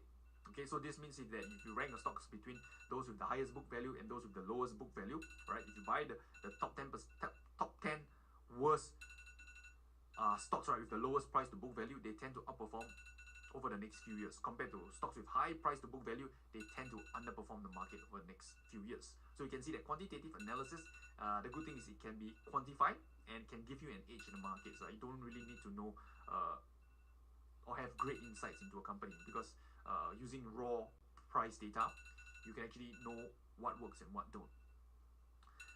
The downside to quantitative analysis, again, similar to qualitative, is that sometimes there's just so much information and it's very hard to filter out what are the stuff out there that matters and what don't matters. Okay, so again, if you ask me, right, qualitative or quantitative, I won't say there's right or wrong, but I do know that quantitative fundamental analysis, you can do backtest on it and you can know, right, which are the key matrix, right, that are worth paying attention to. So this is just my take between qualitative and quantitative analysis. All right, okay, so now let's talk about what are some of the fundamental matrix that you should pay attention to as a trader. So based on studying momentum stock traders, and also if you've read the book How to Make Money in Stocks by William J. O'Neill, you know that stock traders, they like to focus on earnings and net income. Why is that? Okay, so as mentioned earlier, when you look at qualitative fundamental analysis, right, most stock traders, they just don't have the skill to analyze the company to know what is the noise and what is the signal. But one thing that they can do to shortcut, right, their so-called screening process is by looking at earnings and net income. Why? If you think about this, right, a company that's about to disrupt a sector, let's say, again, back to the example where there is this new element or material that can replace oil. If it comes into the market and nobody buys oil anymore and buys this new element because it's cheaper, it's better, and it's more efficient, and it doesn't contribute to global warming, you can be sure that people will flock to whichever company that's producing, let's call it element X, and this company will make money, right? Their earnings will increase because they are selling or mining for a lot of this new element X. Earnings will increase, net income will increase, right, if they are able to keep their operation costs low. So you can see that earnings and net incomes would reflect the fundamental of a company, right? That maybe they are a new innovator, they are coming up with something new in the market that is in demand, right? So that's one example. Another example could be, let's say a company has been in decline. Maybe it lost its competitive edge, right? It has dropped 90%, right? The stock price has dropped 90% from the highs. And then new management comes in. This new management starts to shake things up, right? It fire off the underperforming workers. It removes underperforming assets and focus on the stuff that is bringing in revenue and focus on stuff that actually helps the company get back its edge and to help the company grow. Now, from a qualitative perspective, it can be quite difficult to determine whether that new management, the new CEO who comes in, is able to turn things around. But one thing that don't lie is the earnings and net income. Okay, if it comes in and earnings starts to improve, net income starts to improve, quarter on quarter, year on year, you can be sure that clearly the management is doing something right. So when you see earnings is improving, net income is improving, chances are, I'm not saying guarantee because there's many cases of fraud, right? But chances are the fundamentals of the company is doing okay as well. It could be even a turnaround or a new innovation in the company. And whatever the case is, right, as a stock trader, if you want to buy stocks, right, you want to focus on stocks that have improved earnings and net income, because this tells you, right, there's a good chance that the fundamentals in the company is pretty alright, is pretty good even. Okay, so earnings and net income is what many stock traders they pay attention to. They pay attention to how the earnings have increased quarter on quarter, or how the earnings have increased year on year, right? Both earnings and net income. So this, for you, a stock trader, this is something that you want to pay attention to. Okay? So in this section, I'll go into technical analysis for stock trading. So one thing to point out is that technical analysis, there is a lot of stuff, a lot of information out there. You have, things like pivot points, RSI, MACD, moving average, support resistance, trend line, trend channel, and candlestick patterns, and much, much more. And my goal right now over here is not to teach you everything about technical analysis. I can't do that. Instead, what I'll do is to focus, alright, to get you focused on the key areas of technical analysis that matters. That's all I'm going to do, right? To give you a strong foundation into technical analysis, and then from then on, if you want to explore further, you have the tools, the knowledge, right, to go about doing it.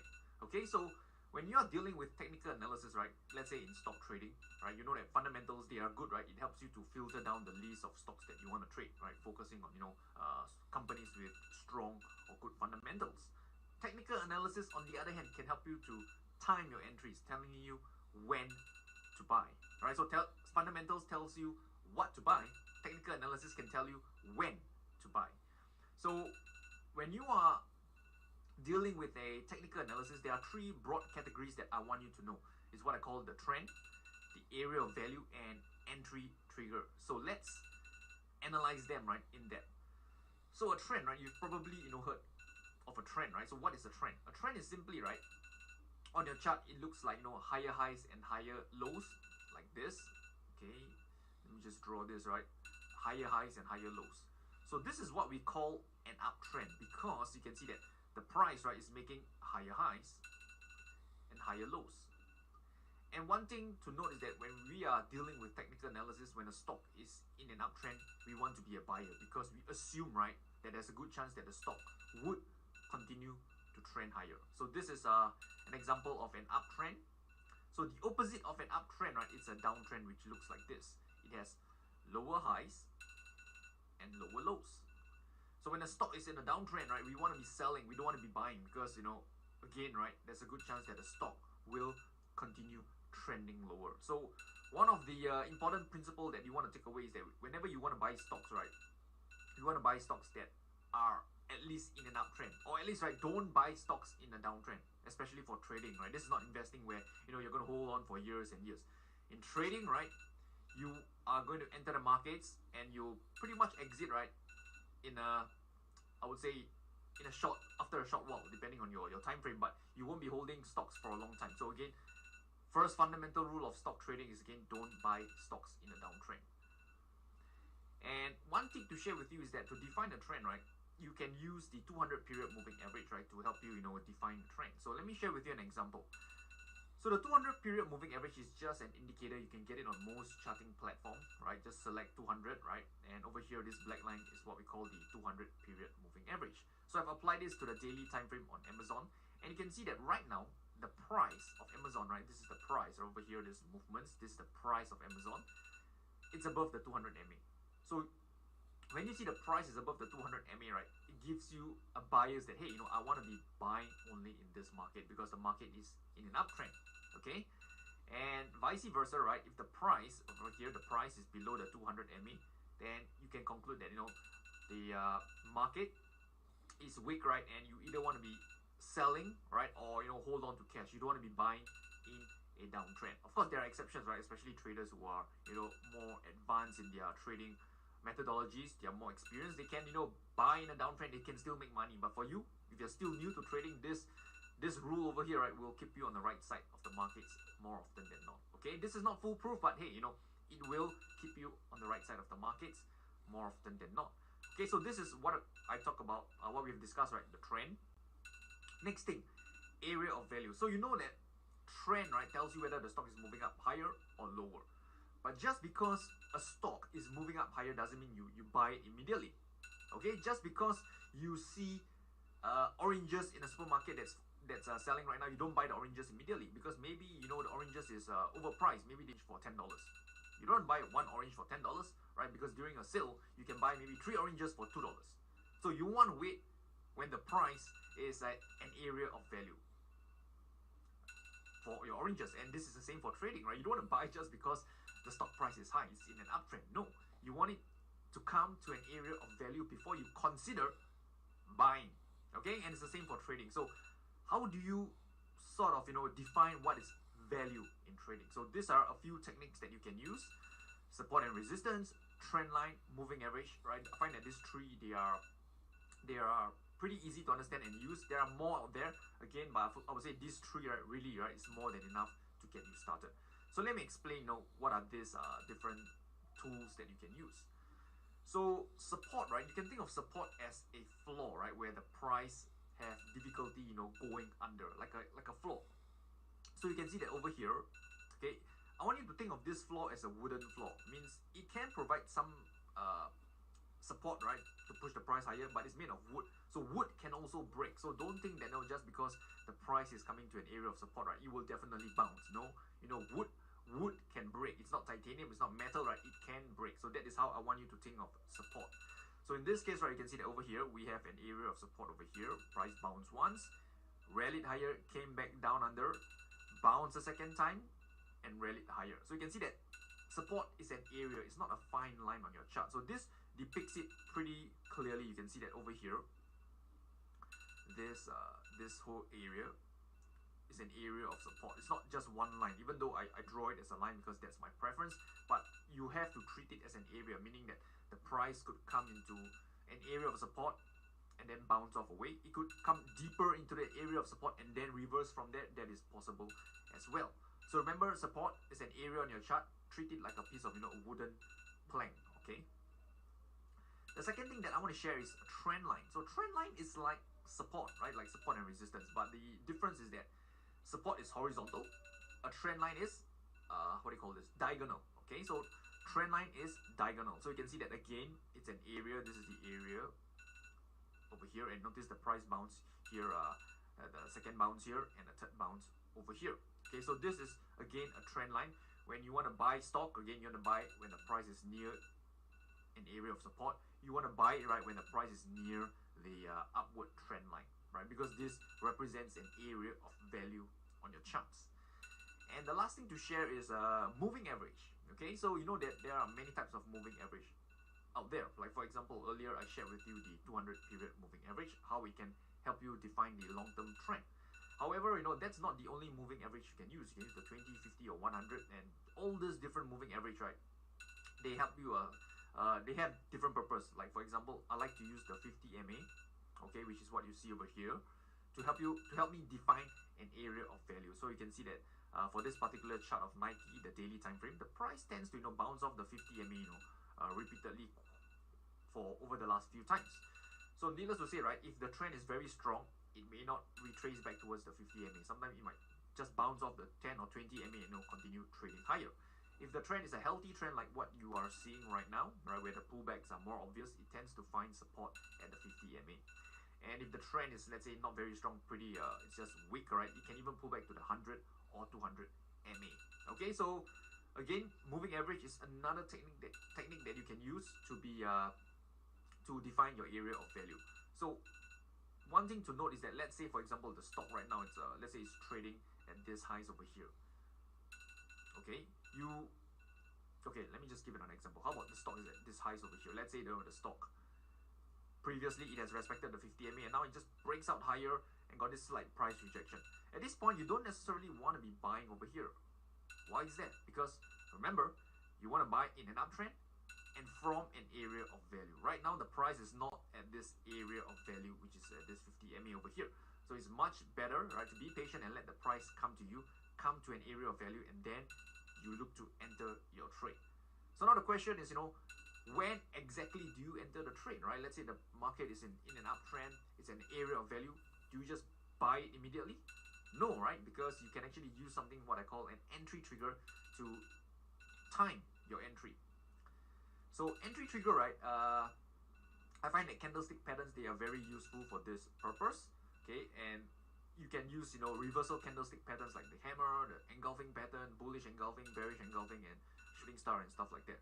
So if you don't understand, right, I'm just going to run you through quickly, right, about candlestick patterns, right? And these are different reversal candlestick patterns, which I find that is useful to know for your trading. So how do you read a candlestick pattern? So candlestick pattern, right, it's a recap, right? It's useful for an entry trigger to help you time your entry. And to read a candlestick pattern is that you would usually see, two types of candles. It's green or red. So if the candle is green, right, this over here, right, is the opening price. Okay, and this over here is the closing price. So this means the market, the price opened at this level, went all the way up higher. This is the high for the day. For example, let's say you're looking at the daily time frame. This is the high of the day, and then finally closing near the highs over here. You can see this lower shadow. This is called the wick, lower wick. Right? This tells you the low of the day or the low of the candle. Okay, so there are only 4 things to know: the high, the open, the high of the candle, and the low of the candle. So when you look at a bearish candle, it's the opposite, right? The open right now is on top, okay? And the close is below. That's why it's bearish, right? Because the price, right, has actually closed lower for the day. So now this candle is in red color. Again, this is the high of the day, and this is the low of the day. So this is how you read candlestick pattern. And moving on, right, there are many differences, many different type of candlestick patterns out there, but I find that a few that are worth knowing, right, is, for example, the hammer and shooting star. So let me just explain to you, right. So again, this is a green candle, okay. You can see that the price opens over here, right. The open for green candle, right, bullish candle, the open is always below the close. So this is where the price opened. And when it opened, right, notice that there is this long lower wick over here. So what it tells you is that during the day, the sellers actually came in and pushed the price down all the way down lower to this point. Somehow, they couldn't push the price lower anymore, and the buyers came in, took control. Okay, they're on steroids, right? And they pushed the price up all the way up higher, and finally closing near the highs over here. So what does this tell you? This tells you that, hey, buyers are stepping in, right? They have managed to, take control from the sellers and push the price up, closing above the open. So this is a sign of strength, right? Telling you that the buyers are in control, and that's why you get a candlestick pattern like this, which is what we call a hammer. Tung tung, hammer. So on the other hand, right, a shooting star is just the opposite of a hammer. You can see that again. This candle is it's bearish, it's red. So the open is here, right? When the market opened, buyers took control, pushed the price up higher, up to the highs of this day over here. Suddenly, the sellers, say, hey, that's enough, I'm coming in. Then they smash the price lower, all the way down to the lows over here, and finally closing near the lows. So this is the open, this is the close, this is the low, and this is the high. So again, a shooting star, if you read this, right, this is a sign of weakness, because it tells you that the buyers, they are no longer in control. The sellers are in control, and that's why they can push the price lower for the day. Okay, so this is hammer and shooting star. Another couple of candlestick patterns that you should know, right, is what we call the bullish engulfing and bearish engulfing. So it's very similar to hammer and shooting star, just that this time around it's in the form of 2 candlestick patterns, right? There are 2 candlestick patterns, whereas earlier you just saw, right, it's just one individual candlestick pattern, but the message behind it is pretty much the same. If you look at this one over here, is what we call the bullish engulfing pattern, right? Sellers took control and closed near the lows over here, right? It opens here and close near the lows. The next candle, buyers opened near the lows and took control and pushed the price all the way up higher, closing, right, even above, right, the prior candle high over here, right? This is a sign of strength, right, showing that sellers took control, they pushed down the price lower, and then suddenly buyers came in, pushed the price up higher, and finally closing near the highs. So this is a sign of strength, as it tells you that the buyers are in control. On the other hand, right, bearish engulfing pattern is just the opposite, right? Buyers on this first candle, they are in control. This is the opening price. They come up all the way up higher and close near the highs of the day. Remember, what is this? This is the high of the day, and this is the low of the day. Then the subsequent candle, this candle over here, the sellers, they open near the highs, and suddenly, I don't know where they find the strength, right? Maybe, took too much creatine, steroids, and protein shake. Bam, right? They smash the price lower, and finally closing near the low of the day. So this tells you that now the sellers are in control, and this is what we call a bearish engulfing pattern. Okay, so you can call the hammer shooting star, bullish engulfing, bearish engulfing as reversal candlestick patterns, because they sort of help you time market reversals or market turning points. Okay, but you don't just want to blindly trade them. Just because you see a bearish engulfing doesn't mean you short. Doesn't mean you see a bullish engulfing you buy immediately. No, you don't do that, right? You want to use a few technical tools together, right, to increase the odds, right, of your trade working out, which is what we're going to discuss right now. So I want to introduce to you what I call the Tay framework. Okay, so this is a framework that I came up with. So again, we're just going to combine what you've learned so far. Number one is the trend. So you recall earlier, if the price is above the 200 period moving average, chances are, right, it's in an uptrend and you want to have a long bias, meaning you want to be buying the stock only. You don't want to short sell the stock, okay, if the market is above the 200 MA. Similarly, if the price is below the 200 period moving average, you want to have a short bias. And if you cannot short, right, at least you don't want to be buying when the price is below the 200 period moving average. Okay, so this gives you a bias to know whether you should be buying or whether you should stay on the sidelines, meaning you stay out of the markets. Okay, because short selling is something that is I would say is more advanced. Not all of you can short sell the stock market. So again, just know where I'm coming from. Second thing, area of value. We mentioned earlier, just because the stock is in an uptrend doesn't mean you want to buy. Just because there are oranges selling in the supermarket doesn't mean you buy that orange, right? If it's one orange for $10, $100, are you going to buy? Well, I won't buy. I'm a cheapskate. I want to buy when it's 2 for $3, 1 for 5. I mean 5 for $1, maybe even. I mean 2 for $3. I mean 3 for $2, or maybe 5 for $1. I'll buy when it's cheap, when it's of value to me. Okay, because not really a huge fan of orange, right? So it has to be at a value price before I buy those oranges, and it's the same for trading. You don't want to buy just because the market is in an uptrend, just because the price is high. You want to buy when it's trading from an area of value. An area of value can be defined as support, resistance, moving average, trend line, right? Stuff that we've covered earlier.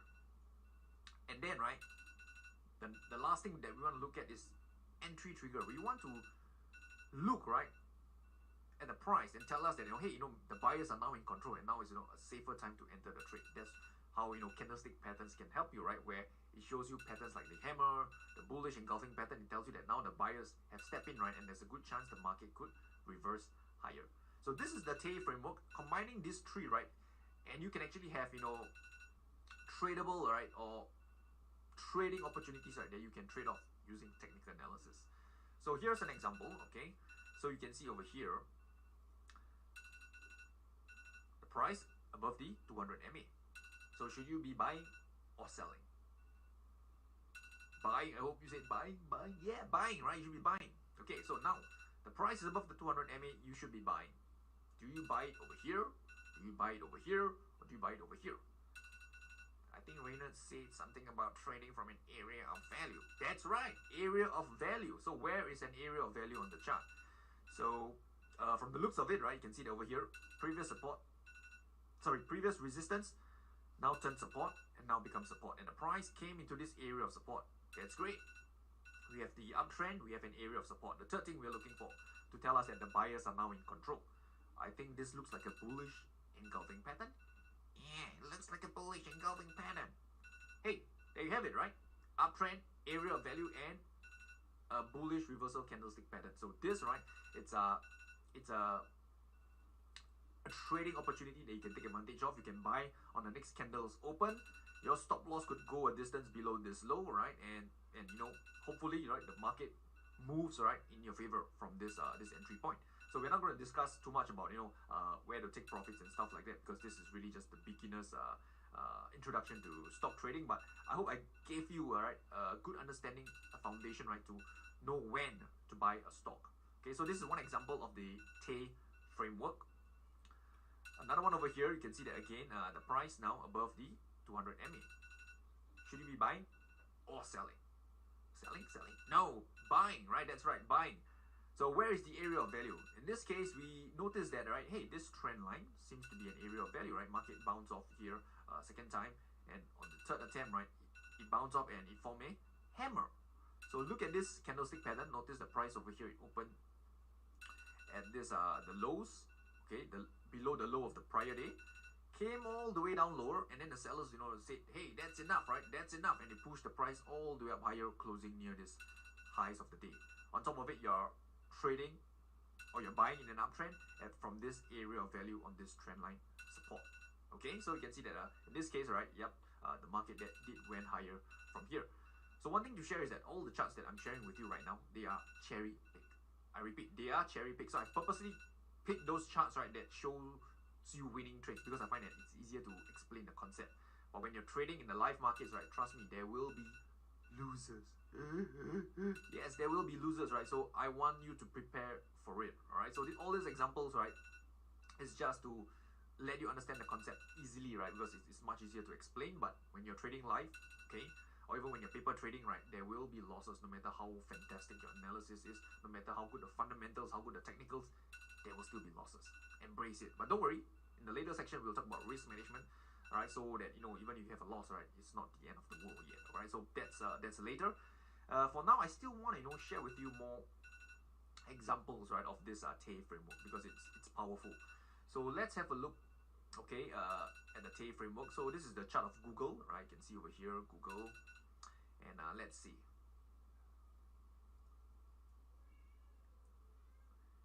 Let me find it. Okay. So you can see that again, right? This time round, notice that if I just zoom out a little, the 200 MA now acts as an area of value. So prior to this, right, I said that the 50 MA, can act as an area of value. But in this case, right, the trend of this stock, right, it's not as strong, right? So it tends to find support, right, at this 200 MA, 200 MA here and here as well. Again, the concept is still the same, right? Stock is in an uptrend. It's at an area of value, and then what are we looking for? What are we looking for? Well, we can look for a candlestick pattern, right, as an entry trigger to enter the trade. So in this case, we have something what we call, in this case, right, it's again, this is something like a hammer. Price, right, hit down lower, buyers to control and close near the highs over here. Right, you can enter on the next candle open over here, right, and go long, meaning you buy the stock. Another opportunity over here, right, price came down from this hammer, right, this hammer at this 200 MA and an area of value. In this case, it might be a losing trade. Again, this is a good example of a losing trade, as the price just continue lower. All right, might stop you out and then reverse from here. So this is really the reality of trading. No matter how good the setup is, right, there will be losses. Okay, so let's have a look at another example. How about this? COST.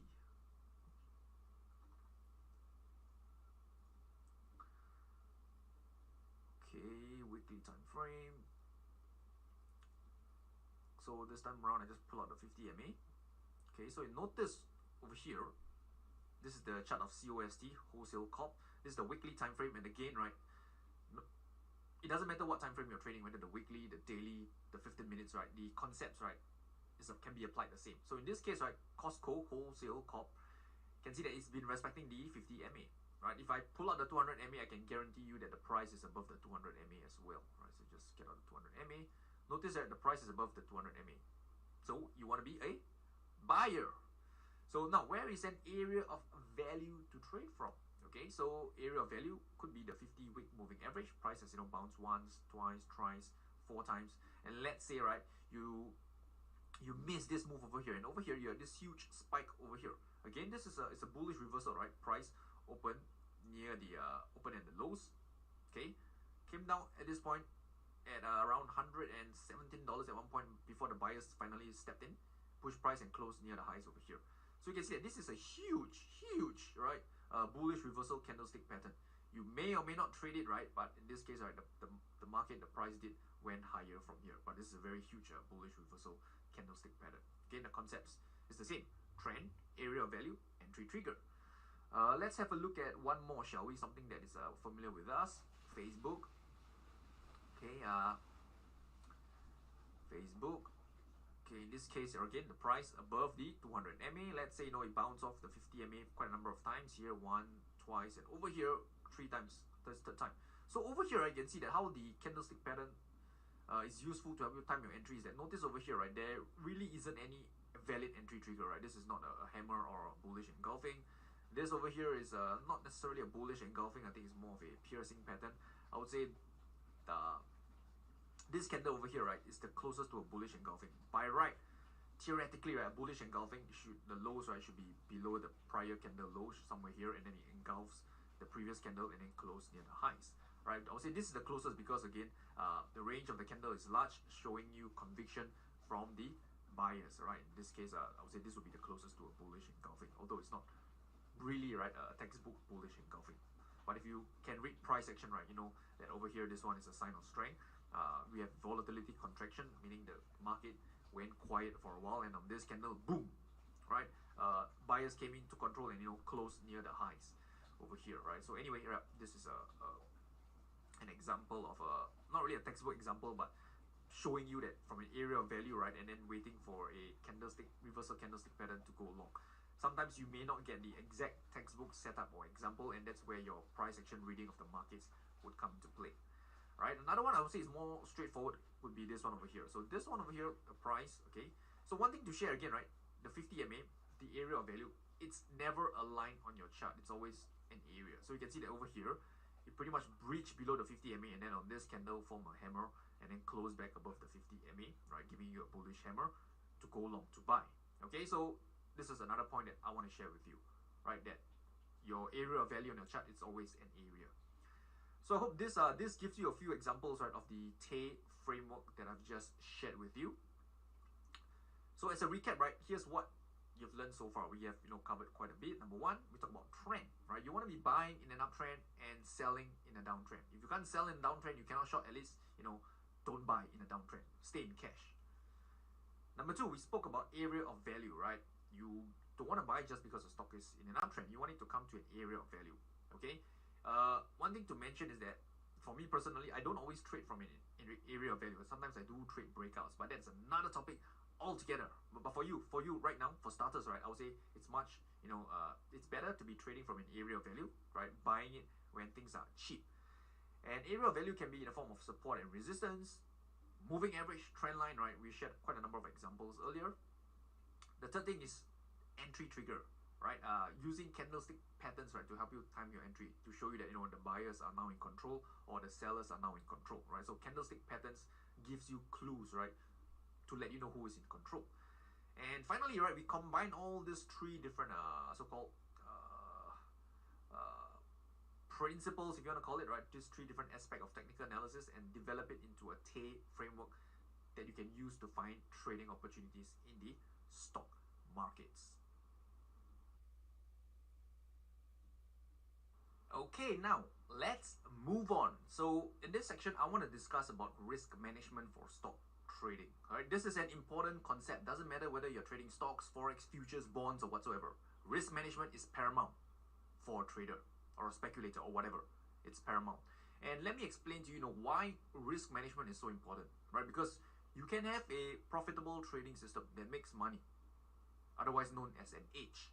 But if you do not have proper risk management, doesn't matter, you're still going to blow up your trading account. And let me prove it to you.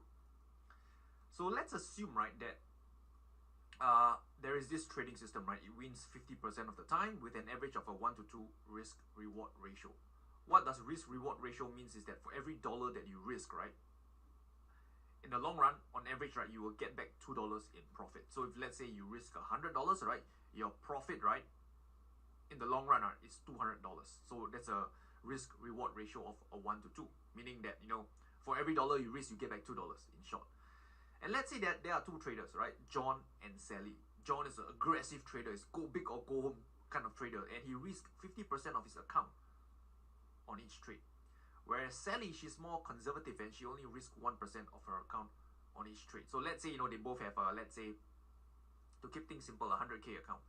So what this means is that John, right, whenever he put on a trade, right, he would put 50% of this amount, which is $50,000, at risk for each trade. Means if the trade hits his stop loss, he's down $50,000. Whereas Sally, she risks 1% of her account on each trade. So this means 1% of 100K, which is $1,000. So this means if a trade hits Sally's stop loss, right, she loses $1,000.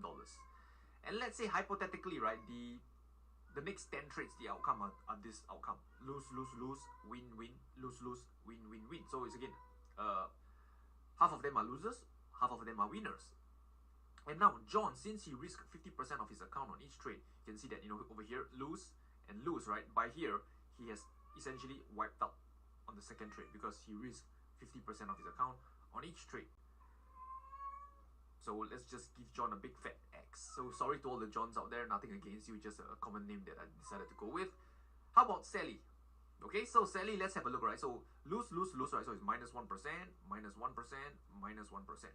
Win-win, right? So you know again, when she wins, right, she gets an average of a 1 to 2 risk-reward ratio. So if she wins, she makes 2 times her initial risk. So it is positive 2% plus 2 plus 2. Again here, -1, -1, -1, -1. Then win, right? So let's do it here. Plus 2, plus 2, plus 2. So as for Sally, right, what is the net outcome for her? What's the net profit that she made? Well, if you calculate it, right, you know that she is up a positive return of 5%. And compare that with John, who blew up his trading account, you can see that clearly, right? Having a profitable trading system is not the only part of the equation. You still must take into account your risk management, because as I've just shared with you, a profitable trading system without proper risk management will still cause you to lose in the long run. So risk management is paramount. And in this case, right, Sally, who risked 1% risk on each trade, right, end up, making a positive return over time. So now the question is, how do you, put on your trades such that if the trade hits your stop loss, you lose not more than 1% of your trading account? How do you do that? Okay, so I'm going to show you how to do it. It's very simple. This is a spreadsheet that I developed myself. You can just Google stock trading position sizing calculator, and you probably can find something similar. So what you'll do is that again, most of these calculators perform in the same way. You just put in what is your capital. So let's assume with 100k. Okay, and your risk is 1%. Okay, let's say you want to buy a stock, and you will identify what is the entry price that you're going to buy the stock. At what price will you buy? So let's say we keep things simple. You buy at $100, and let's say at the stop, right, your stop loss, right, for the trade is at $80. So what this will do is that you will see that this value over here is the risk dollar. This simply is a function of this 1% the 1% of 100,000. This gives you $1,000 over here. How about the number of shares? There is 50. How do you get this value of 50? Again, very simple. You just take this $1,000, divide by $20. Why $20? Because that's the difference between your buy price and your stop loss level. Right? I repeat, right? The difference between your entry price and your stop loss level, that is $20. So you take your risk amount, right, the notional amount, divide by this $20, it gives you the number of shares, which is 50.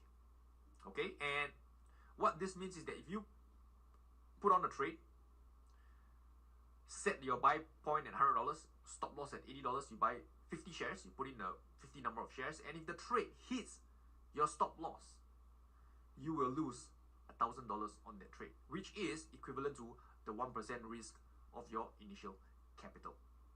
Okay, so there's a couple of things that I want to point out, right? So your number of shares that you buy, it's never fixed. Yeah, it's dependent on a couple of things. Number one, the tighter your stop loss, right? Meaning, let's say now instead of $80 stop loss, we have a $90 stop loss. So this means your buy price and your stop loss level now is only $10. So the tighter your stop loss, right, the higher the number of shares you can buy, while you still keep your risk constant. Okay, and likewise, if you increase the size of your stop loss, let's say now it's $50. Notice that you only can buy 20 shares at this point in time. Okay, so the number of shares that you buy is a function of the size of your stop loss. The wider it is, the lesser the number of shares you can buy. The tighter it is, right, the more the number of shares that you can buy, right, and still while keeping your risk constant over here. Needless to say, right, if you increase your risk amount, if you risk like John, 50%, right, you can buy more shares, right? But at the same time, right, you risk losing 50% of your account in this case. Okay, so this is just a very simple stock position sizing calculator. You can Google it. All right, and I've just pretty much shared with you the formula and how it works, right? Play around with the figures, right, and you pretty much understand, right, how risk management works in stocks. Okay, so with that said, let's do a quick recap, shall we? My suggestion is, again, right, if you are getting involved in trading, right, try not to risk more than 1% of your trading capital, as per the example I just shared with you earlier, right? So most traders are usually between the realm of 1-2%, but I would say just stick with 1%. If you can risk smaller, like 0.5%, go ahead, right? Because the smaller your losses, right, the lesser you pay in tuition fees, right, to the market. Second thing to note is that the tighter your stop loss, right, the larger you can put on your position size, the more the number of shares you can buy while still keeping your risk constant. And then finally, right, the larger your stop loss, right, the smaller the number of shares that you must buy, right, to keep your risk constant. Okay, so with that said, right, I'll see you in the next section. Okay, so you've learned a lot so far, right? We've covered, the basics of stock trading, what is a stock, we talked about fundamental analysis, technical analysis, risk management, and I know, right, there's a lot to swallow at this point in time. So I just want to kind of piece the puzzles together so you can see the big picture, right, of what we are trying to accomplish over here. So let me just do it, right, by showing with you a trade example, right, a simulated trade example. Okay, so let's say this is the chart of Coca-Cola. Let's assume that Coca-Cola, it's a fundamentally strong company, right? Let's say earnings is improving, revenue is beating analyst estimate year on year, and all the good stuff is coming out of Coca-Cola. So that is a good piece of fundamental, and that is a stock that we want to focus on. Next thing, we look at the technicals, right? So we look at Coca-Cola and we notice that this market, I think it's in an uptrend, right? Let me just pull out the 200 MA and see whether the price is above it. So as you know, right, we can define the long-term trend using the 200 MA. If the price is above the 200 MA, we want to be a buyer. If the price is below it, we want to be a seller, or at least just stay in cash. So in this case, Coca-Cola is above the 200 MA. And if you recall, right, just because the price is in an uptrend doesn't mean we buy immediately. Why is that? Right, because the second thing that we look for is, right, can you remember what's the second thing? So first thing is trend. Okay, trend we know is up, price above 200 MA. Second thing is the area of value. We want to buy when the price is at an area of value. And in this case, if you notice, right, price has bounced off the 200 MA once, twice, and now it's here for a third time. And not only that, right, if you notice, from a market structure perspective, this is a resistance, resistance, resistance, resistance, resistance. And when the price breaks out of resistance, it tends to come back and becomes previous resistance becomes support, right? That's some additional technical analysis tidbit for you if you're unaware, right? Whenever price breaks above resistance, it tends to retest previous resistance, which will become support. And if price breaks below support, right, that level of support, that area of support will become resistance. So in this case, right, clearly the price is also at an area of value. And now the third thing, entry trigger. Do we have an entry trigger that tells us that, hey, the buyers are stepping in, right, about to push price higher? So if you look carefully, right, over here we have a bullish reversal pattern, right? I think it's called a piercing pattern, where you can see that the buyers, the candle opened near the lows of the days, buyers stepped in, pushed the price higher, closing at the highs of the day, almost the highs. Okay, so this is a sign of strength from the buyers. So we have three things, or four things. Number one, fundamentals are good. Number two, trend is up. Number three, from an area of value. And number four, we have a strong bullish reversal pattern telling us that, hey, buyers are in control and the price could possibly head higher. But if you recall earlier, risk management is important, right? Because you can have a profitable trading system or strategy, but without proper risk management, right, you could still, lose in the long run. So now the question is, how do you put on a trade such that if the trade sours, such that if the trade, goes against you, you only lose a fraction of your trading capital, or 1% of your trading capital? So how many shares of Coca-Cola do you buy? Okay, so before we can answer that question, right, we have to ask ourselves, where is our entry point? Right, to keep things simple, let's say our entry point is at $47. And let's say we have a stop loss at $45. So with that in mind, just pull out your position sizing calculator. You can Google it. There's a lot of free ones out there. Let's say again you have a capital of $100,000, and again you're conservative, you risk 1%. Buy price $47, stop loss $45. So in this case, you can buy 500 shares of Coca-Cola, okay? And if the price hits $45, if it hits your stop loss, right, you will lose $1,000 on the trade, which is 1% of your trading account. Okay, so you can see that over here, Coca-Cola, you can buy at $47, which is this. Let me just get out the tool over here. $47. Change this to green, and I'll put this one in red.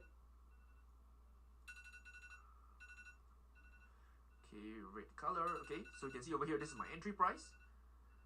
right about 47. Let me just adjust it. 47. This over here is my stop loss at 45.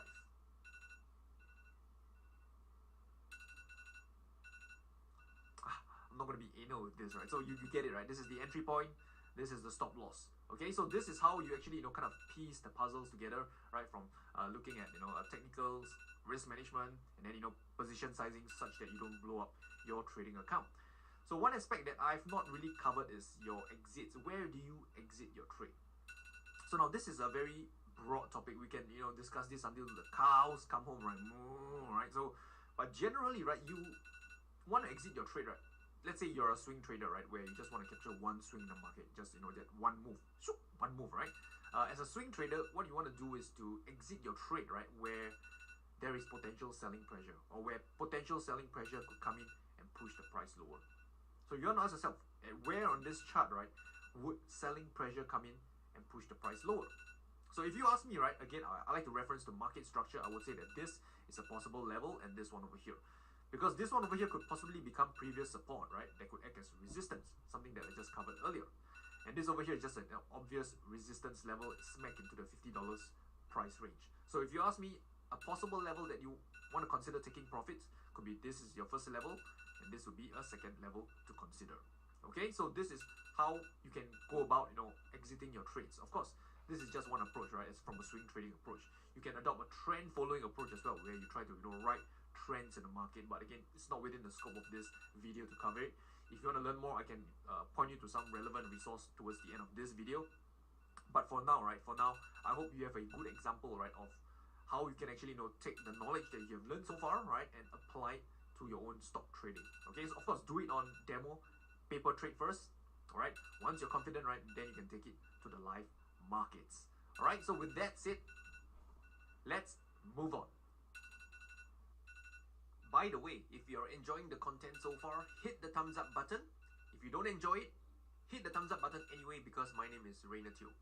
So moving on in this section, right, we'll be discussing about the different types of trading methods. As a stock trader, right, there are different ways to skin a cat. You can be a day trader, swing trader, or a position trader. So let me explain to you, right, what are these type of different trading methods and the pros and cons, right, to each. First and foremost, right, day trading. So day trading, you're usually trading, right, below the 1 hour time frame, possibly the 5 or 15 minutes time frame. And your goal as a day trader is to capture the intraday volatility, right? Most stocks, right, I think we pretty much move about, 2-3% a day. So as a day trader, you're trying to capture this, intraday move of the stock. And you usually exit your positions, right, by the end of the day, right? Before the market close, you would exit your position. So there's no so-called overnight risk for a day trader. So the pros of a day trader is that you can actually,